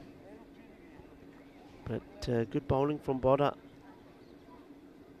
It's one of the youngsters that we saw playing for the Carpe Giants. And one thing Boda will do, he doesn't try to bowl too fast, which is what I like. And probably with these conditions, with the ground pretty soft underfoot, you're probably wise not to try and charge in. But what he is doing is getting the ball in the right places. So that's a good wicket to get, because they've got the danger man, Hussain, for 9. Having faced 6 balls. And now opportunity to bowl at the next batter. It's another left-hander, Shah. And Shah, well, he's trying to do exactly the same as Hussain. Got to be just a little careful. I know that quite often we say that you can't value your wicket too much in T10 because the innings goes pretty quickly. But at the same time, you've got to have some sort of plan. You've got to go out there knowing that, okay, I know there's only going to be 60 deliveries in the innings. I can't swing and miss and end up making dot balls, but at the same time, if you all go for the big shots and are not very selective, we could be all out, but not many. And this time, he's just more concerned about getting bat on the ball and just getting some runs. And in fact, he doesn't get the bat onto it. It ends up being a bit of pad. Making a change in the field now to the right-hander, and Ahmed himself hasn't really got going. Marcus Ahmed about to face his 8th delivery, only got a run on the board. It's still changes this field around a little. Just be wary of the time. Mr. Del Sol, remember, got 45 minutes to complete your 10 overs in. This one's hit very well and goes all the way. So finally Ahmed finds his range just a little bit short from Boda. And he drills this over the boundary on the leg side. Muscles it over. That's hit pretty flat and hard, but it's 6 runs. So Ahmed gets going. Boda has been good up until then. Will he finish well? Last ball. Firmly struck, and this one goes through the fielder, and that's the youngster. And Manav Nayak, I think he does get fingertips to this. It's hit very powerfully. You see here, I think the young man would be a little bit disappointed. That one's got through him. He's normally very good in the field, but it escapes him. 4 runs, so good end to the over. It's 27 for 1. That is the end of the power play. So even though there was the wicket in that over, it also happens to be one of the better overs.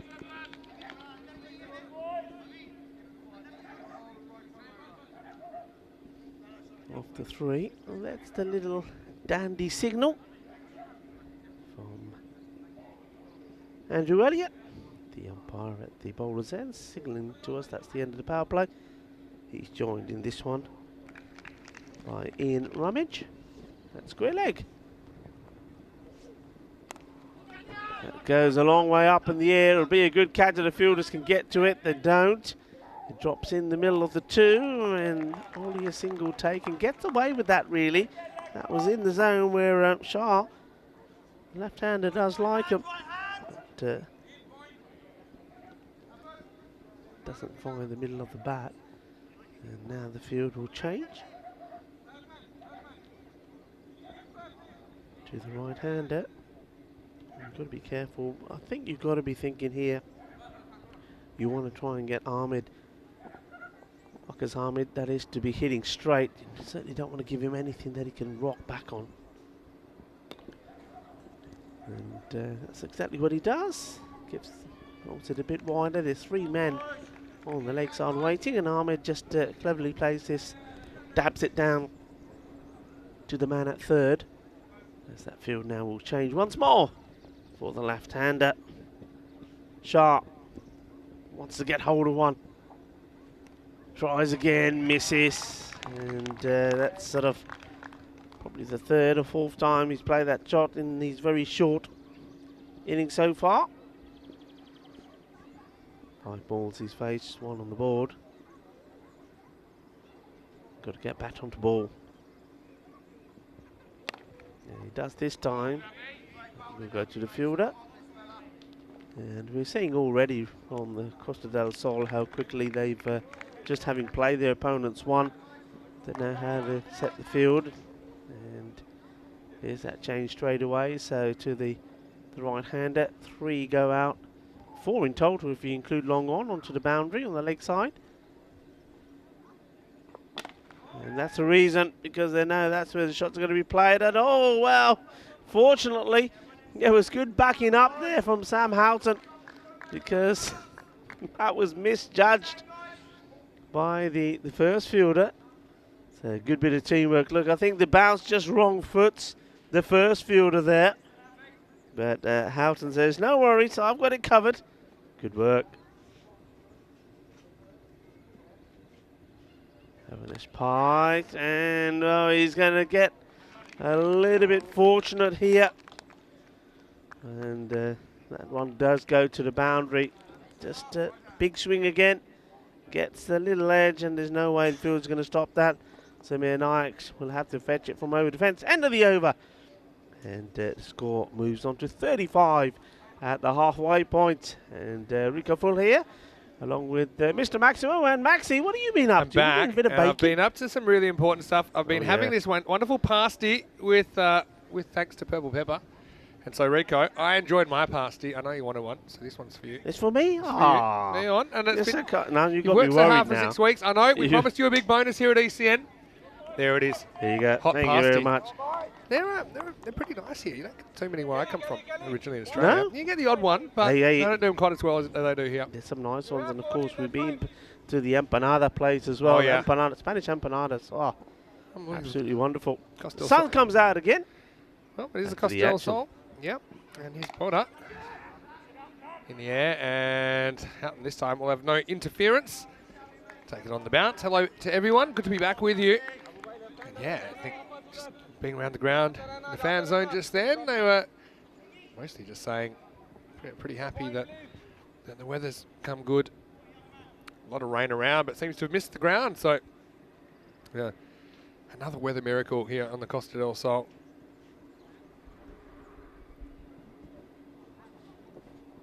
Potter, he's bowled well. And, well, it's more the same from Shah.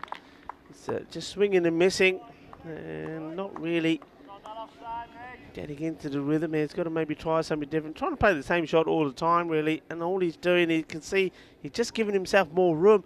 Just moves further away down the leg rather than going to the ball. Gets bad on this one. We'll take a single. Yeah, so Malaga saw that they need more runs to challenge Costa del Sol. I think maybe 100 plus, I think. It's a good start. I'll be a little bit worried about the players they've lost so far, or the player they lost, Nadeem Hussain. Didn't quite crack double figures. Got him. That's well bowled. Pitches it up.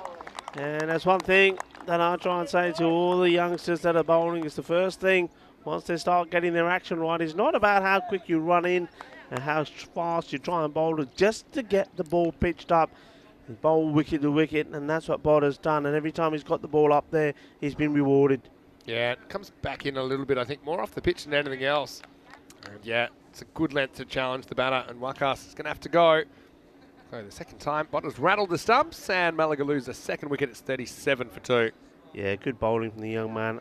I've been very impressed with what he's doing. Just not trying to bowl too fast, not trying to overdo it, just getting the ball in the right places. And as one or two of our viewers, especially those watching on YouTube, have already suggested in the chat, it was nice to see some of these players playing for the Calpe Giants, and Botter was one of them, and he bowled very well in that team as well, and he's just continuing to do the same here for the Costa del Sol. I'm always excited when I see young players getting opportunities. That's one of the things I love about ECN, and you're seeing how they handle the pressure in the big time and the attention. Here's Bona, 2 to come.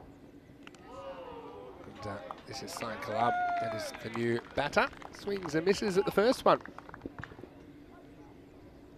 Yeah, it's got once again, like I say, you've got to have some sort of plan. It's all very well swinging, but at the moment there's more missing than hitting, and it's sometimes better off just trying to just place the ball around and take the singles.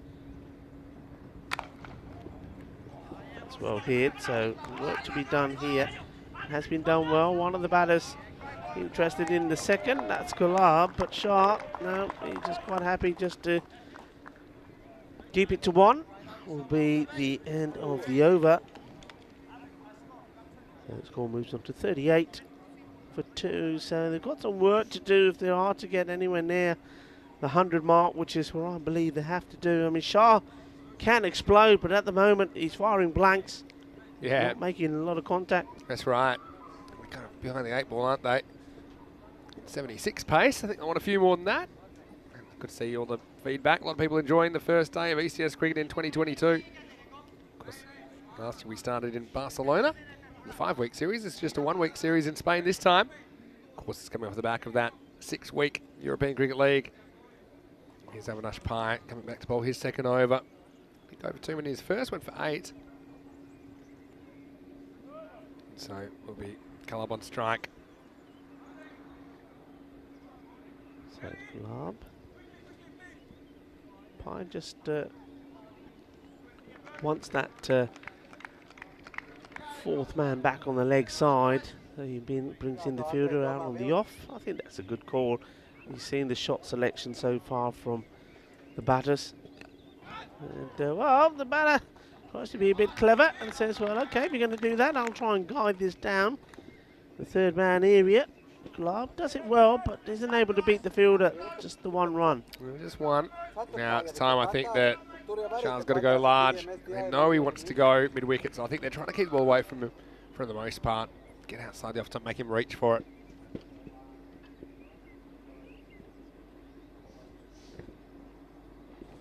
Nice bite. Cricket ball, well bowled, well executed. Sometimes those ones go wrong. You fire them down the leg or end up being a full toss, but he's got that on the button. Yeah, you can see that fooled him because he had to make an adjustment while the ball was travelling to him. Just kind of jammed down to get something on it. Sliced up in the air, opportunity. Two fielders coming together. Somebody's going to call it. Ow! That could have been nasty. That really could have. If that were on a football pitch, that player would have been off. And that's Sam Houghton. He's charging here. And, wow. Well, he must have heard the call. I mean, Houghton was committed to it, wasn't he? Oh, this is a wipeout. He had no idea he was coming. And in the end, was lucky that I don't think there's no significant contact there. It could have been a disaster. Well, this one is another one. They've got to call it. Somebody's got to call it. And it's been taken. Good catch in the end. And I think that's Iggy. In Higgins. Iggy. Isn't he having a good day? Well, he deserves his moment as well, Iggy. He worked so hard and has worked so hard during the Bet-the-Ball European Cricket League here, doing a lot of hard work around the ground relentlessly. And now he's getting his opportunity to play some cricket. And he's having a very good day. He's bowled well. And you see here, he shows one or two others how it's done. A good catch. Yeah, and it wasn't sure it was his catch till quite late in the piece. Samir's saying it was yours all along. He's saying, what are you doing to me? Putting me under pressure. They could have raffled that one, I think, but he showed some good composure, held his nerve, took it two-handed, and so another wicket goes down. It's the top three back in the shed, and Afzal, unfortunately, can't crack double figures, much like Nadeem Hussain. He goes for 9, and it's 41 for 3. Yeah, never really got going. Did Afzal Shah. Now he has to get going, but not where he wanted to. Back into his team's dugouts. He's batting for the day is done as the new batter comes in. New batter at the crease now, Ahmed Mumtaz. So yeah, 3 wickets, yes, but also that run rate at the moment, just 7.2 and over. Needs to be raised, but how? He's just so clever at mixing up his speeds, and it's hard to get after. You see even that last one that eventually did the batter, Afzal Shah, after the cricket one, it looked similar, wasn't it? But it was just a little bit slower. And so he was early through his shot, and that's why it went straight up in the air. Nice ball for Pai. Gets this one in as well. That's the end of the over. Clever bowling and a good spell from Avinash Pai, just conceding 11 runs. Picked up that one valuable wicket there as well. And still no real acceleration in the score. 41, 3 wickets down, 6th over. So what do you reckon from here? Yeah, I mean, look, if you can get 10s, it's 81. Doesn't seem like enough, though, does it? I mean, it's hard to see where that acceleration will come from at the moment. But looking forward to see how they try about it. And, of course, Malaga, their first ECS experience. So, yeah, it's an exciting day for them. And I'm sure a lot of people around the world excited to have ECS cricket back. And now Bruce Reynolds is going to get a bowl. He's into the side for game 4. Just a little bit too wide called. Bruce Reynolds. I'm sure he's out to enjoy his moment out there. His first Cricket Network bowl. This has been hit well, but again, well stopped. In comes the throw. If he's gone. He's absolutely gone. Well, he doesn't even want to get into second gear. What a lovely pickup this is from Avinash Pai. And he's saying, yeah, I've got him. Yeah, a bit of gun smoke there. As good as it gets, really. I mean, you've got a feel for the batter that's run out here because he gets called through straight away. He's not really backing up, to be fair. Yeah. But yeah, he regained his balance real quick, and it was a bullet to Andrew James. Look, And he's out by 2 steps. Excellent fielding. That's the difference. We've seen some indifferent fielding today, but that was top shelf. Yeah. And that results in a 4th wicket. It's 42 for 4. Yeah, he does that. I mean, it's a great bit of cricket in terms of Costa del Sol and M&S Pi. Well, he backs up his good bowling with his good fielding. But the man there, he just doesn't run, does he? He really doesn't get going at all. And has to make his way back. The backing up wasn't good to start off with, as we know. And, well, it's adios to Mumtaz as the new batter comes in. That was pretty wide. Again, it's about shot selection. If you're gonna go after these wide deliveries, whether they're outside the off stump or the leg side, if you're gonna play a shot and get bat on the ball, you've got to make sure it goes to the boundary. Otherwise, you're just losing yourself a ball and a run. So, Norman Abid is there now. And he's batting with Zaid Kalab. So Mumtaz, the man that was run out. The Reynolds creating a wicket. Not probably how he intended. This time it is left, so Kalab at least showing that he is able to assess whether he needs to play a shot or not. He just drifted outside the wide line that time. Oh, see. Well, this one was pretty wide as well. I think under our playing conditions, this is probably a wide because he doesn't move until the ball's bowled. So even though he steps, that's got to be a wide. That's a wide for me, yeah. And this one was pretty close to being out. So just bouncing over the stumps. That's a big old swing at this, and see, not that far over. Reynolds certainly testing the batters. One's hit pretty firmly, should be fielded, and is. And that's the young Nayak Junior, son of Samir, doing the fielding. I'm sure we're going to see plenty of action from that young man. Very talented cricketer. So I'll come back to that in a second. Why I think under our playing conditions, that's normally called a wide. It's because you don't want to discourage people from stepping and trying to hit the ball. You know, so. It wasn't a definite movement or change in stance. That's why, in my opinion, it wasn't preempted. Oh, yeah. This is. I've just seen a free hit signal there. All right. So we've missed something. Must have been for a field, I think. So they're going to go after it. And, I think it'll just cost them 1 anyway. Yeah. So just checking the scoring of that. There was no ball +1, so I think it was for Jimmy outfielders. Yeah, but it wasn't a preempted, pre-delivery movement. So I think that's why probably the line's aligned there. We do things slightly differently, don't we, on ECN? But this is a nice shot in any form of cricket from Kalab, who steps down and hits it into the gap, straight down the ground. Good footwork. He gets 4, and that's the end of the 7th over. Brings up the 50 as well for Malaga. It's 51 for 4. That's a good shot. Nice to see the batter, rather than just staying in his crease and having a swing, coming down, using the feet, getting to the pitch of it, and hitting it firm. Nice shot. Well, this is what we've got coming up tomorrow. Yeah, we've got the Madrid derby tomorrow. We're a long way from Madrid, but they will go head-to-head in the morning. Madrid United, first chance to see them. They'll be taking on Madrid CC in the morning session. In the afternoon, we'll see Costa del Sol versus Granada. So Malaga get the day off. It all starts tomorrow, 8:30 a.m. GMT, which is 9:30 in Central Europe, and 2 p.m. in India. Join us for another day of FanCode European Cricket Series action.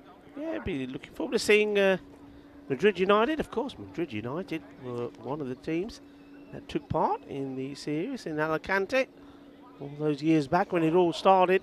And it'd be lovely to introduce them here again. And no doubt there'll be some familiar names as well. And talking of a familiar name and face, this man, I've seen plenty of him doing work behind the scenes. And now Iggy going to do a bit of bowling. Yep, here he is, over number 8. Well, how this one misses everything.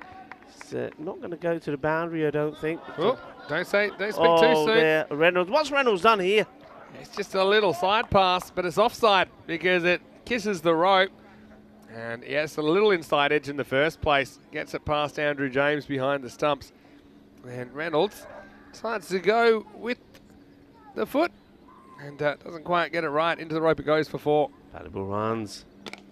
And this one is to the fielder, but he's not able to get hold of it, not able to get anything behind it.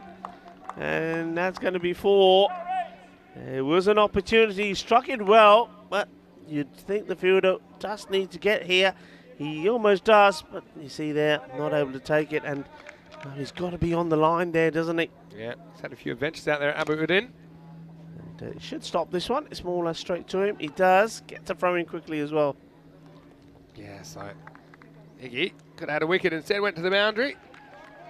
See if he can remove one of these batters as Malaga trying to lift the rate.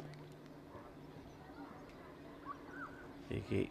Oh, just getting this over the keeper, but Reynolds is there to keep it just to 1. Yeah, pretty good bowling. He's pretty accurate though, Iggy. That's his thing. So using him as another kind of pace-off option at the end of the innings. Loves his cricket. Didn't quite crack the 11 in the Spanish Championship weekend when we were there in Sporting Alphas last year, but could see him in the side today. This time it's Avinash Pai who, in between deliveries, has a little swap. Just noticed the ball kept going there, so he decided, I want to go there. Avinash, very good fielder, as we saw earlier. Looking nice in his ECN floppy as well. Nice little touch.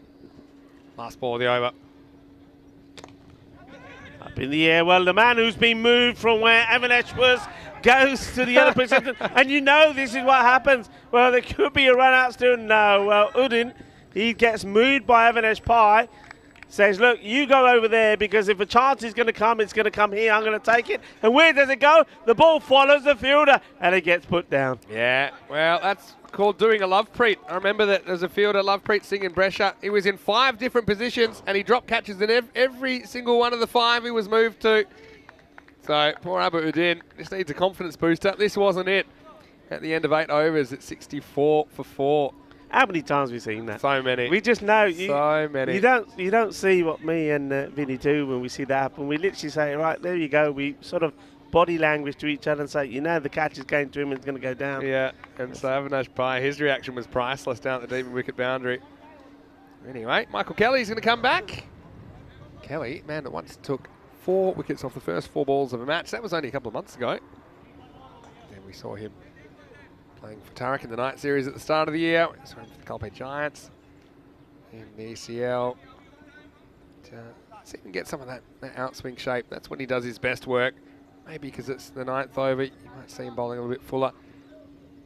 Might see him spearing at those stumps, to be honest. That's what he does, but doesn't miss by much. Yeah, he bowled a good first over. He was unlucky, actually. He went for 9, courtesy of some mal suerte. And now he's trying to, in the second over, get a wicket or 2. But the main thing is to just try and keep the runs down. They've managed to so far. In the air, and oh, well, can you believe that? Now, if there's one man you expect to take a catch, it's this man. This is Samir Nayak, and he's put it down. And the loudest noise on the field of play at the moment is from Manav Nayak, his son. He's in stitches. In fact, somebody better go help him out there because he can't believe it. He can hardly stand up. Well, Manav's grounded when he gets home. We know that much. And Avinash Pai. I don't think anyone can believe that. Samir's about as safe as you get, but he was running, wasn't he, at pace, and that's why he just found a way to fluff it. Oh, that was a dolly. He will hate that as well. He's got such high standards, and he still can't believe it there at cover. Oh, he may get another opportunity. Here we go. Here we go. Time. Here we go. And he put it down again. 2 in 2. This is unbelievable. Where is Manav Nayak? Cannot believe it. It's in stitches. Have a look at his son. Oh, would you believe it? Tell you what, whatever hair Michael Kelly has left, he's going to be tearing out by the end of this over. You thought there's no way he could drop one. He's one of the best fielders I've got to say see. this. Say after this delivery, first of all, let's see where this ends up. Being a dot. One man who's not impressed, of course, is Kelly. But look, we know that Samir Nayak is going to be helping out, guess who, with the coaching for the Spanish team. And, well, I hope Corey or Samir, they find a fielding coach because I There wouldn't it is like to see again. them doing the It was very Corey-like. coaching in the field. Now he's just thinking, there's no way I could drop another one. There's no way I could drop another one. He's got the heebie-jeebies. Last ball of the over. Along the ground. Well, Kelly goes wicketless. I don't think he's too impressed. And like I say, not much hair left. And they won't be even less if he keeps tearing it out like he would in that ninth over. All happening in the ninth. He's 68 for 4. That is crazy stuff, isn't it? Well, Samir Naik, the man who couldn't do anything wrong in the first match where he made that classy 50, and Boldwell took some wickets as well. In the player of the match performance in this one so far, it's all going wrong. 2 catches. The first one was a dolly, and the second one, well, for a man of his standards, wasn't that much harder. Oh, they were both dollies. I mean, the first one was probably a bit harder because he was moving faster than snail's pace. The second one, that was just a genuine symbols job from Samir Naik, who's one of the best fielders I think we've seen. And he just can't wait for this over to be finished. Here we go. That's the first one. And then, don't worry, this one, no way he's dropping this. And he just knew, that he was going to get heaps, and he did. All right, here's Abu Udin. Maybe he can do something with the ball. Oh, well, he's gonna get over the giggles first, like us all around the ground at the moment. Everybody's having a laugh at the expense of Samir Naik, but Samir won't mind it. He can take it. He's a lovely man. But sometimes it happens, you see, when you drop a catch, even the best of us drop them. Well, this one is dipping, ends up being a full toss, gets back onto ball. Now these two, right, okay, we're approaching the 70. Get a good over in here. Again, it's not going to be a score that they want. It's not going to be the 100 on the board, but they've got to try and push to see if they get it close and into the 80s. And one of the things I would say is you can afford to have a laugh, and I don't know, it's nice to keep team morale up. That's not normally how you want to do it because everyone thought that was hilarious, but that's the difference between dropping when team's 65 and 165, right? Because it'd be a very different feeling. At the moment, I think Costa del Sol, because they've kept the scoring down, they still feel pretty comfortable where they're at in this game. Yeah, because don't forget, that's also 3 drops on the spin. It all started off with Abu Udin dropping one, being moved from where he was normally, and you just think if having a spy stayed where he was, and all of that, what we've seen, we wouldn't have seen. Kalab. Oh, Kalab clubs this. He goes big. Captain Caveman style. Seis carreras. Kinna Sona. Shikalagia. Oh, Iggy's ball retrieving experience coming back in handy now because this was about 2/3 the way up the jungle. Bang, into the hill. Big hit. Yeah, that's well struck. That's what they need. A few more of those. A few more. It's shaka time here now. The Cartama Oval. Well, that's what they'll want it to be. Certainly the team batting. They need to get runs on the board pretty quickly. Dumanaga. And short, up in the air. And, well, where is he? He's hiding now. Samir doesn't want to be anywhere near with the ball. Disappeared. Where is he? Deep extra cover. Wow, this is still quite unbelievable. I'm sure that'll be in the highlights. I'm sure it'll probably be in our plays of the week as well. Wouldn't it have been good when he dropped the second one if Evan Spy said, "Oh, you come here, I'm going there now." It's going to be out, I believe, but it probably will be a wide as well, surely. Yeah, it will be a wide. Great work behind the stumps there from Andrew James. Yeah, but he's got good hands there. He's got broken thumb as well, believe it or not. And he's keeping anyway. Tough as nails, Andrew James. Always gives 100% for his side. And yeah, comfortable decision for the umpire to make. It'll cost him a run, but trade it for a wicket. So well done to Abu Udin. He does take a wicket here in the ECS. And with that one, the score is 80 for 5. Yeah, absolutely, Vinny. Well done to Udin. Gets a wicket. It's not had the best of times out there in the field. Wicket's a wicket. So well done to Udin. Score in the 80s. Where can they take it to? 2 balls to come. Well, this will help. This is big. It's a full toss. Shaba, vale, vale. Manos arriba, árbitro. Eso es 6 carreras. That's a decent result. I know they lost a wicket. They still get 7 off the delivery effectively. Goes the wide.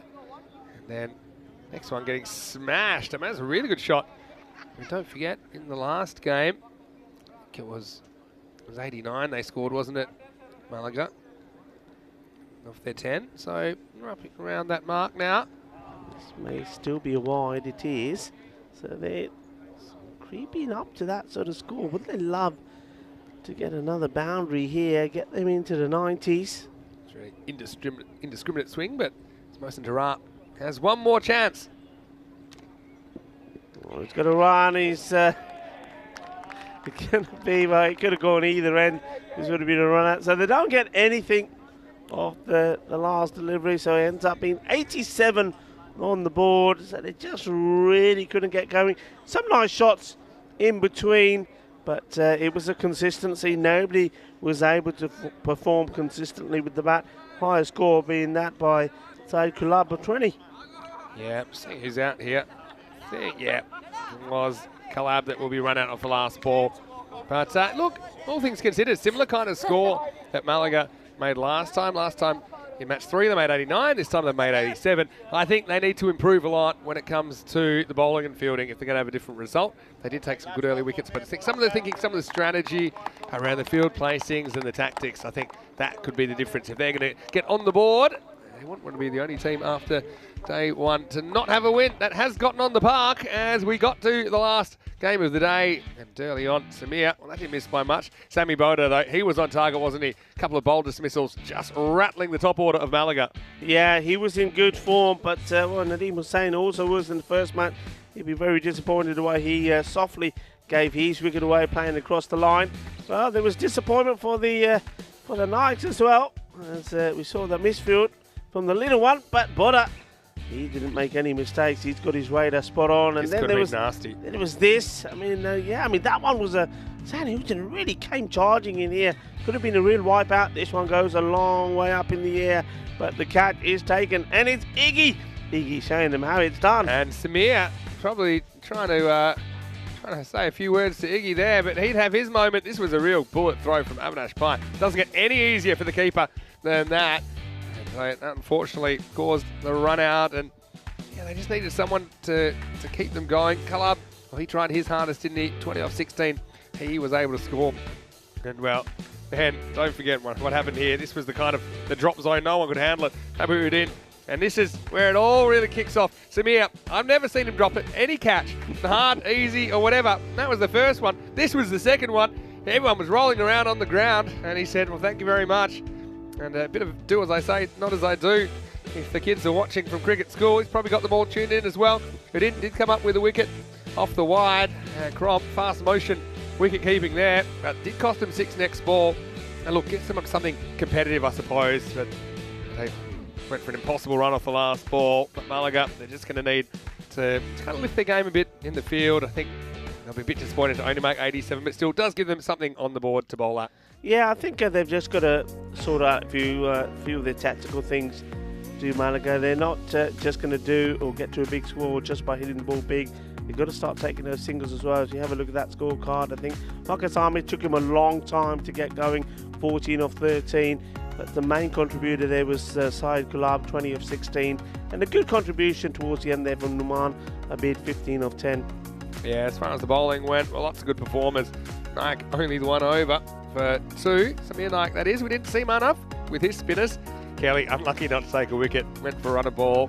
2 for 13. Boda with the figures. Also a wicket for Avinash Pai, who I thought went really well. Less than run of ball pace. And Udin chipped in with 1 at the end, but slightly expensive last over. You'd have to say, got Malaga up to 87. And we look forward to your company when we return. The other side of this break, it'll be the last innings of the day. Costa del Sol to sweep this series against Malaga. They will require 88 off their 60 deliveries. Join us then, Vinny Sandu here, Mr. Maximo, alongside Rico Full. Hope you're having a great day wherever you're watching from around the world. See you shortly for more ECN action. As the last innings is around the corner, you're watching the FanCode European Cricket Series Spain.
Hello and welcome back to the Cartama Oval for the last time today. And it's going to be, once again, what should be, I suppose, a fairly straightforward and comfortable chase for the Costa del Sol. It's against Malaga. 87 was scored, so 88 required. They did have a mini blip first time these two teams met in the earlier match, but on that occasion it was a good partnership put together by Samir Naik's 54. He was 54 not out and batted all the way through the innings practically. He'll be hoping to do that again in this one.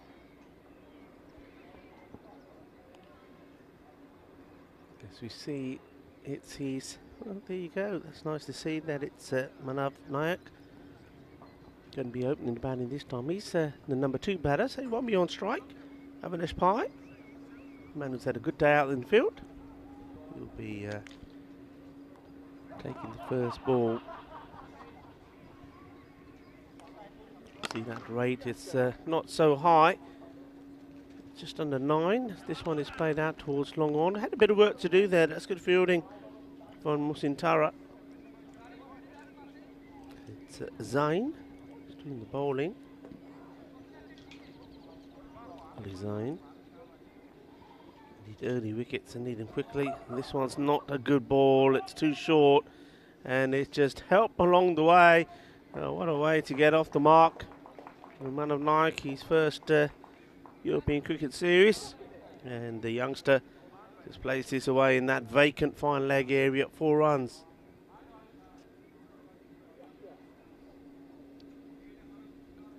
The ball signalled. There's the 2 umpires coming together here. Not sure what they're coming together here for. Having a bit of a conversation, and well, it looks like, yeah, the ball has been changed here. I think the 2 umpires have had a discussion between themselves, and with the captain, have not been, weren't very impressed. Perhaps the only thing I can think of is with the action of the bowler. So there's a change straight away. Though I have to say, the man that we're looking at, Man of Nike, is probably saying, I don't mind, leave him on. I'm quite happy with that. So, well, a bit of early drama here. After bowling 2 deliveries, unfortunately, Ali Zain will be no more. So Mohammed Zaman will come into the attack, so this will count as one of his overs.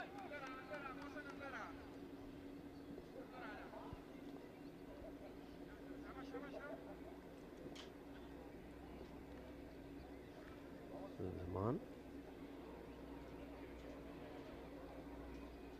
That's well bowled. Draws the young Nayak into the shot. Getting some movement away there. The field now gets changed just to strengthen that offside field slightly. Yeah, good movement, good shape, bit of swing. Right, going down the ground. Once again, it's fielded by Musintara. Need something to happen, don't they? Malaga, they're looking pretty quiet out there in the field. They need to be vocal, they need to believe. They need to try and put a bit of pressure vocally on the batters as well as with their bowling and fielding. And Avinash Naik looking to go and get past the inner field, not able to. It goes again to the man who's a bit of a ball magnet at the moment. Sintara. He's saying that, you've got to do better than that to get it past me.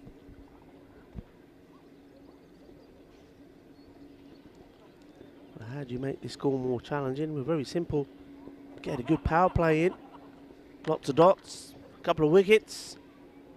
And try and get that rate to over 10.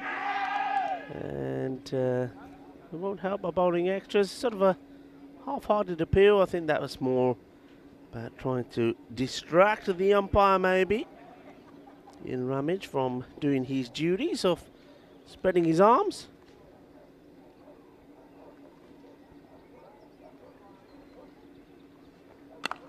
Played into the ground. Good pick up and good throw. Good bit of cricket. Keeping the pressure on. So that will be the end of an interesting over. And great bit of fielding that. I have to say, that's really well picked up one-handedly. And he gets the throw in. No run there. So it will be 9 without loss of the first. So it's at the moment it's level pegging. This is exactly where Malaga were.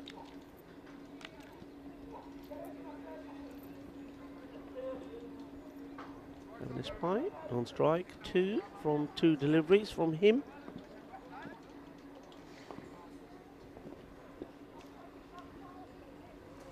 Ahmed Mumtaz gets this one out the offside. Having a spy, plenty of time, gets himself into good position, plays it out on the off. And we can full here in the commentary box at the Cartama Oval, and alongside me is Mr. Maximo Vinny Sandhu. Yeah, it's good to be back. It's probably a common sense way to deal with that situation early in the first over.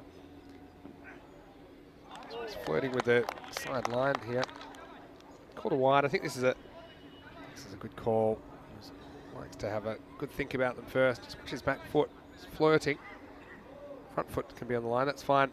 But you know, it's one of those funny things about the rule about fairness of a delivery action. Come back to that in a second. It'll just be a dot. Yeah, because we bar bowlers through the attack for high no balls and things like high full pitch deliveries, but there's nothing with delivery action that you can do that. So technically, I don't know if a guy isn't bowling an acceptable action as far as the umpire's concerned, they just have to keep no balling them. So yeah, I think that does make sense the way that was handled. This one's pretty high and being played away with the Gundy ball, a full toss, and gets put away. Doesn't have to hit it too hard, just gets plenty of bat onto it, and over it goes. And was dipping. I don't think the height was probably an issue with that one. It was probably a slower attempted Yorker, but Julian Ike is up to the task and plays it away well. 4 more. Yeah, it wasn't a good ball, was it? And so, yeah, I mean, it's going to be hard to keep them quiet, isn't it? We know that. Looks like a different looking batting lineup with Manav Nayak at the top of the order. It's a nice opportunity for him, I think. Yeah, I think you're right about the no ball thing. And obviously it's it's not a nice word, chucker. That there was a bit of a chuck there. The arm wasn't meant. Now, I think if the bowler or the captain contested it, it makes it difficult for the umpires because it's. You see this one first, because it's then, well, it's about the proof, etc. But what was nice to see there is that the umpires came together. They had a quiet chat with the captain. The captain was probably in agreement, and the right call made. It's not about calling anyone out. I mean, it's just something. It's obviously the fairness of the game is important, and I think hopefully they can working his bowling, maybe just get a little bit straighter. Oh well, working on bowling. They'll have to work on this one. This was the old trick one. Luckily for the bowler, for Mumtaz, it goes backwards and not forwards. Otherwise, this would have been another interesting one. Wow. This is a variation you don't see very often. It actually looked like his arm almost came over. But, well, it did eventually, but the ball was long gone. It's all happening out there. Seen a bit of everything today. This one, I think you can see, makes a conscious effort of holding the ball right across the seam so it doesn't slip out of his hand. It was pretty short, but having spy not really able to get any power in the shot. It's going ticky-taka at the moment, run a ball. And it's one of Nayak that seems to be striking the ball well at the moment. And well, striking well he does. Balle, Ginna Sona, Ginna Badashaka. Well, he gets a lot of grief. That's a man of Nike from his old man, from Samir, saying that he needs to eat more and he needs to build himself up because he doesn't have the power to put the ball away. Well, I think he may be. Samir, he's out to prove a point. And That's a nice shot, powerful shot. And that's the first maximo of the innings as well. And at the moment, all the boundaries coming from the bat of the youngster. Yeah, it's nice to see him striking the ball nicely. Malaga would love a win here if they can get one. And each team would have had one win on day one. Haven't seen Madrid United yet. We'll see them a little bit later. Starting tomorrow morning, actually, the Madrid derby. It's his first ball of the next over. Mohamed Zaman just slides it down leg side for a wide. Yeah, Zaman. This will technically be his second over, because he had to finish off the first. Started by Zain. Nice looking shot. That is a lovely shot, straight down the ground. And one of the shots of the day. Manos arriba from the umpire there in Ramesh, because that's 6 runs. Beautiful. Yeah, well balanced there. Just takes a little skip step down the wicket and nails this one in the power play. So Midon were up in the circle. Really good batting, 6 runs. And, this time we were just trying to push this into that gap on the offside and take a cheeky single. He's just looking for that same shot again, but the length wasn't quite there this time to go with it.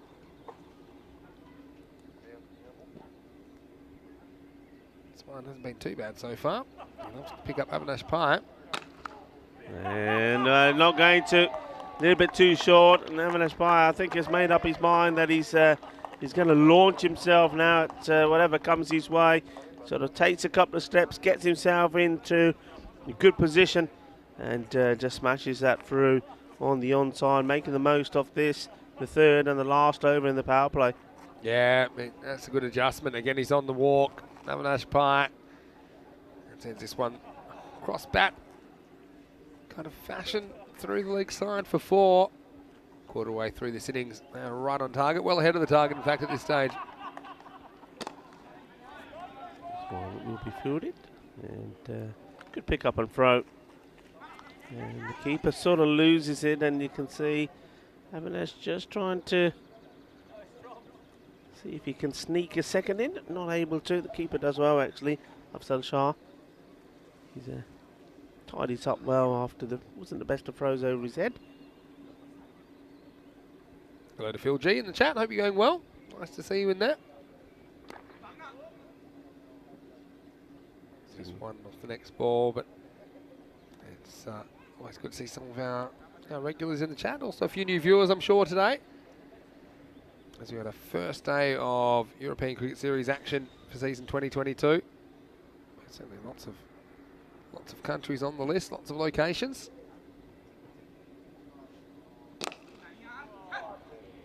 Doesn't quite. Oh well.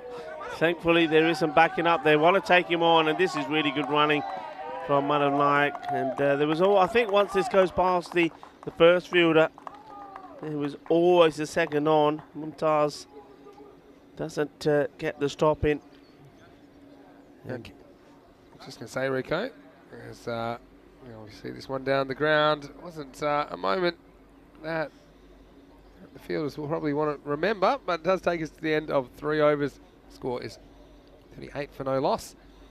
But I'm counting 22 cities that are on the radar for ECS this year. Okay. Do you want to hear them? Go on then. Okay, Cartama, then a mixture of countries and cities. Portugal, Netherlands, Bulgaria, Romania, Sweden, Malmo, Sweden, Stockholm, Czech Republic, Austria, Hungary, then 5 weeks in Italy, Milan, Brescia, Venice, Bologna, Rome, then 2 weeks in Dresden, 2 weeks in Krefeld, Belgium, back in Belgium again, that'll be good for a couple of weeks.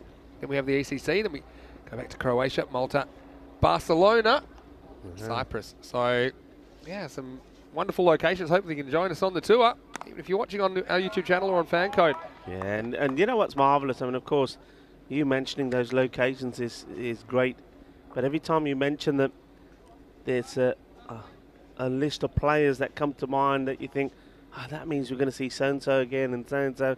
Just fantastic. Yeah, agree.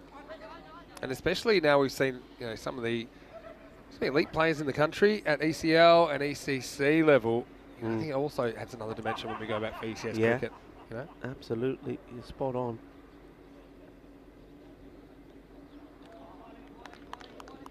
Ooh, a bit of a leave there from I think he's hoping this one maybe called a wide, but let's have a look. He doesn't move early, so yeah, maybe more in than out.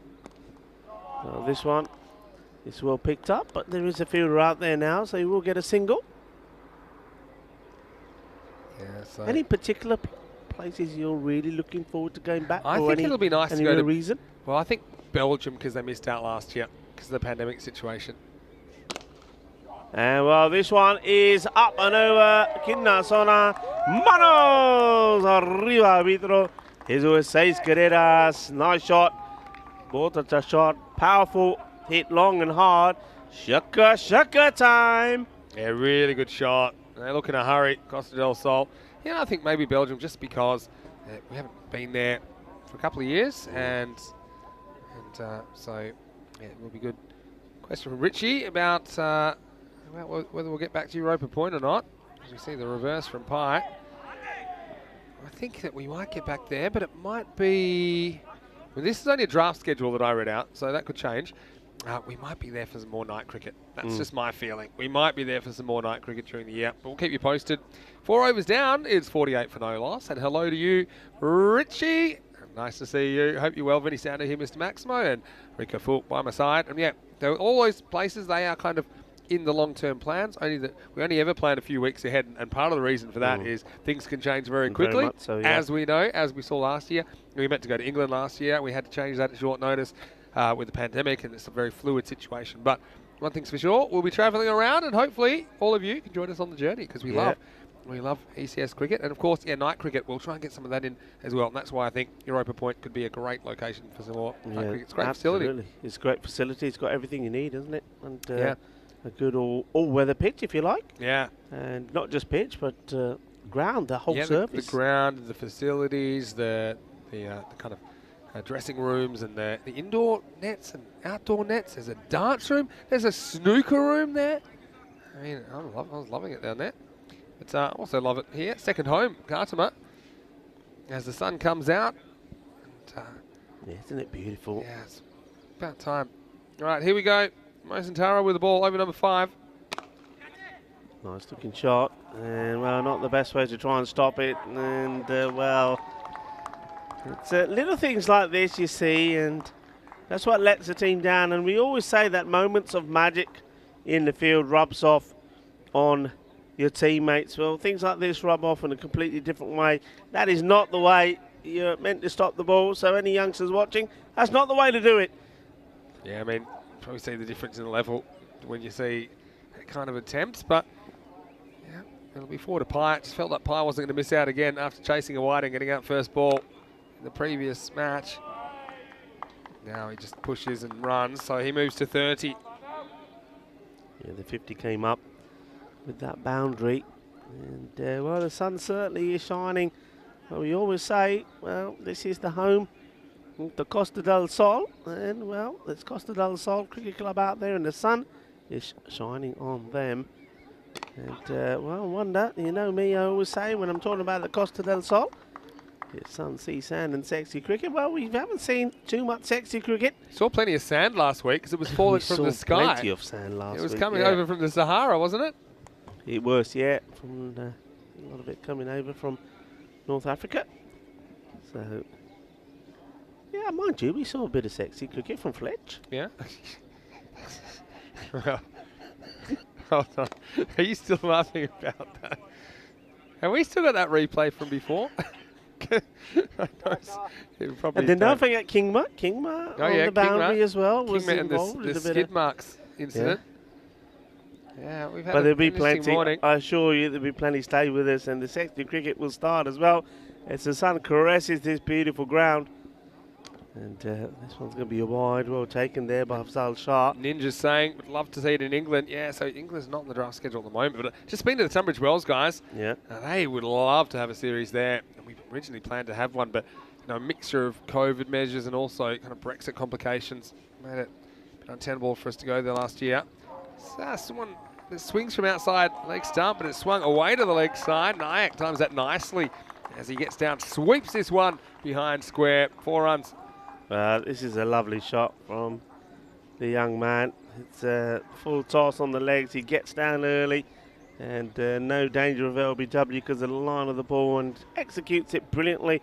And I think he's trying to make sure that this match is going to be all about the good of him, the little Nayak, and all about the bad of the big Nayak. This one's a bit straighter, but still it's short enough for him to negotiate away. It takes a single, and both these batters batting really well. Good partnership being put on by Avanesh Pai and Manav Nayak here now. Yeah, done it with relative ease as well, haven't they? At the end of 5 overs now and halfway through. And well, under 30 required. 61 for no loss is the score. And both batters going pretty well. Hello to Ian Latin in the chat. It's nice to see you, Ian. And of course, saw you playing for the Colpay Giants in the ECL, which biggest tournament in cricket. 144 matches in one location over 6 weeks. The biggest thing we've ever undertaken. It certainly was a lot of celebrating on Sunday night, not just from the Paco Care Badalona guys, but also everyone involved with the tournament. Yeah, we were able to finish it in style as we start a new over. And a little bit of work for the fielder, but yeah, he's been able to make the stop there. So now they're going to go for a second. They're going to probably check this, but there's no problem here, I think. Yeah, that's very well. So it's all about making sure he's not contacting the rope or anything while he's touching the ball, and he doesn't. So yeah, good work. It's nice to see he's prepared to get dirty for his team and stopping the boundary. So Nazif Tara, the captain. Doesn't quite find the gap he was looking for in this shot. The Costa del Sol, I had them as favourites going into this week, not for, for plenty of reasons. One of them, refer to in a second, as we see this next one launched up in the air, and it's going to go all the way. Maximal! Nice shot by Pai. It was pie in the sky stuff. That's where he sent it. He got under it, almost 2 knees on the ground, putting everything into that. 6 runs. Yeah, good, clean, straight hit. Slight adjustment in his positioning, but then got down on 1 knee and dispatched it. This one's even better, Rico, because he's gone offside this time. Maximo rolls the dice, gets double sixes, and he's closing in on this target. 2 more hits like that, and we're out of here. Yeah, this one was glorious, wasn't it? Just once again, he has that little trigger, gets himself very quickly into position. And once again, you see, hitting through the ball, not hitting across it. And that's why he's able to get the power in the shot. Yeah, the reason I was going to say that I had them as favourites is because their performance in the Spanish Championship weekend last year, where they seemed to pick up the format really quickly, and they've also had a bunch of players that have played the format recently as well. Apart from that, I mean, just look at some of the individuals in their lineup. I think they've got a good squad. They've got good depth. Costa del Sol. I do think it'll be interesting when they play Granada, though, to see if Kingma. I think you might see him go up a couple of notches. Yeah, maybe. The other thing is I mean, you mentioned what's happened here. This is overthrows, and they're just losing the plot here, aren't they? And it's going to be quite a long, hard evening, I think, for Malaga when they go back to base. They're going to have to get together and really talk about this. The ball comes in, and well, I've never seen anything so casual. Yeah, they really got to have a chat and say, "Come on, guys, what are we doing here? You know, we're either up for this, and if we are, we've got to be better." And I'm pretty sure we will see them better. So yeah, no, I was going back to Costa del Sol, of course, like you mentioned. They finished sort of runners up, if you like, right? Behind Paco Care Badalona after that superb performance at the Sporting Alfest ground in close to Benidorm. So you see the start of this over. And this will go for 4 runs. Nicely played. And I do believe he's played this. I don't think this is so much an edge. He knows exactly what he's doing here. Look at that. Gets his wrist involved as that goes under the boundary fence there towards the giant ball. But yeah, I think they've got a huge advantage. But A, because of that experience. They have played against the best of the best, just narrowly losing out. But also, I think with this being their home ground, certainly gives them that little advantage, don't you think? Yeah, I think so. I didn't mention that, but yeah. Certainly a few players to watch in there, but I'm sure we'll get a few surprises this week as well. Yeah, full toss, a beautiful shot, through extra cover, lovely bit of cricket here. And again, doesn't try and hit this too hard. It was wide, it was up, it was a full toss, and he just hits this again through the line. It really has been a dominant performance by Costa del Sol. And, well, who knows, maybe, I mean, especially with the home advantage and the good players that they're picking up along the way, maybe they could be looking to be the second team, the second Spanish team that we may be seeing next year in the Bet the Ball European Cricket League 2023. You never know. It's exciting for Spain, isn't it, to have two it's teams? Huge, Vinny. It's huge. Think about the experience all those players will get at ECL 23. Twice as many players from Spain as any other country. All right, score's tied. Any score will do it. And this one, maybe it flicks a bit of the pad on the way past. But, no wide given. You see, yeah, maybe a little bit of a touch. Of course, if anything down the leg side, anything misses leg stump is called a wide in ECS cricket, unless it does hit the pad or maybe goes between the batter's body and the stumps. But this one is, well, if it's a no ball, then it won't be 6. So I actually think that Pye's pretty happy because he's brought up his 50, and now he'll finish on 58. And so Costa del Sol end up doing this with plenty of time to spare. 19 balls to spare, in fact. They're going to reach 93. And it's all about the opening partnership, unbroken all the way to the target. Yeah, I think they've done him a favour here. This, for me, always looked a no ball. Look how high it is. Yeah, that's a big no ball.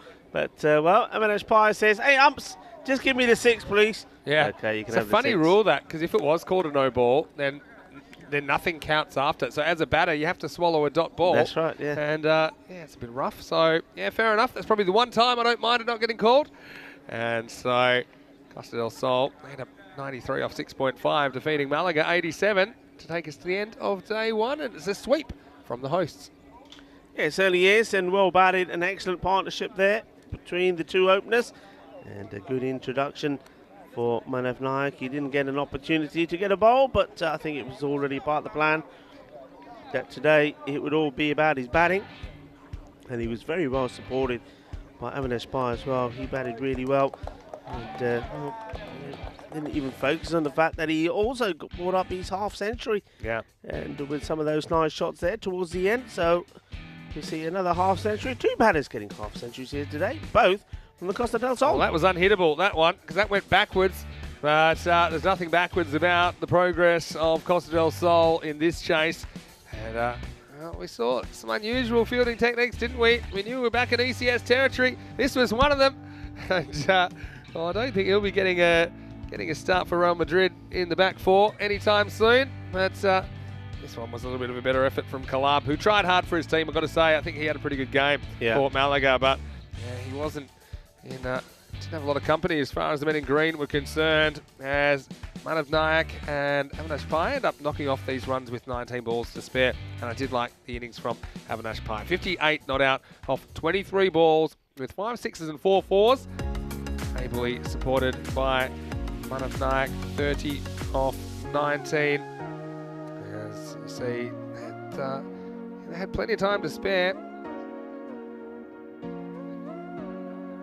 So they didn't even need Andrew James, who was listed at 3. Samir Nayak, well, his only contribution to that game, apart from a tight over, was 2 of the easiest drop catches that you've ever seen. It's still nice to see some other names in there for the first time, like Bruce Reynolds, who came on and had a bowl. As far as the ball went, not too much to write home about. I think Zaman did what he could. He almost bowled 2 overs, went for 18. And really, it was just a tough day at the office for Malaga. You'd have to say they ran into the hosts first up. The host just looked a bit of a class above, you'd have to say, in this game, and never really challenged. I think Malaga, they'll learn a lot from that. I think that they'll probably learn a lot, especially with the fielding and the kind of techniques you need on this field, just to be a bit more safe and try and stop more balls, I think. And yeah, they're bowling. They certainly had their moments. Even with the bat, they had their moments. They've got a couple of guys that strike the ball pretty well. In particular, Nadeem Hussain. I liked him, and also the keeper, Astel Shah, at times during the day. So, well, Rico, it's been a long time coming. And, you know, it's been great to be back. The last European Cricket Series day was all the way back in Malta. Yeah. And it was a bit of a crazy day. Do you remember the last day in Malta? We had the quicksand, we had Varun Prasad hitting a 6 accidentally. We had the Johnny Grimmer and the stumps getting burgled incident. That was all on the last day. We had Zishan getting carried off the ground and getting dropped as Massa ended up doing it. But look, it was a really exciting end to the season back in it was the 3rd of December or 4th of December. And here we are. And it's been great to be back about 3.5 months later. Been great to be back with you, of course. Thanks to all of our viewers out there. Now remember that tomorrow we do have more ECS cricket, and we've got the Madrid derby. That'll be a good one to start up. Madrid United versus Madrid CC. In the afternoon, well, this is what I was talking about. Costa del Sol versus Granada. I know Viv Kingma's in there for Granada. I think that this is the kind of game that he's been brought in for. Yeah. I think they know the Costa del Sol is strong. Granada, they needed some heavy artillery, so they've got Big Viv, who didn't really get out of second gear today, but I think that should be an interesting matches in the afternoon. All starting tomorrow from here in Cartama, 8:30 GMT, which is 9:30 in Central Europe, and 2 p.m. in India. Well, Rico, I saw that your pasty has been demolished, so that's good. That's good, yeah. I'm sure we'll come back. We'll do it all again tomorrow. It's just nice to be back. It's a little bit of a calmer setting at the moment, of course, than Saturday when we had the ECL finals, but still beautiful place. And the weather was kind to us too today. Yeah, weather was very kind. I think it's just absolutely a magical moment for all these teams. I mean, they've seen the cricket being played at the big stage here with the Bat Ball European Cricket League. They saw that it was the Spanish champions, Pacquiao Barcelona, that were crowned the champions, and they've got the trophy, and the trophy stays here in Spain. And we saw them getting a very warm reception in Barcelona. And isn't it cool for the Spanish sides to come in and play on the same field, the same pitch, where all of that action happened? And also, you know, one thing I think is very important to remember, and that is that Pacquiao Barcelona, they also, the first time we saw them was at a European Cricket Series. Yeah, exactly. And, you know, we're talking about Malaga here, and we're talking about the Costa del Sol and Granada. And Granada is a relative new team. Yeah. They'll learn from every one of these European Cricket Series they play in. They'll learn from the other teams. They'll adapt to the format. And who knows, maybe in 2-3 years' time, it could be them, that other team, playing out there and lifting up the Champions Trophy. Yeah. And that applies to any team in Europe. That is what is so good, so beautiful about the European Cricket Series. Yeah, and I agree. And it's been great to get back to the domestic cricket. Thanks again for joining us. If you want to find out more, go to our website, europeancricket.com. You can also go to our social media accounts at European Cricket. We love to give you all of the little highlights, and there's certainly a few that I'll be looking at again, particularly from this morning, particularly from one Paul Fletcher. Don't start me off. Which we, Do not start me off. We will definitely look at that on the bus on the way home. Hope you have a happy and safe evening. Thanks again for joining us. Tell everybody ECS is back. Join us tomorrow for more action. Vinny Sandhu here, Mr. Maximo, alongside Rico Full. Have a happy and safe evening on behalf of the European Cricket Network and all of the European Cricket family. We'll see you tomorrow right here in Cartama Cricket Oval for more FanCode European Cricket Series. Hasta mañana.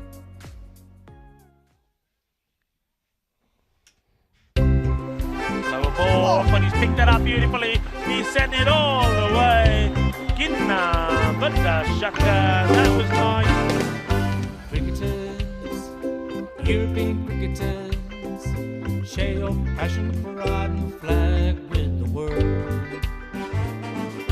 Cricketers, European cricketers, time to cheer and show the world what you got. 7 bits of wood and a tape ball taken to an open space. With a swing and a hit, the ball goes flying in the field and makes his chase.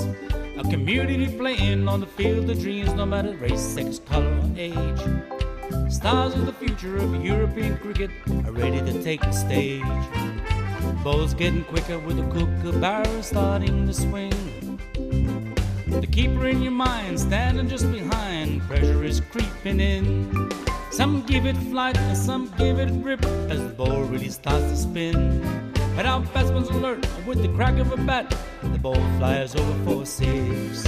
Cricketers, European cricketers, share your passion for riding the flag with the world.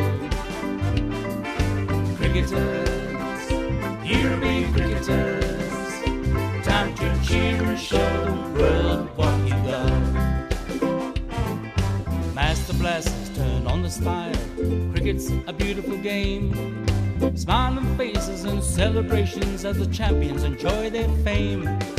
European legends breaking records, making their own dreams come true. Watched by millions, European cricketers show the world what they can do. Now picture this, 10 runs needed to win off the last over of the match. Fielders are on fire, sliding and diving, want to take that world-class catch. Tension building as the ball runs in, will it be short, a yorker or slow? A 6 will win it, 4 to tie into the golden ball we go. Cricketers, European cricketers, share your passion for riding a flag with the world. Cricketers, European cricketers, time to cheer and show the world what you got. Another one, that's the big one. That's gone all the way over into the clubhouse and ordering a pint at the bar. Hundreds of clubs all over Europe are coming together today. Thousands of cricketers want to be stars, show their talents when they play. We've got commentary, action-packed cricket frenzy. You're hooked, you can't deny. Worldwide audience watching to see which team will lift the cup up high. Oh, cricketers, European cricketers, share your passion for riding a flag with the world. Cricketers, European cricketers, time to cheer and show the world what you got. La la la la la la. There he goes, he sent that pack in but the shaka, 6 more. Oh, cricketers, European cricketers, share your passion for riding a flag with the world. Cricketers, European cricketers, time to cheer and show the world what you got. Time to cheer and show the world what you got. Time to cheer and show the world what you Mentioned got. turbo earlier, that's supercharged. 6 runs, that's gone into orbit. It's another kookaburra ball that's going to be circling our planet for years to come.